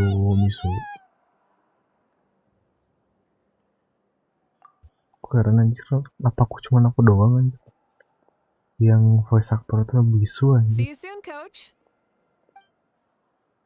Cuman Jansen sama Kinis doang anjir yang bisu tuh. It's not every day I get to call Janssen that. Did you see the look on her face? She almost jumped out of her own skin. You kinda enjoy messing with people, don't you? Really? I never noticed. Anyway, we've been out and about for so long. You must be hungry. Come on, let's go get some grub. My treat.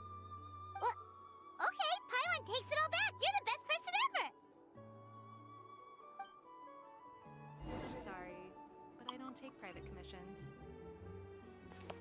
Jauh banget 600 meter.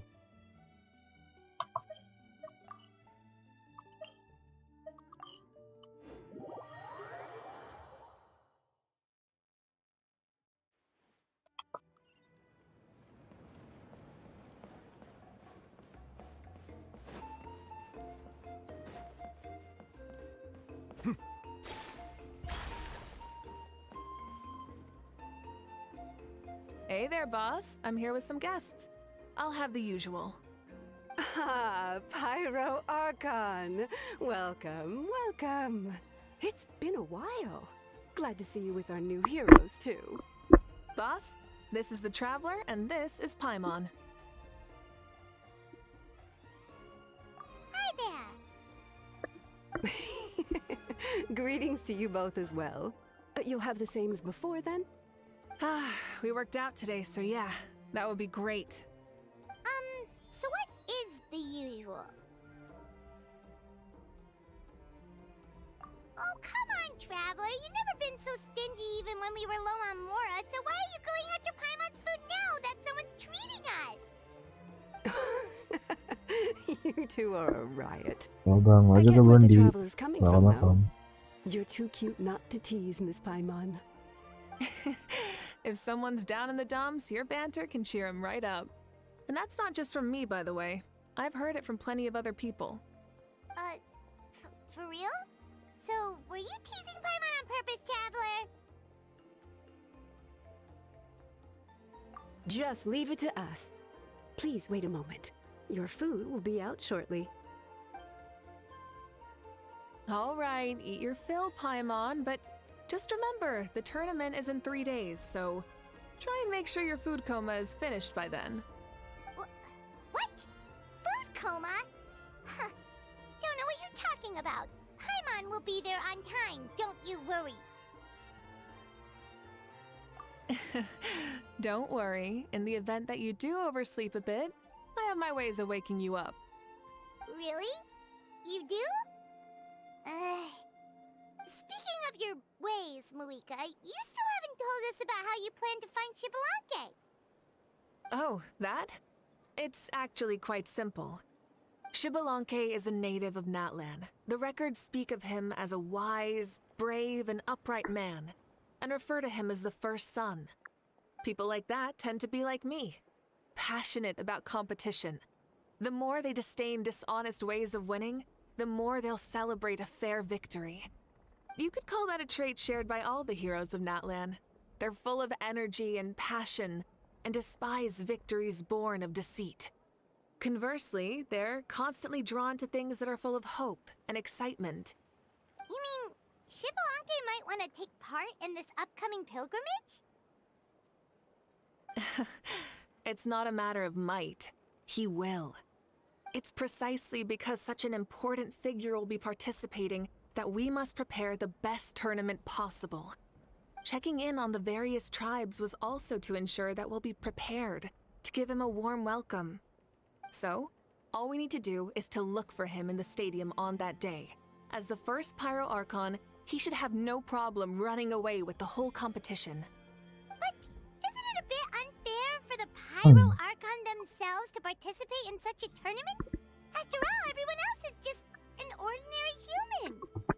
When Xbalanque ascended to Archonhood, he did so as a human. I see no problem in allowing him to participate in this event as a human from ancient times. Also, my ineligibility for this event is not due to being Archon, but due to my obligation to serve as host and judge. Huh. That's kind of like your life as Archon. You haven't lost your human side, you're just too busy to indulge it. Oh, another good summary. I'll be sure to write it down and include it in my autobiography. You're working on an autobiography? No, I was joking. Even Xbalanque didn't write one, so why would I? Still, if on the off chance I ever did write one, you two definitely be in it. Then, can Paimon have a super long title? Sure, as long as you want.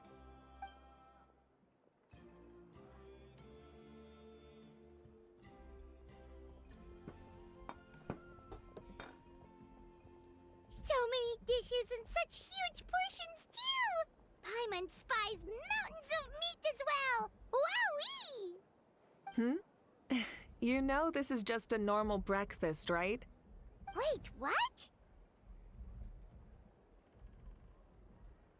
Our Archons always had a healthy appetite.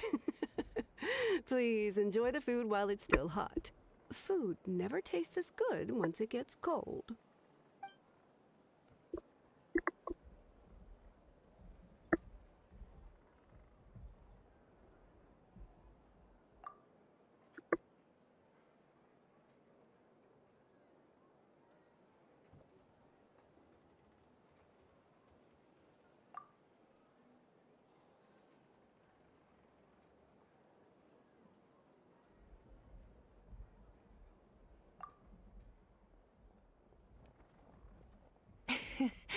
Judging the state Paimon ate herself into, I assume you'll be staying someplace close by.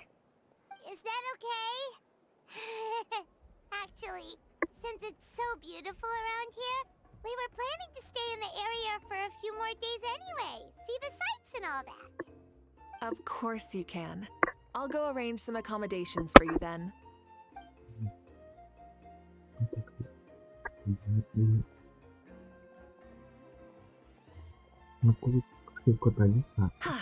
All right, I'll leave you here. Have a good rest. All right, good night.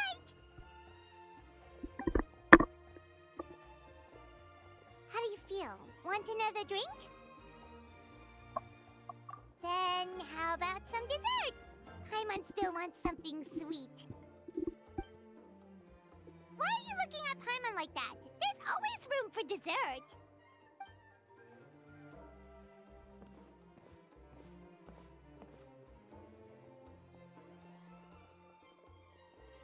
Lord Shibalanke is coming back, huh? Well, I didn't see that coming. Wait, what's that look on your face? Don't tell me you don't even know who Shibalanke is! What kind of idiot do you take me for? I was just thinking about it. I mean, we just managed to defeat the Abyss for good and fulfill the wish of all the citizens of Natlan, past and present, so why is he coming back now of all times? Yeah, if he's here to help, the war's already over. And if he isn't, I just had a terrifying thought. What if he's actually some kind of villain who's come to steal our victory? Isn't that how the novels usually go? What? No, don't be ridiculous. Novels are just fiction. Don't you dare slander our great hero. You're talking about Lord Shibalanke here, the one everyone calls the first son.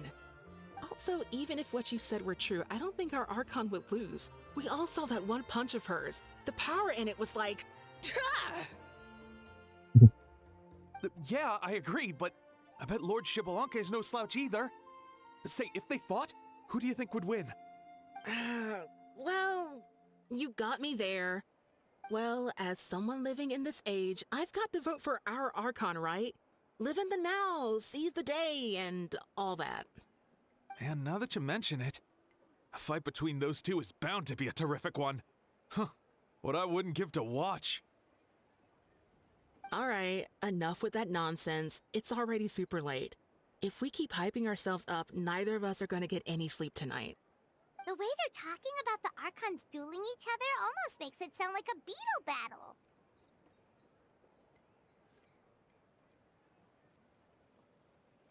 Yeah, they really do love their contests of strength here in Natlan.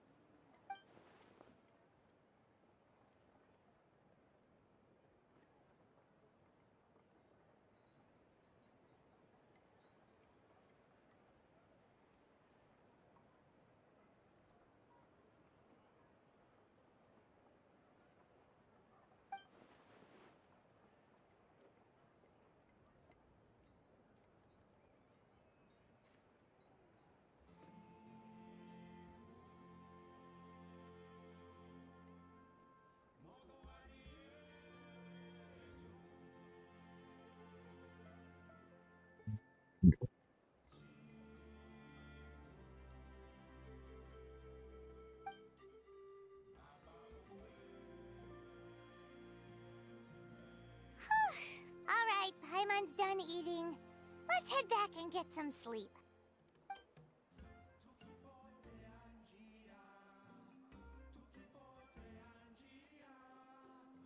Time sure flies, huh? The tournament's taking place tomorrow morning, so let's get some sleep while we can.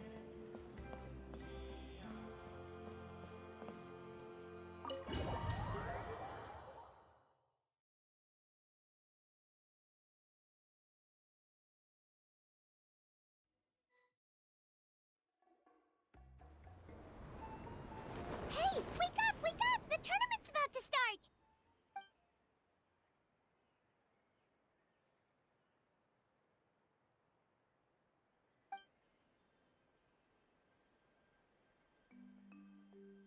Oh no, we've overslept! Only a little bit, but... Okay, wash up and pack your things. We gotta go, go, go! Ah! I can't believe it! Moika totally called it! How could we have been so careless?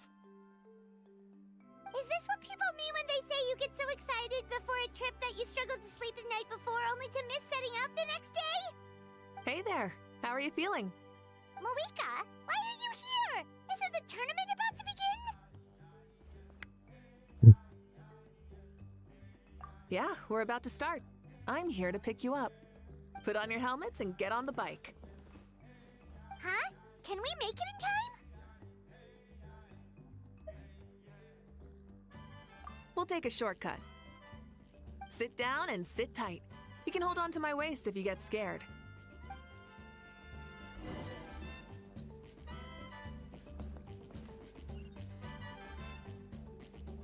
loh. We're speeding, right? We have to be speeding. Oh, come on! If this counts as speeding, Mualani would have been arrested a long time ago. Ivan's entrusted her life to you for so long, but only today has she realized just how unhinged the two of you are.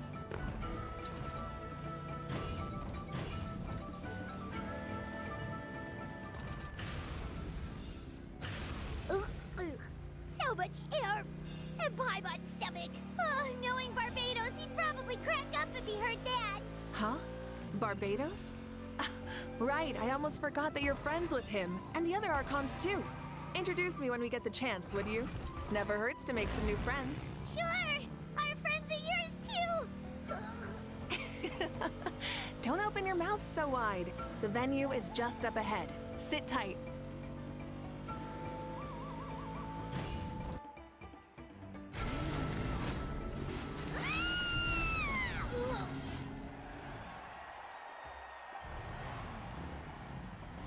Si bro ngecar attack. And safe! Just in time, too. We won the bet! We won the bet!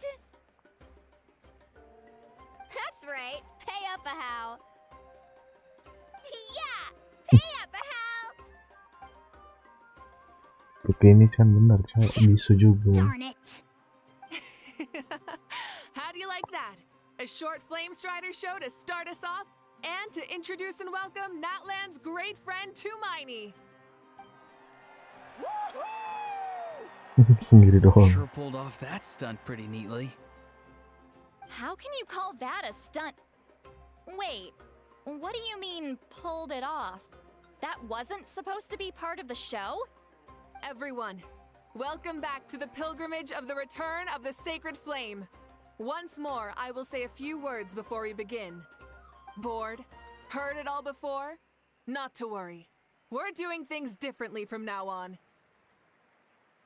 The abyss no longer threatens us day and night as it once did. My comrades, my friends, thank you for your hard work and sacrifice. We have achieved a lasting victory. A new day has dawned on Natlan. Yeah, all right! From now on, the pilgrimage will no longer serve as the prelude to a war waged to defend our land. However, many aspects of it will remain the same.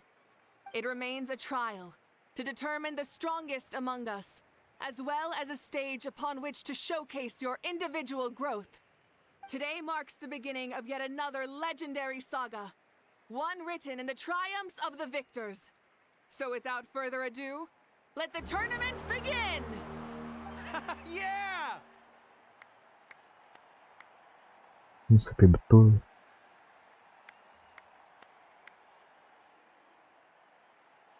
Heck yeah! Who's gonna be the new champion? Sepi banget nontonnya, sumpah.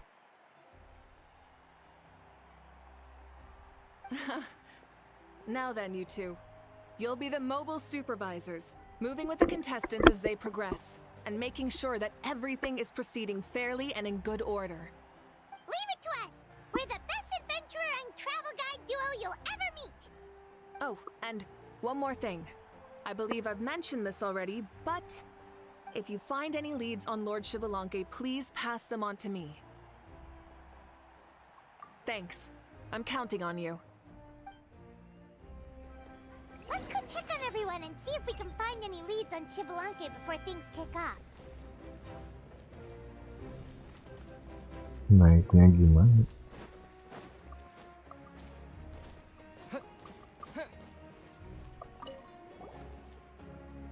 Oh, hi there, Eon-san.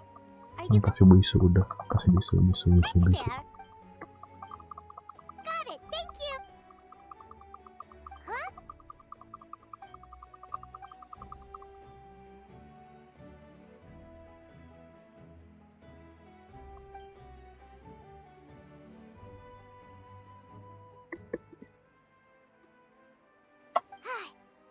Thank you, Coach. Paimon feels like even her blood is boiling.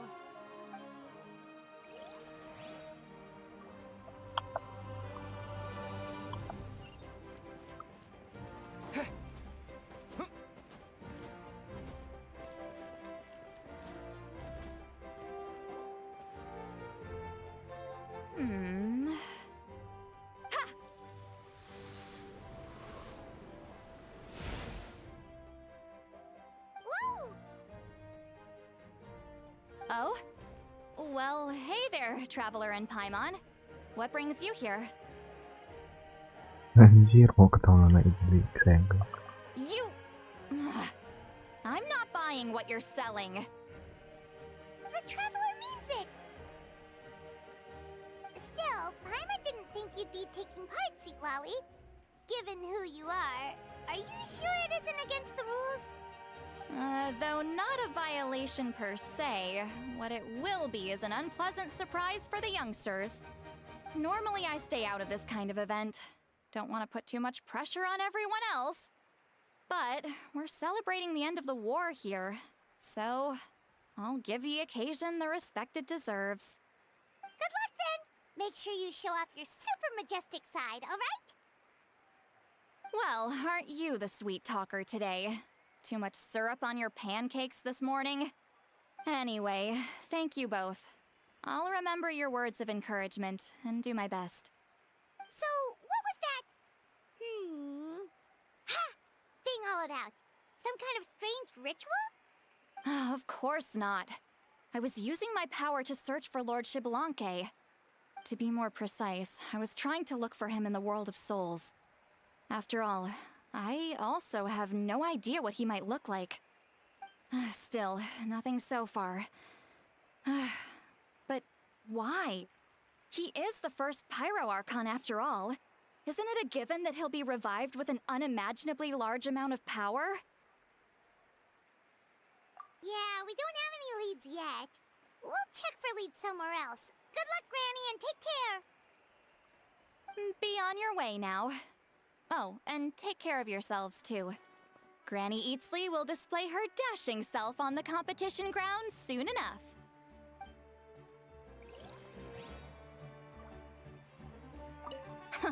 This'll...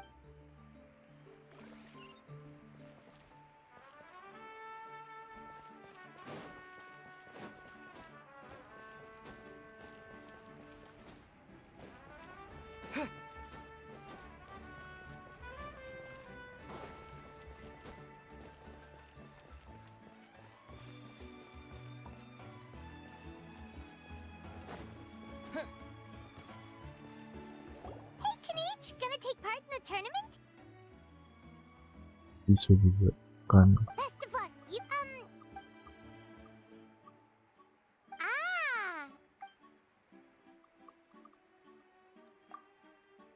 You're a rope.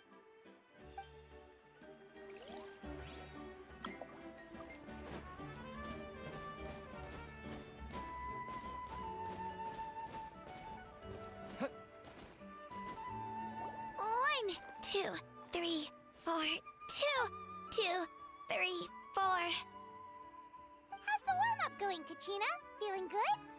Oh, hey you two. Yeah, I'm feeling great. Ready to get out there and show 'em who's boss. I'll give it my all.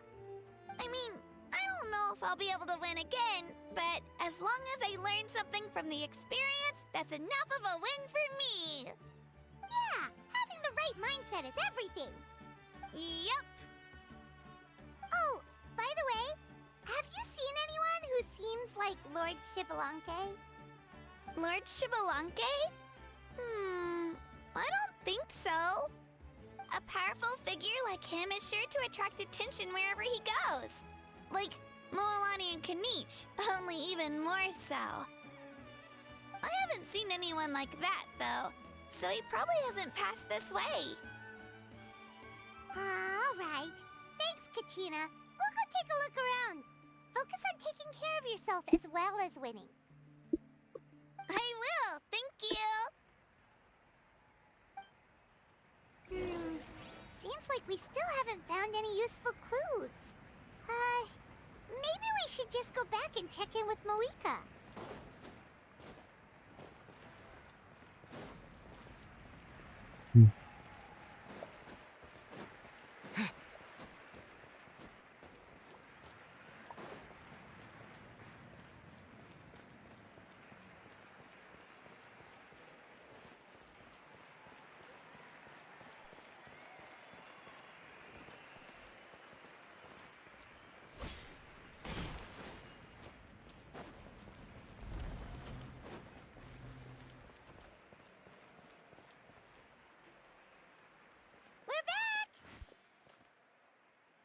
Supervisors, your report, please.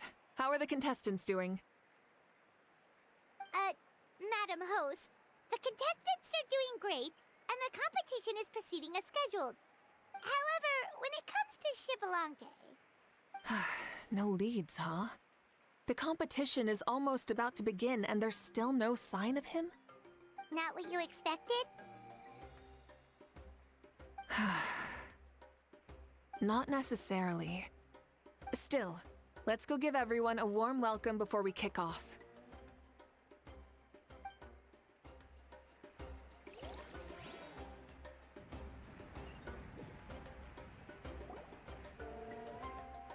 I believe we're all warmed up.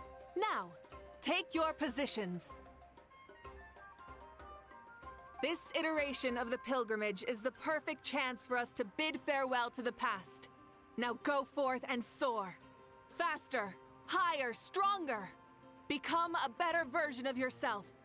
Remember what brought you here and keep pushing forward. This tournament begins now! All right. Ready or not, here I come! There's Mualani, a natural sports star. She's not gonna stop scoring anytime soon. I've got this. This round's in the bag.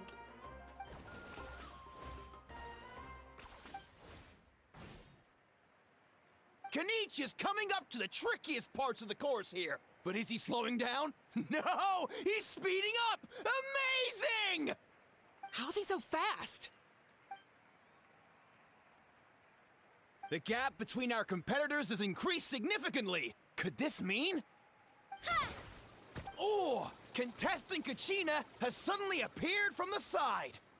This part's rough, but I won't give up. So annoying.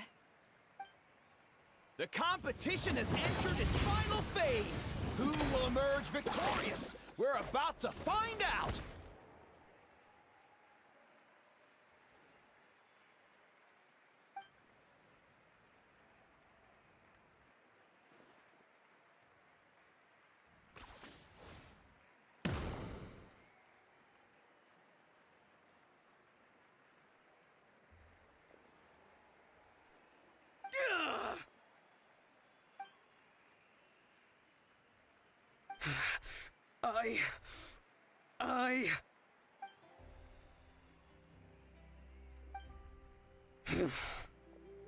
I yield. Our champion has emerged, and his name is Kanich! Kanich! Kanich! That's amazing! Woohoo! Yeah, that's our Kanich. I knew he'd win. What? So not only is the little punk hard to kill, but he's good at fighting too? He does have some skill. You beat me fair and square, Kanich. People always talk about how tough you are. And now I can say for sure, they're not exaggerating. It's funny. I was thinking to myself earlier that I might have a shot at winning this. Unless I have to face Kanich in the final. Come on, dude. What are you talking about? Losing to Kanich isn't really a loss at all. You've more than proven yourself, too. You could beat me up 30 times over.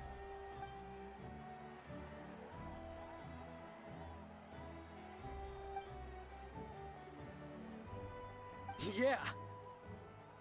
You're both so good.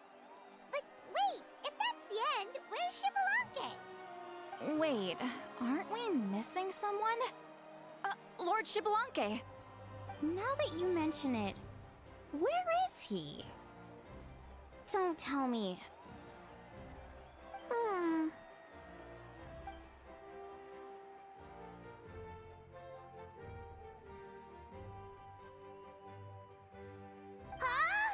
Are you saying that you beat Xbalanque then? Ugh, just kill me now! Better death than to suffer this torture! What a joke!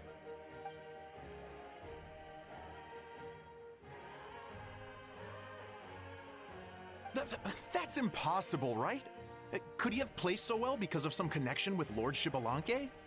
You mean He might be Shibalanke? Wait, I'm Shibalanke now? That's news to me. I've got it! Lord Shibalanke didn't want to steal anyone's thunder, so he must have lost the tournament on purpose. Bro, siapa yang ngomong That itu doesn't seperti make cowok? any sense. This is the most holy pilgrimage of the return of the sacred flame. How could anyone throw a match? Whoa, did Paimon say something wrong? Now everyone's talking about Shibalanke. Still, that guy was almost too good, wasn't he? We've never heard of him before, but he was still going toe-to-toe with Kenichi. Could he really be?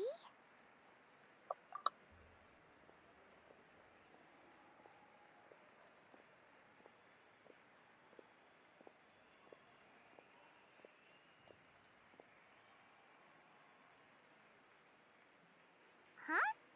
What are you looking at, Moika? I felt that something was off since the tournament began. Reflecting back on it, it wasn't because I could sense Shibalanke's power, but rather that I could not.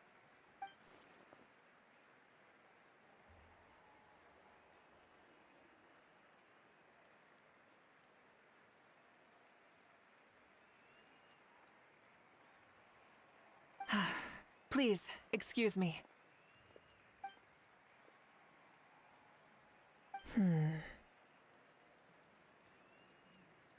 There you are. No unimaginably strong soul aura, nor any whiff of extraordinary power. But I know, beyond any doubt, that you are Shibalanke himself. Huh? Who's that? I've never seen him before. Isn't that Mauso? Like, Tato's grandson? When did he sign up for the tournament? Did he even fight anyone out on the field? What are you talking about? He's been standing there this whole time. I totally thought he was just there to cheer the others on. Wait, so that's Shibalanke? But he's just a kid. Ha! Ha! Well, this kid doesn't look like he can take a single punch from the almighty Dragon Lord. Kahula how! Just give me 1 second and I'll... Huh? That's Lord Shibalanke? But, I mean, he was right next to me for most of the tournament. And he didn't seem very, well, Shibalanke to me. You recognized me? Perceptive. No less than expected of this era's Pyro Archon. Forgive me for asking, but how did you do in the latest tournament? I didn't even make it to the final 32. No! This is a joke, right? It has to be. It's clearly staged. Out of my way! I've got to see Lord Shibalanke for myself! As expected, your return has caused quite the commotion.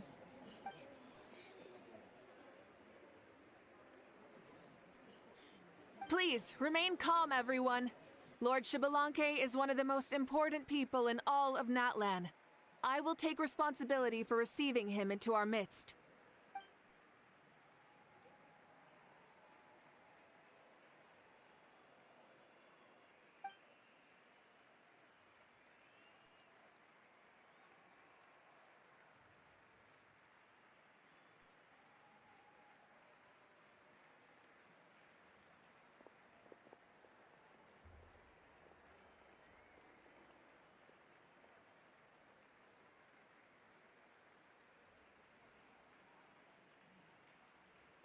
She's calling us! Quick, let's go!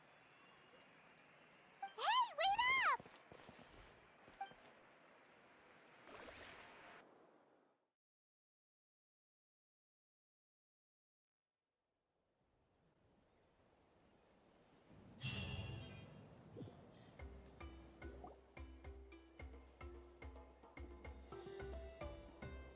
Okay, this should be far enough. Sorry for making you walk all this way. I am Natlan's current leader and Pyro Archon Mawika. Lord Shibalanke, I said I was inviting you for a chat, but to be perfectly honest, this is also my first time doing something like this, so I don't even know where to begin. Oh? Oh no, he doesn't sound too impressed. You mean you've never hosted a long dead guy on his first trip home before? No worries, it's a first for me too. I didn't realize you also had a sense of humor. Wait, really? Hang on, I think I just realized something. You're telling me that neither you nor your companions know that I, Xbalanque, was totally hilarious? All the woven scrolls regarding your life depict you as a wise and upright person. According to legends, you also use the divine throne to negotiate with the ruler of death, establishing the set of rules unique to Natlan. As for your sense of humor, no sources have ever touched upon it. Maybe it's better to say that we know even less about you than we expected. I see. In that case, allow me to reintroduce myself. I am the first Pyro Archon, Xbalanque. You may call me dear beloved son, or just Lanque for short. Wow, talk about being overly familiar. And these two are? Allow me to introduce the Traveler and Paimon. They're important friends of Natlan and our companions. Great heroes who helped us defeat the Abyss for good. Ah, I see. I was about to say, why did a child follow us all the way here? Though you could say the same for me. And judging by your expression, that's exactly what you're saying. And there's where you'd be wrong. This body belongs to a child of present-day Natlan. I'm only possessing it temporarily. I see. Your physical body couldn't be revived, so you had to borrow someone else's. But what about the original owner? Is he, okay? No need to worry. My existence has not affected this child in any way. This body's original occupant is currently experiencing a fantastic dream. I have my own plans, and as for my reasoning, you'll find out soon enough. Alas, this borrowed body is a bit lacking when it comes to exercise, and hasn't really trained any aspect. I tried my best at the tournament, but could only get so far given my physical limitations. Oh, that explains why you couldn't make a deep run. You're not used to this body, are you? I wish that was the only problem. I'm simply unable to do a lot of larger movements. Oh, and my usual climbing and jumping motions aren't exactly suited for him either. Also, you've got to be twice as careful in a borrowed body. If I pushed him too hard and got him hurt, I'd be no better than a criminal. I could never do anything like that. Indeed. Still, the great shaman Citlali learned about your impending resurrection from the Wayup, but we still don't know why you've returned. Oh, is it time to get serious then? All right, serious mode activated. Ahem. In any case, you've already touched on the topic. I did indeed strike a deal with the ruler of death. She once asked me why I prayed for her power as a mere mortal, and why I yearned to save a nation in peril. I convinced her with the promise of perpetual existence and the everlasting flame of life. So, she shared her strength with me, and allowed Natlan to operate under brand new rules. I told her that the plan would be a grand, long-term one in which victory would not come for some time. Certainly not within a mortal lifespan. Still, I knew that someone else would bring it home. She assented to my request, and became an observer of our tale. Seeing her interest, I also asked that I, as the one who laid the foundation, be granted an opportunity to see the new world with my own eyes, if we actually did manage to triumph in the far future. So your return is a special favor granted by the ruler of death. More like a bet I made with her. Even gods have things that pique their interest. I bet correctly on the outcome of this war, so this trip is my reward. How do you feel about the Natlan of today? Does it meet your expectations? Oh, I like it a lot. Could you tell me more, by the way? I'd love to know how you managed to win the war. As you know, ours was an exceedingly grand long-term plan. I'll skip over the most ancient parts and start with what I know. The battle from 500 years ago. The disaster struck suddenly, and Natlan was engulfed in darkness. Our land and faith were both shattered, and everyone believed that our nation's end was nigh. But even when thrust into battle against the abyss, fate, and the passage of time, our heroes did not give up hope of victory. We each shouldered our heavy duty using the power that you left behind. All the Pyro Archons in the last 500 years have devoted their lives to banishing the abyss, rebuilding our tribes and faith, and uniting the people as one. As for me, I decided to head 500 years into the future, that is, the present, so I might finally bring together our people's resolve, which has stood firm for thousands of years, and fight for our final victory. Of course, I had prepared for the worst. That I would awaken to naught but monsters, corpses, and ruins where our nation once stood. Had that happened, there would have only been one thing left for me to do. Fulfill my final duty as a warrior, and then witness the end of the world helplessly. Still, the outcome proved that our faith was not misplaced. This victory, and the miracle that it created, is the greatest reward for all who gave everything to protect our realm. Yeah, had anything gone wrong, whether in the past or in the now? I have always believed you to be shrewd.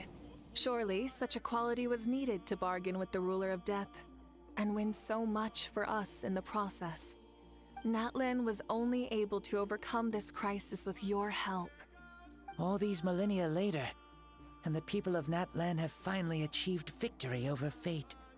If future generations will call me the one who created the rules and initiated the plan, then you are the one who inherited those rules. The final executor of the plan. The one who created a miracle. Beginnings and endings. Creation and change. Mawika, you truly are a remarkable leader. It is my honor to have met you. Please, you're too modest. Rather, it's our honor to welcome you back to this world. Ah, and that's the perfect segue to something that you should know. You see, you don't have to worry too much about my second life, since I'll only be here for a single day. Like, from sunrise to sunset. A single day?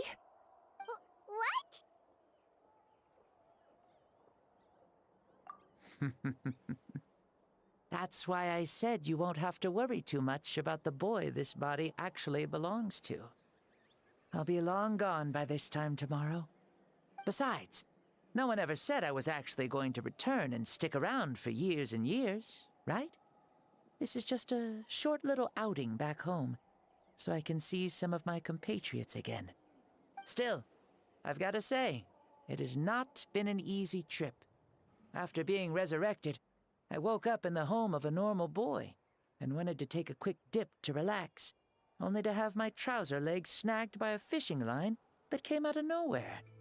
And once I finally made it to shore, I decided to take a stroll and see the sights, only to step into a trap along the way. Beats me who'd put a trap out there, and there wasn't even anybody around to check it.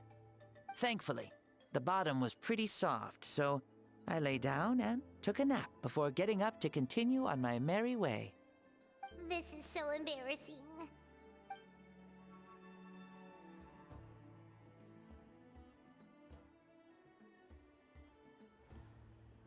After countless trials and tribulations, I finally managed to sign up for the tournament.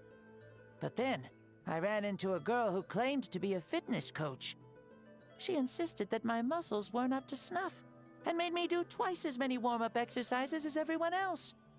Oof, you guys in the future sure have it rough. Well then, what's next for you?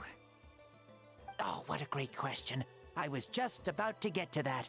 You're a pretty considerate gal. So, I do have a small wish that I haven't been able to fulfill. I managed to participate in the pilgrimage, but alas, my potential is restricted by this form. It sure would be nice if I could show everyone what I could actually do. Why is he stealing glances at us like that? Well, now that I've said it, care to help an old man out, hero? Ahem. See, I was also quite the formidable warrior in my time. Surely a match for Mauika. I mean, I was the first Pyro Archon after all. I could shake the cliffs with a single punch, scale mountains with a single leap. Very formidable indeed. So, you'd like to spar with me? Yes. Using your current body? Will he be able to handle it? Don't worry. I'll find a suitable location for our duel, and a way to keep this body safe. The first sun. The ardent sun. This star is a flame, burning with a passion that will consume all. From the moment I first saw you, I knew you to be a true warrior, just like me. Surely you shall not refuse me this battle, O inheritor of my ancient name, the burning sun, Kiongozi Mauika. I accept. Brilliant. In that case, let us free ourselves from mortal shape. Let the ancient souls guide you to the true arena of duels.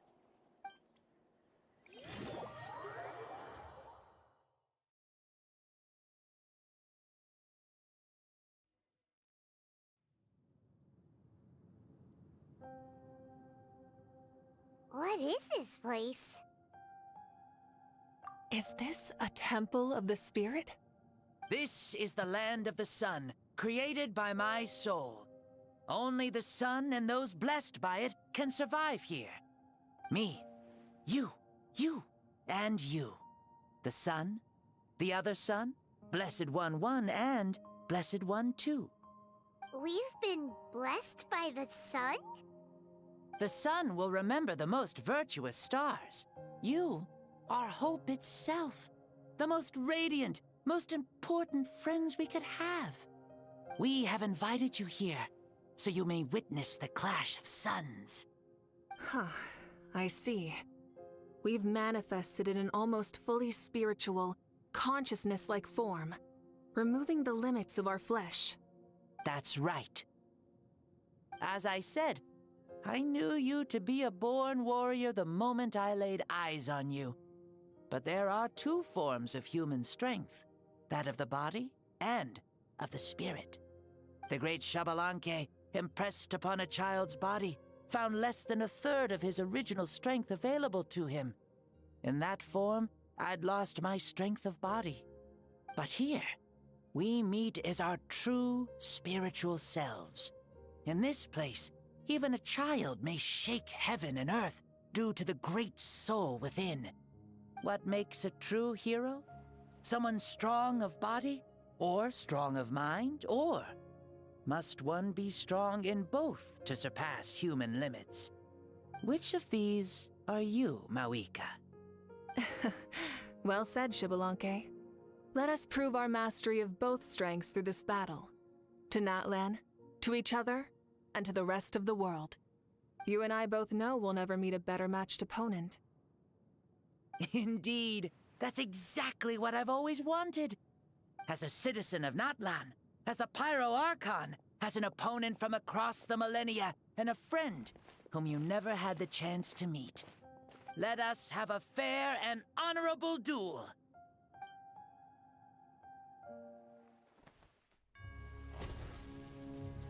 Our fight will end when the flame is extinguished. Fine. You ready?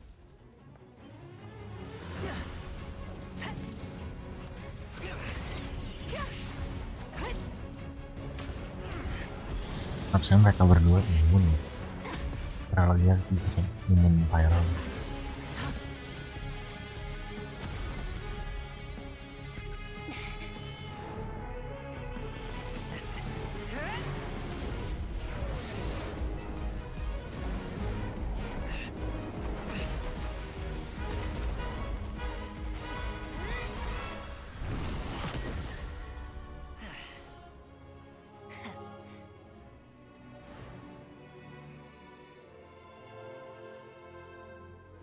No. In war, there's no time for that.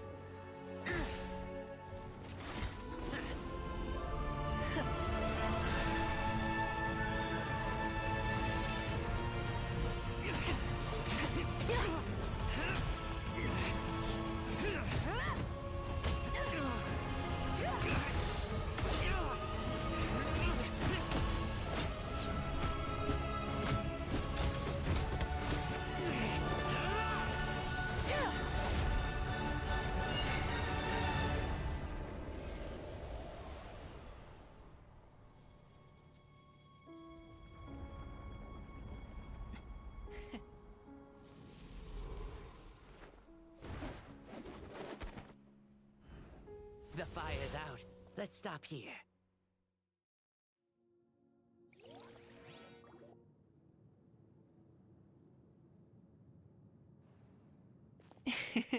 It was a great fight. That was an exhilarating battle, Mawika. Looks like this old man's still got some fuel left in the tank after all. You jest, Lord Xbalanque. Your spirit is as strong and youthful as ever. Come now.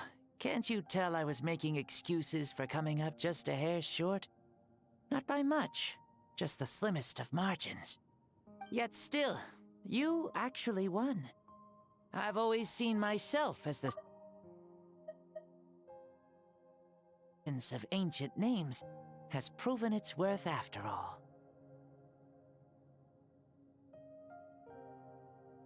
I bear the name Kiongozi, the leader of our people.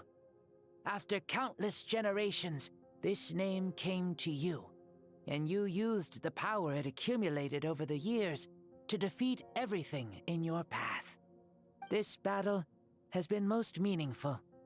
Beyond the facts of victory and defeat, I've also learned a lot about you. Take, for example, your strength. It is at once ruthless and gentle, both tenacious and sharp. You neither overwhelm your opponent with sheer power, nor defy them with only your strength of will. You possess a great understanding of your own might, and will convert all of it into fuel, so you may climb to even greater heights. It is thanks to heroes like you that this war was won. I'd have never been able to return to the mortal realm otherwise.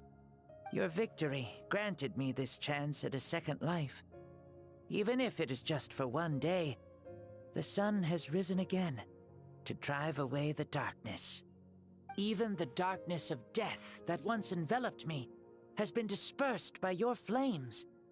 Mawika, you are the newborn sun, greater and more radiant. Allow me to give you a present to celebrate your victory. Ooh, there's a prize too? Paimon wants to know what it is! Coming from you, it must be super awesome. My journey is complete, and I have no more need for my remaining time. Mawika, I would like to give you all my remaining life force, which I obtained from the ruler of death. Use it to awaken those you wish to see the most. Surely there must be at least one person that you'd like to meet. What? So it's a blank check to bring anyone back for a time? Though Natlan possesses incredibly unique ley lines, it is still extremely difficult to meet the dead outside of the Night Kingdom. Now, take it. Though we both became Pyro Archons in life, we were still born into this world as ordinary humans. There's no need to hesitate. Just do what you think is best. Thank you for the offer, but I don't think I'll be needing it. Huh? The past lives on in my memories, and will always remain my treasure. Meeting someone we can no longer see again will only lead to more longing. Rather than cling to the past, we should enshrine it in memory. Ever loved and never forgotten. Mawika.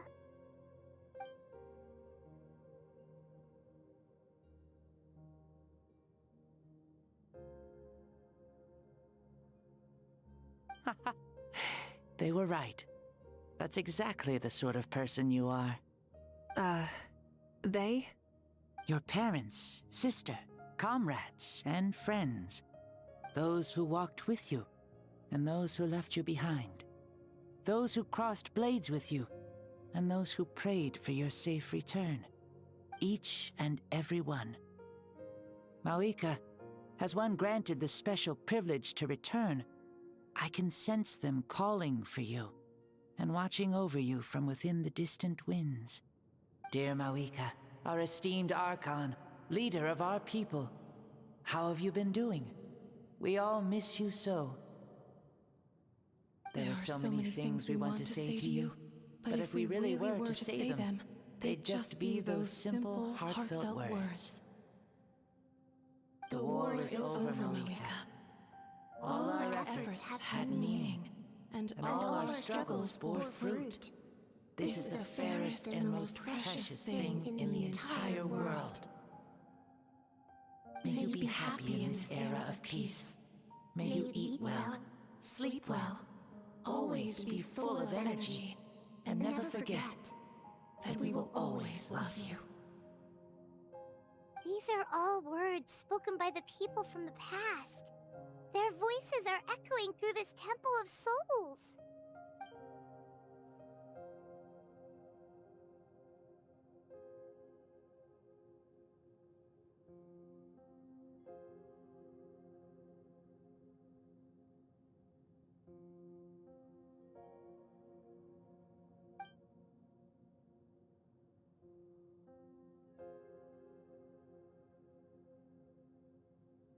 Thank you. Those who have gone before will never forget you, even as you keep all their names deep within your heart. Mawika, my dear child, though we have ascended to Archonhood, never forget that we are still human. Live as you please, in this age of peace you forged with your own 2 hands. Why so formal all of a sudden? Seriously. Huh? Mawika, where are you going? Ho ho! Leaving already? Now you're the one acting all impatient. Since we're done with all the serious stuff, it's time to follow me. Shibalanke, doubt you've ever ridden a flame strider in your current body, right? Never even heard of such a thing, to be honest. Ooh, are you gonna take him out for a ride?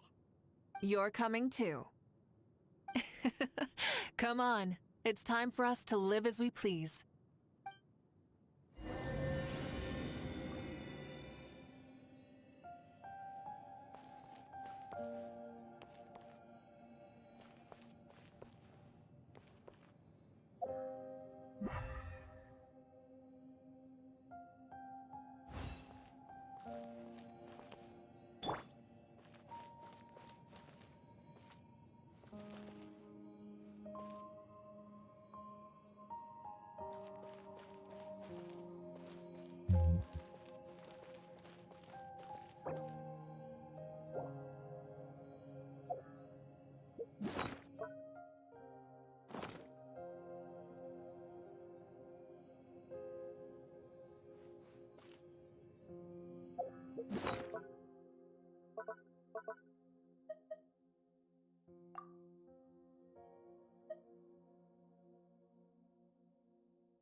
Helmets on, sit tight, and don't fall.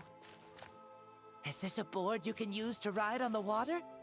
And you can stick it to the back of vehicles too? Genius! This is Moika's flame strike. Playing with this stuff is part of everyday life then? Yeah, we're living good. Ah, I wonder if I would have ever become Pyro Archon if we had had these gadgets around back then. I might have had a bit too much fun with them. What? That would be terrible. Agreed. Good thing they were only invented after I died, huh? Looks like I really am better after all, for becoming Pyro Archon even with all this temptation around.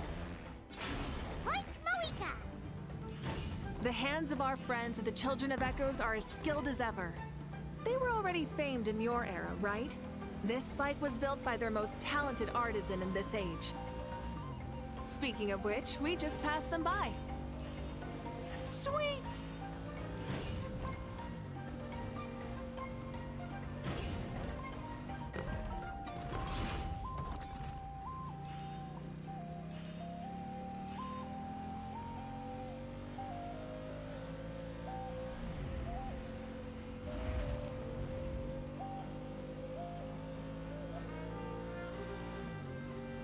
Is that Natlan? Ah, sure brings back memories.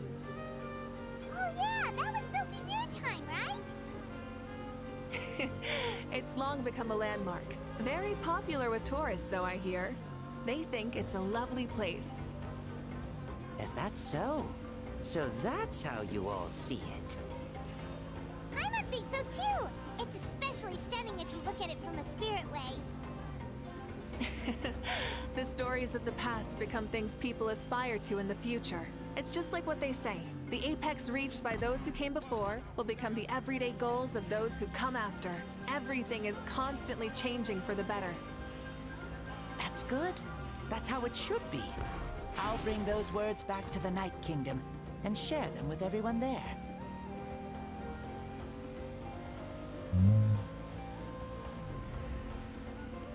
Parang makan kami.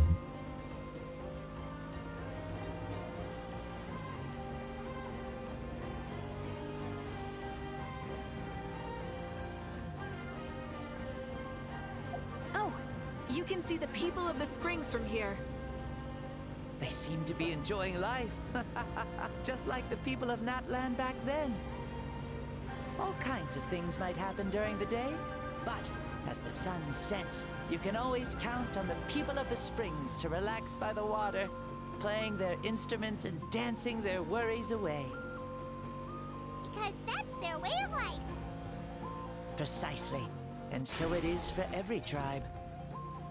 No matter how many years have passed, for the people who live here, some things will never change.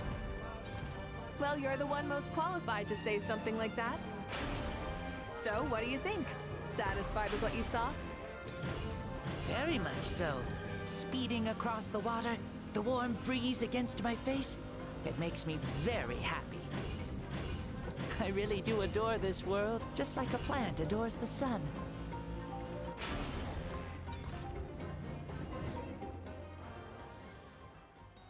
We made it! Woohoo! Woo! Woohoo! Thank you, Moika. This has been a wonderful trip. Lovely things are meant to be shared after all. It's the least we could do for our friend. I'll admit, I didn't expect people several thousand years in the future to see me as a friend. Not that I'm complaining. This old man's had a great day today. Thank you, dear friends. I can still remember how nervous you looked when you saw me for the first time, Moika. I'll cherish that memory. Oh, is it almost time? Yes, it is. Thank you for coming back to see us. This meeting means a lot to me as well. Mm-hmm. Well, time to go. Don't forget to lead a happy life. Aw, already? Hyman's gonna miss you. See you later, Shibalonke.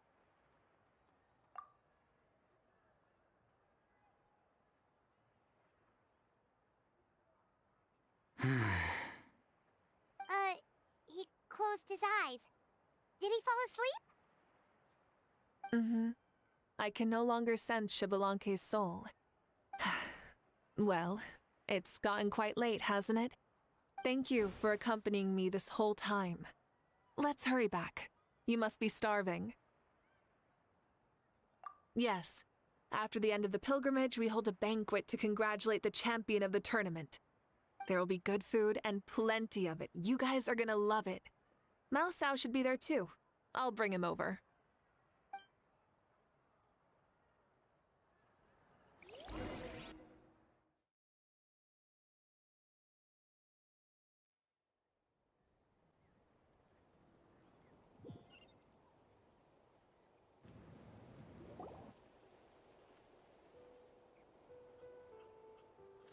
Do you think there'll still be any food left over for us?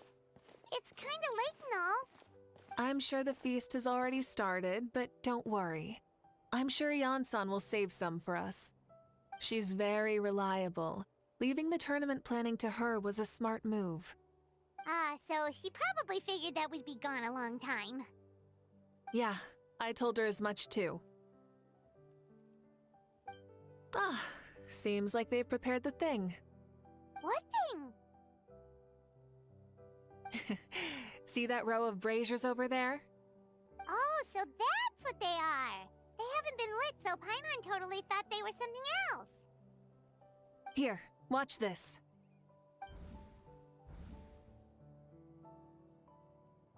Whoa, they're beautiful!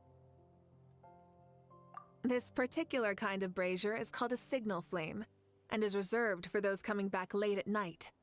The others set up an entire path using these signal flames to await our return. Those returning to the tribes must light them with their own hands. The flames will illuminate the path ahead and show the tribe that the person has made it back. Even if you're surrounded by darkness, never forget. Your friends wait for you in the distant light. Remember that feeling when the exhaustion of your journey creeps up on you.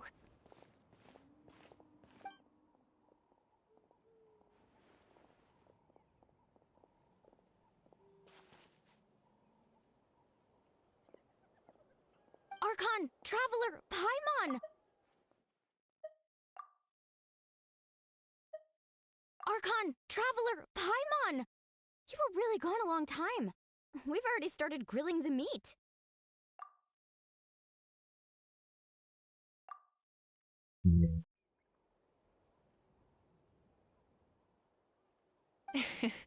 We had a long talk with Lord Xbalanque. It was pretty time-consuming. More than well. Xbalanque, he's a very good man. He far surpassed even my expectations.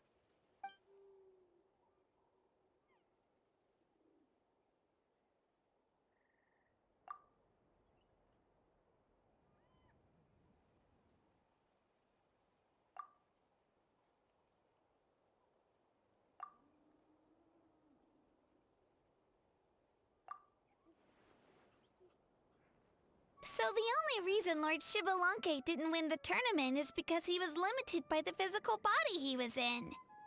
That's right, but don't feel disappointed on his behalf. He himself was not upset about that turn of events. He had many revelations during this journey, and as he said, strength of mind is as important as the strength of the body. He realized that after failing to make it to the final 32. No matter how many times Paimon hears it, it's still so funny to think that Xbalanque didn't even make it that far. Strong in both body and mind. Huh. I'd say our champion Kanich fits the bill. Don't you think? Indeed. Everyone, let's raise our cups. Let's celebrate our champion! Kanich, you've proven yourself a true warrior and athlete. Congratulations on your triumph in the pilgrimage. A toast to our champion! Cheers! Bro, kulkas 16 pintu coy.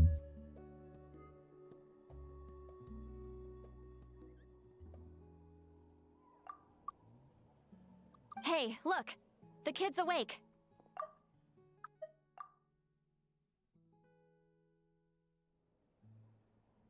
Huh? Where am I? Hello, Mausau. You're awake. This is the celebration feast for the pilgrimage of the return of the sacred flame. You participated in the tournament too. Huh? Me? It's so long, even my lowly servant couldn't manage to give a simple summary. Ha!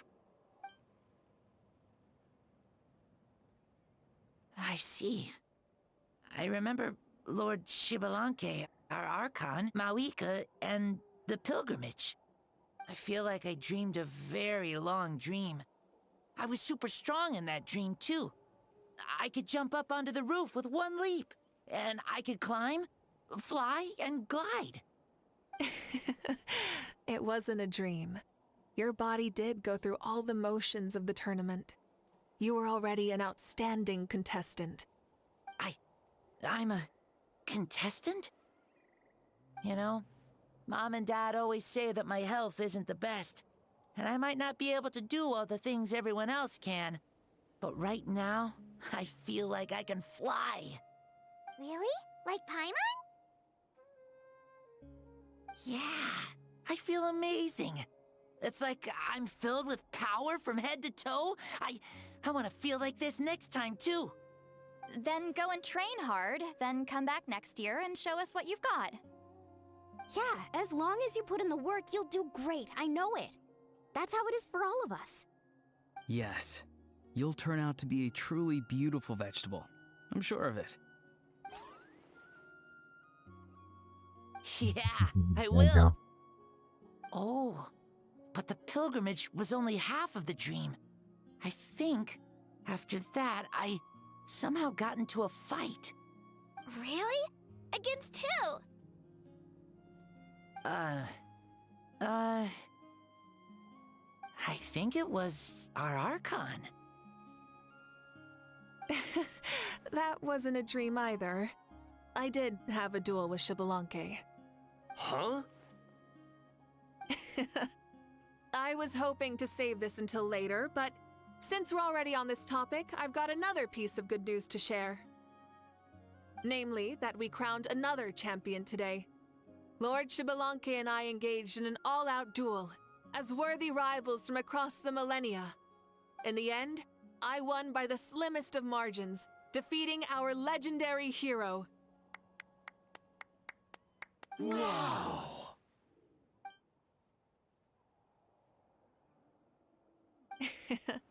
This is no lie, and I have our best friend here to back me up. You were the arbiter for our duel, yes?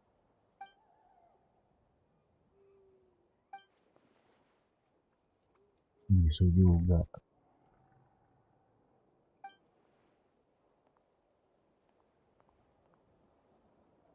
Yeah! Amazing! What an achievement! Come on, everyone, let's have another toast. For our Archon this time. Very well. Acknowledge my victory, recognize my valor, and drink this wine of victory for me. Woohoo! Yeah! Kita mabuk lagi. Today's been a super long and exciting day, yeah?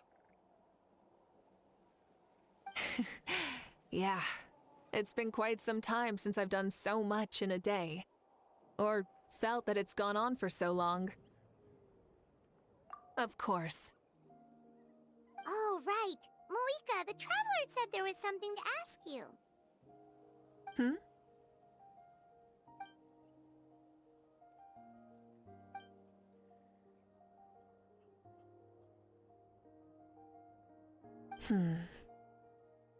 No. In battle, there's no time for that, so it never crossed my mind.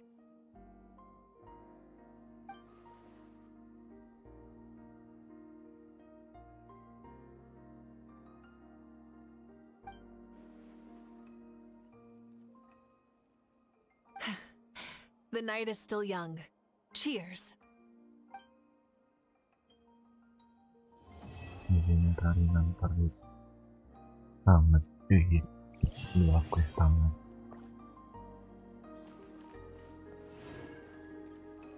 Ini masih ada nih di NPC.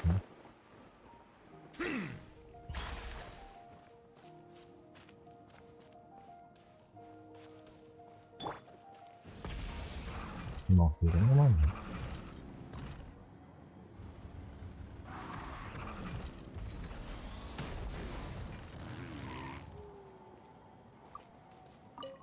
Whoa. Our Archon really is amazing. And super brave, too. She even went toe-to-toe with Lord Shibalanke.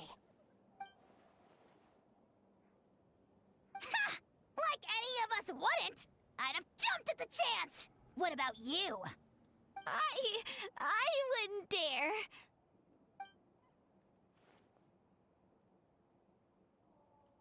I swear, you're all just brimming with energy over here. This is Lord Shibalanke we're talking about. Our greatest ancestor? Are you really that into sparring with your elders? Granny Seat Lally! Let's spar sometime, too. No. We're absolutely not doing that.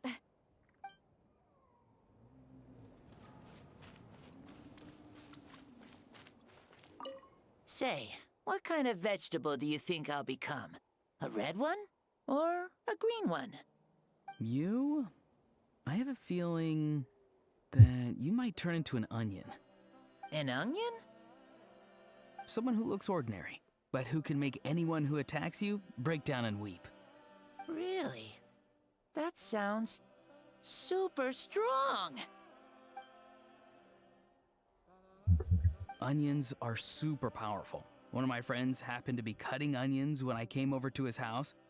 He began to cry, and the Saurians also began to cry, and eventually, nearly every living creature in the room was crying. I was also in the room, but I shielded my eyes with my cloak just in time. Kukuku and Aoife couldn't see my face, so they thought I cried too. I'd like to become an onion man and make people cry too. Sure, no problem.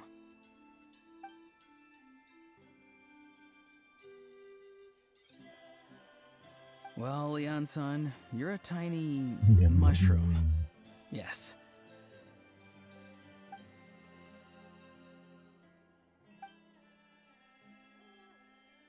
And then you must be full of life too, right, miss? Yes, she is.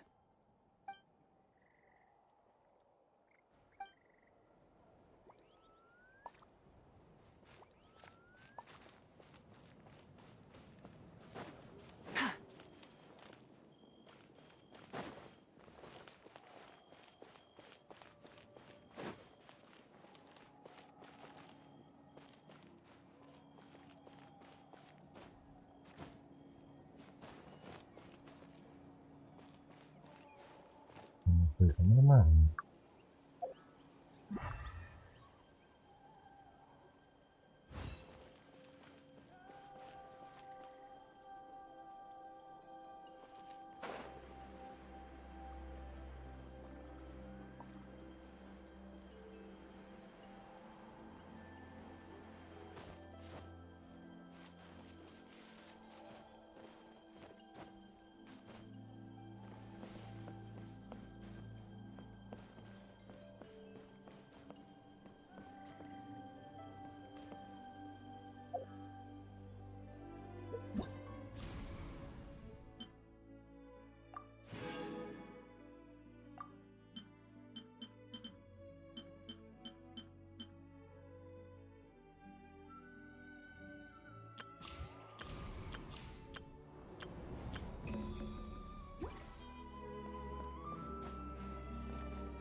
ini tidak perlu itu kalau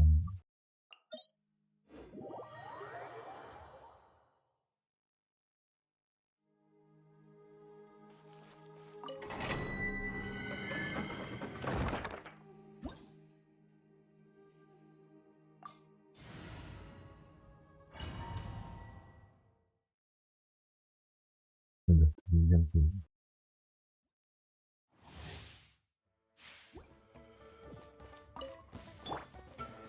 Order guide you. Stabilize. Knock him down. Bullseye!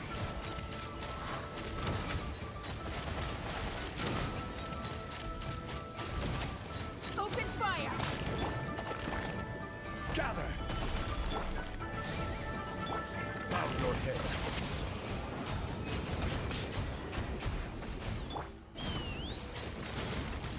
Open fire!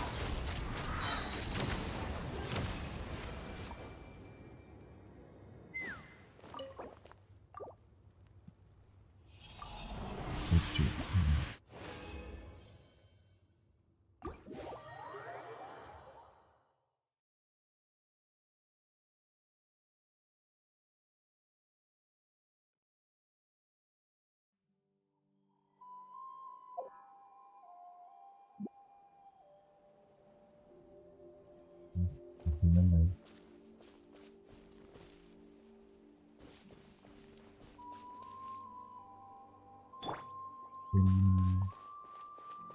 Try and stop me!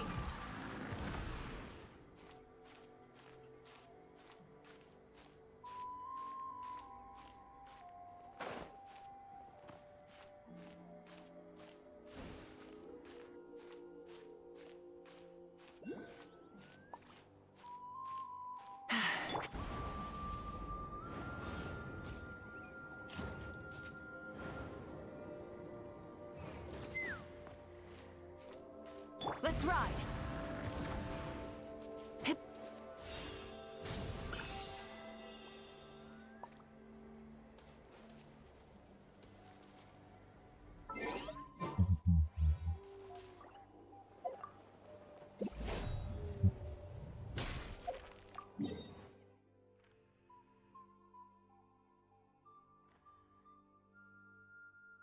Itu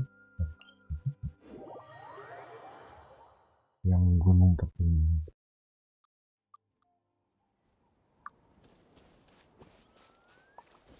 Mana? Oh, berarti mak bareng ya.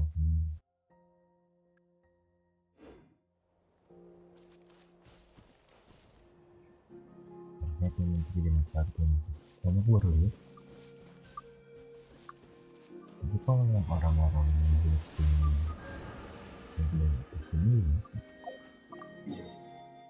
ini kan ini bukan ini apa ya?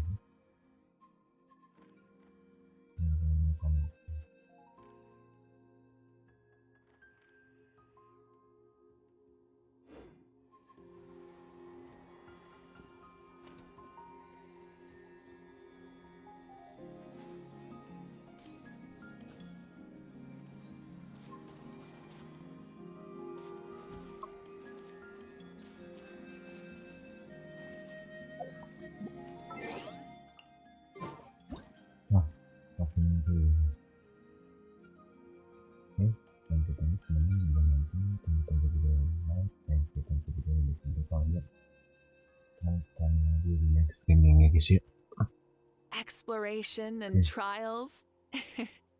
Adventuring is right up my alley. Mungkin besok, tapi kayaknya besok malam. Atau mungkin dari sore, kalau misalkan bisa dari sore atau dari siang, ya diusahakan baik. Ya kita kayaknya dari pagi sampai sore sih main, tapi ya besok mungkin rencananya buat open Jogja, jadi oke lah. Ya, selamat malam semuanya.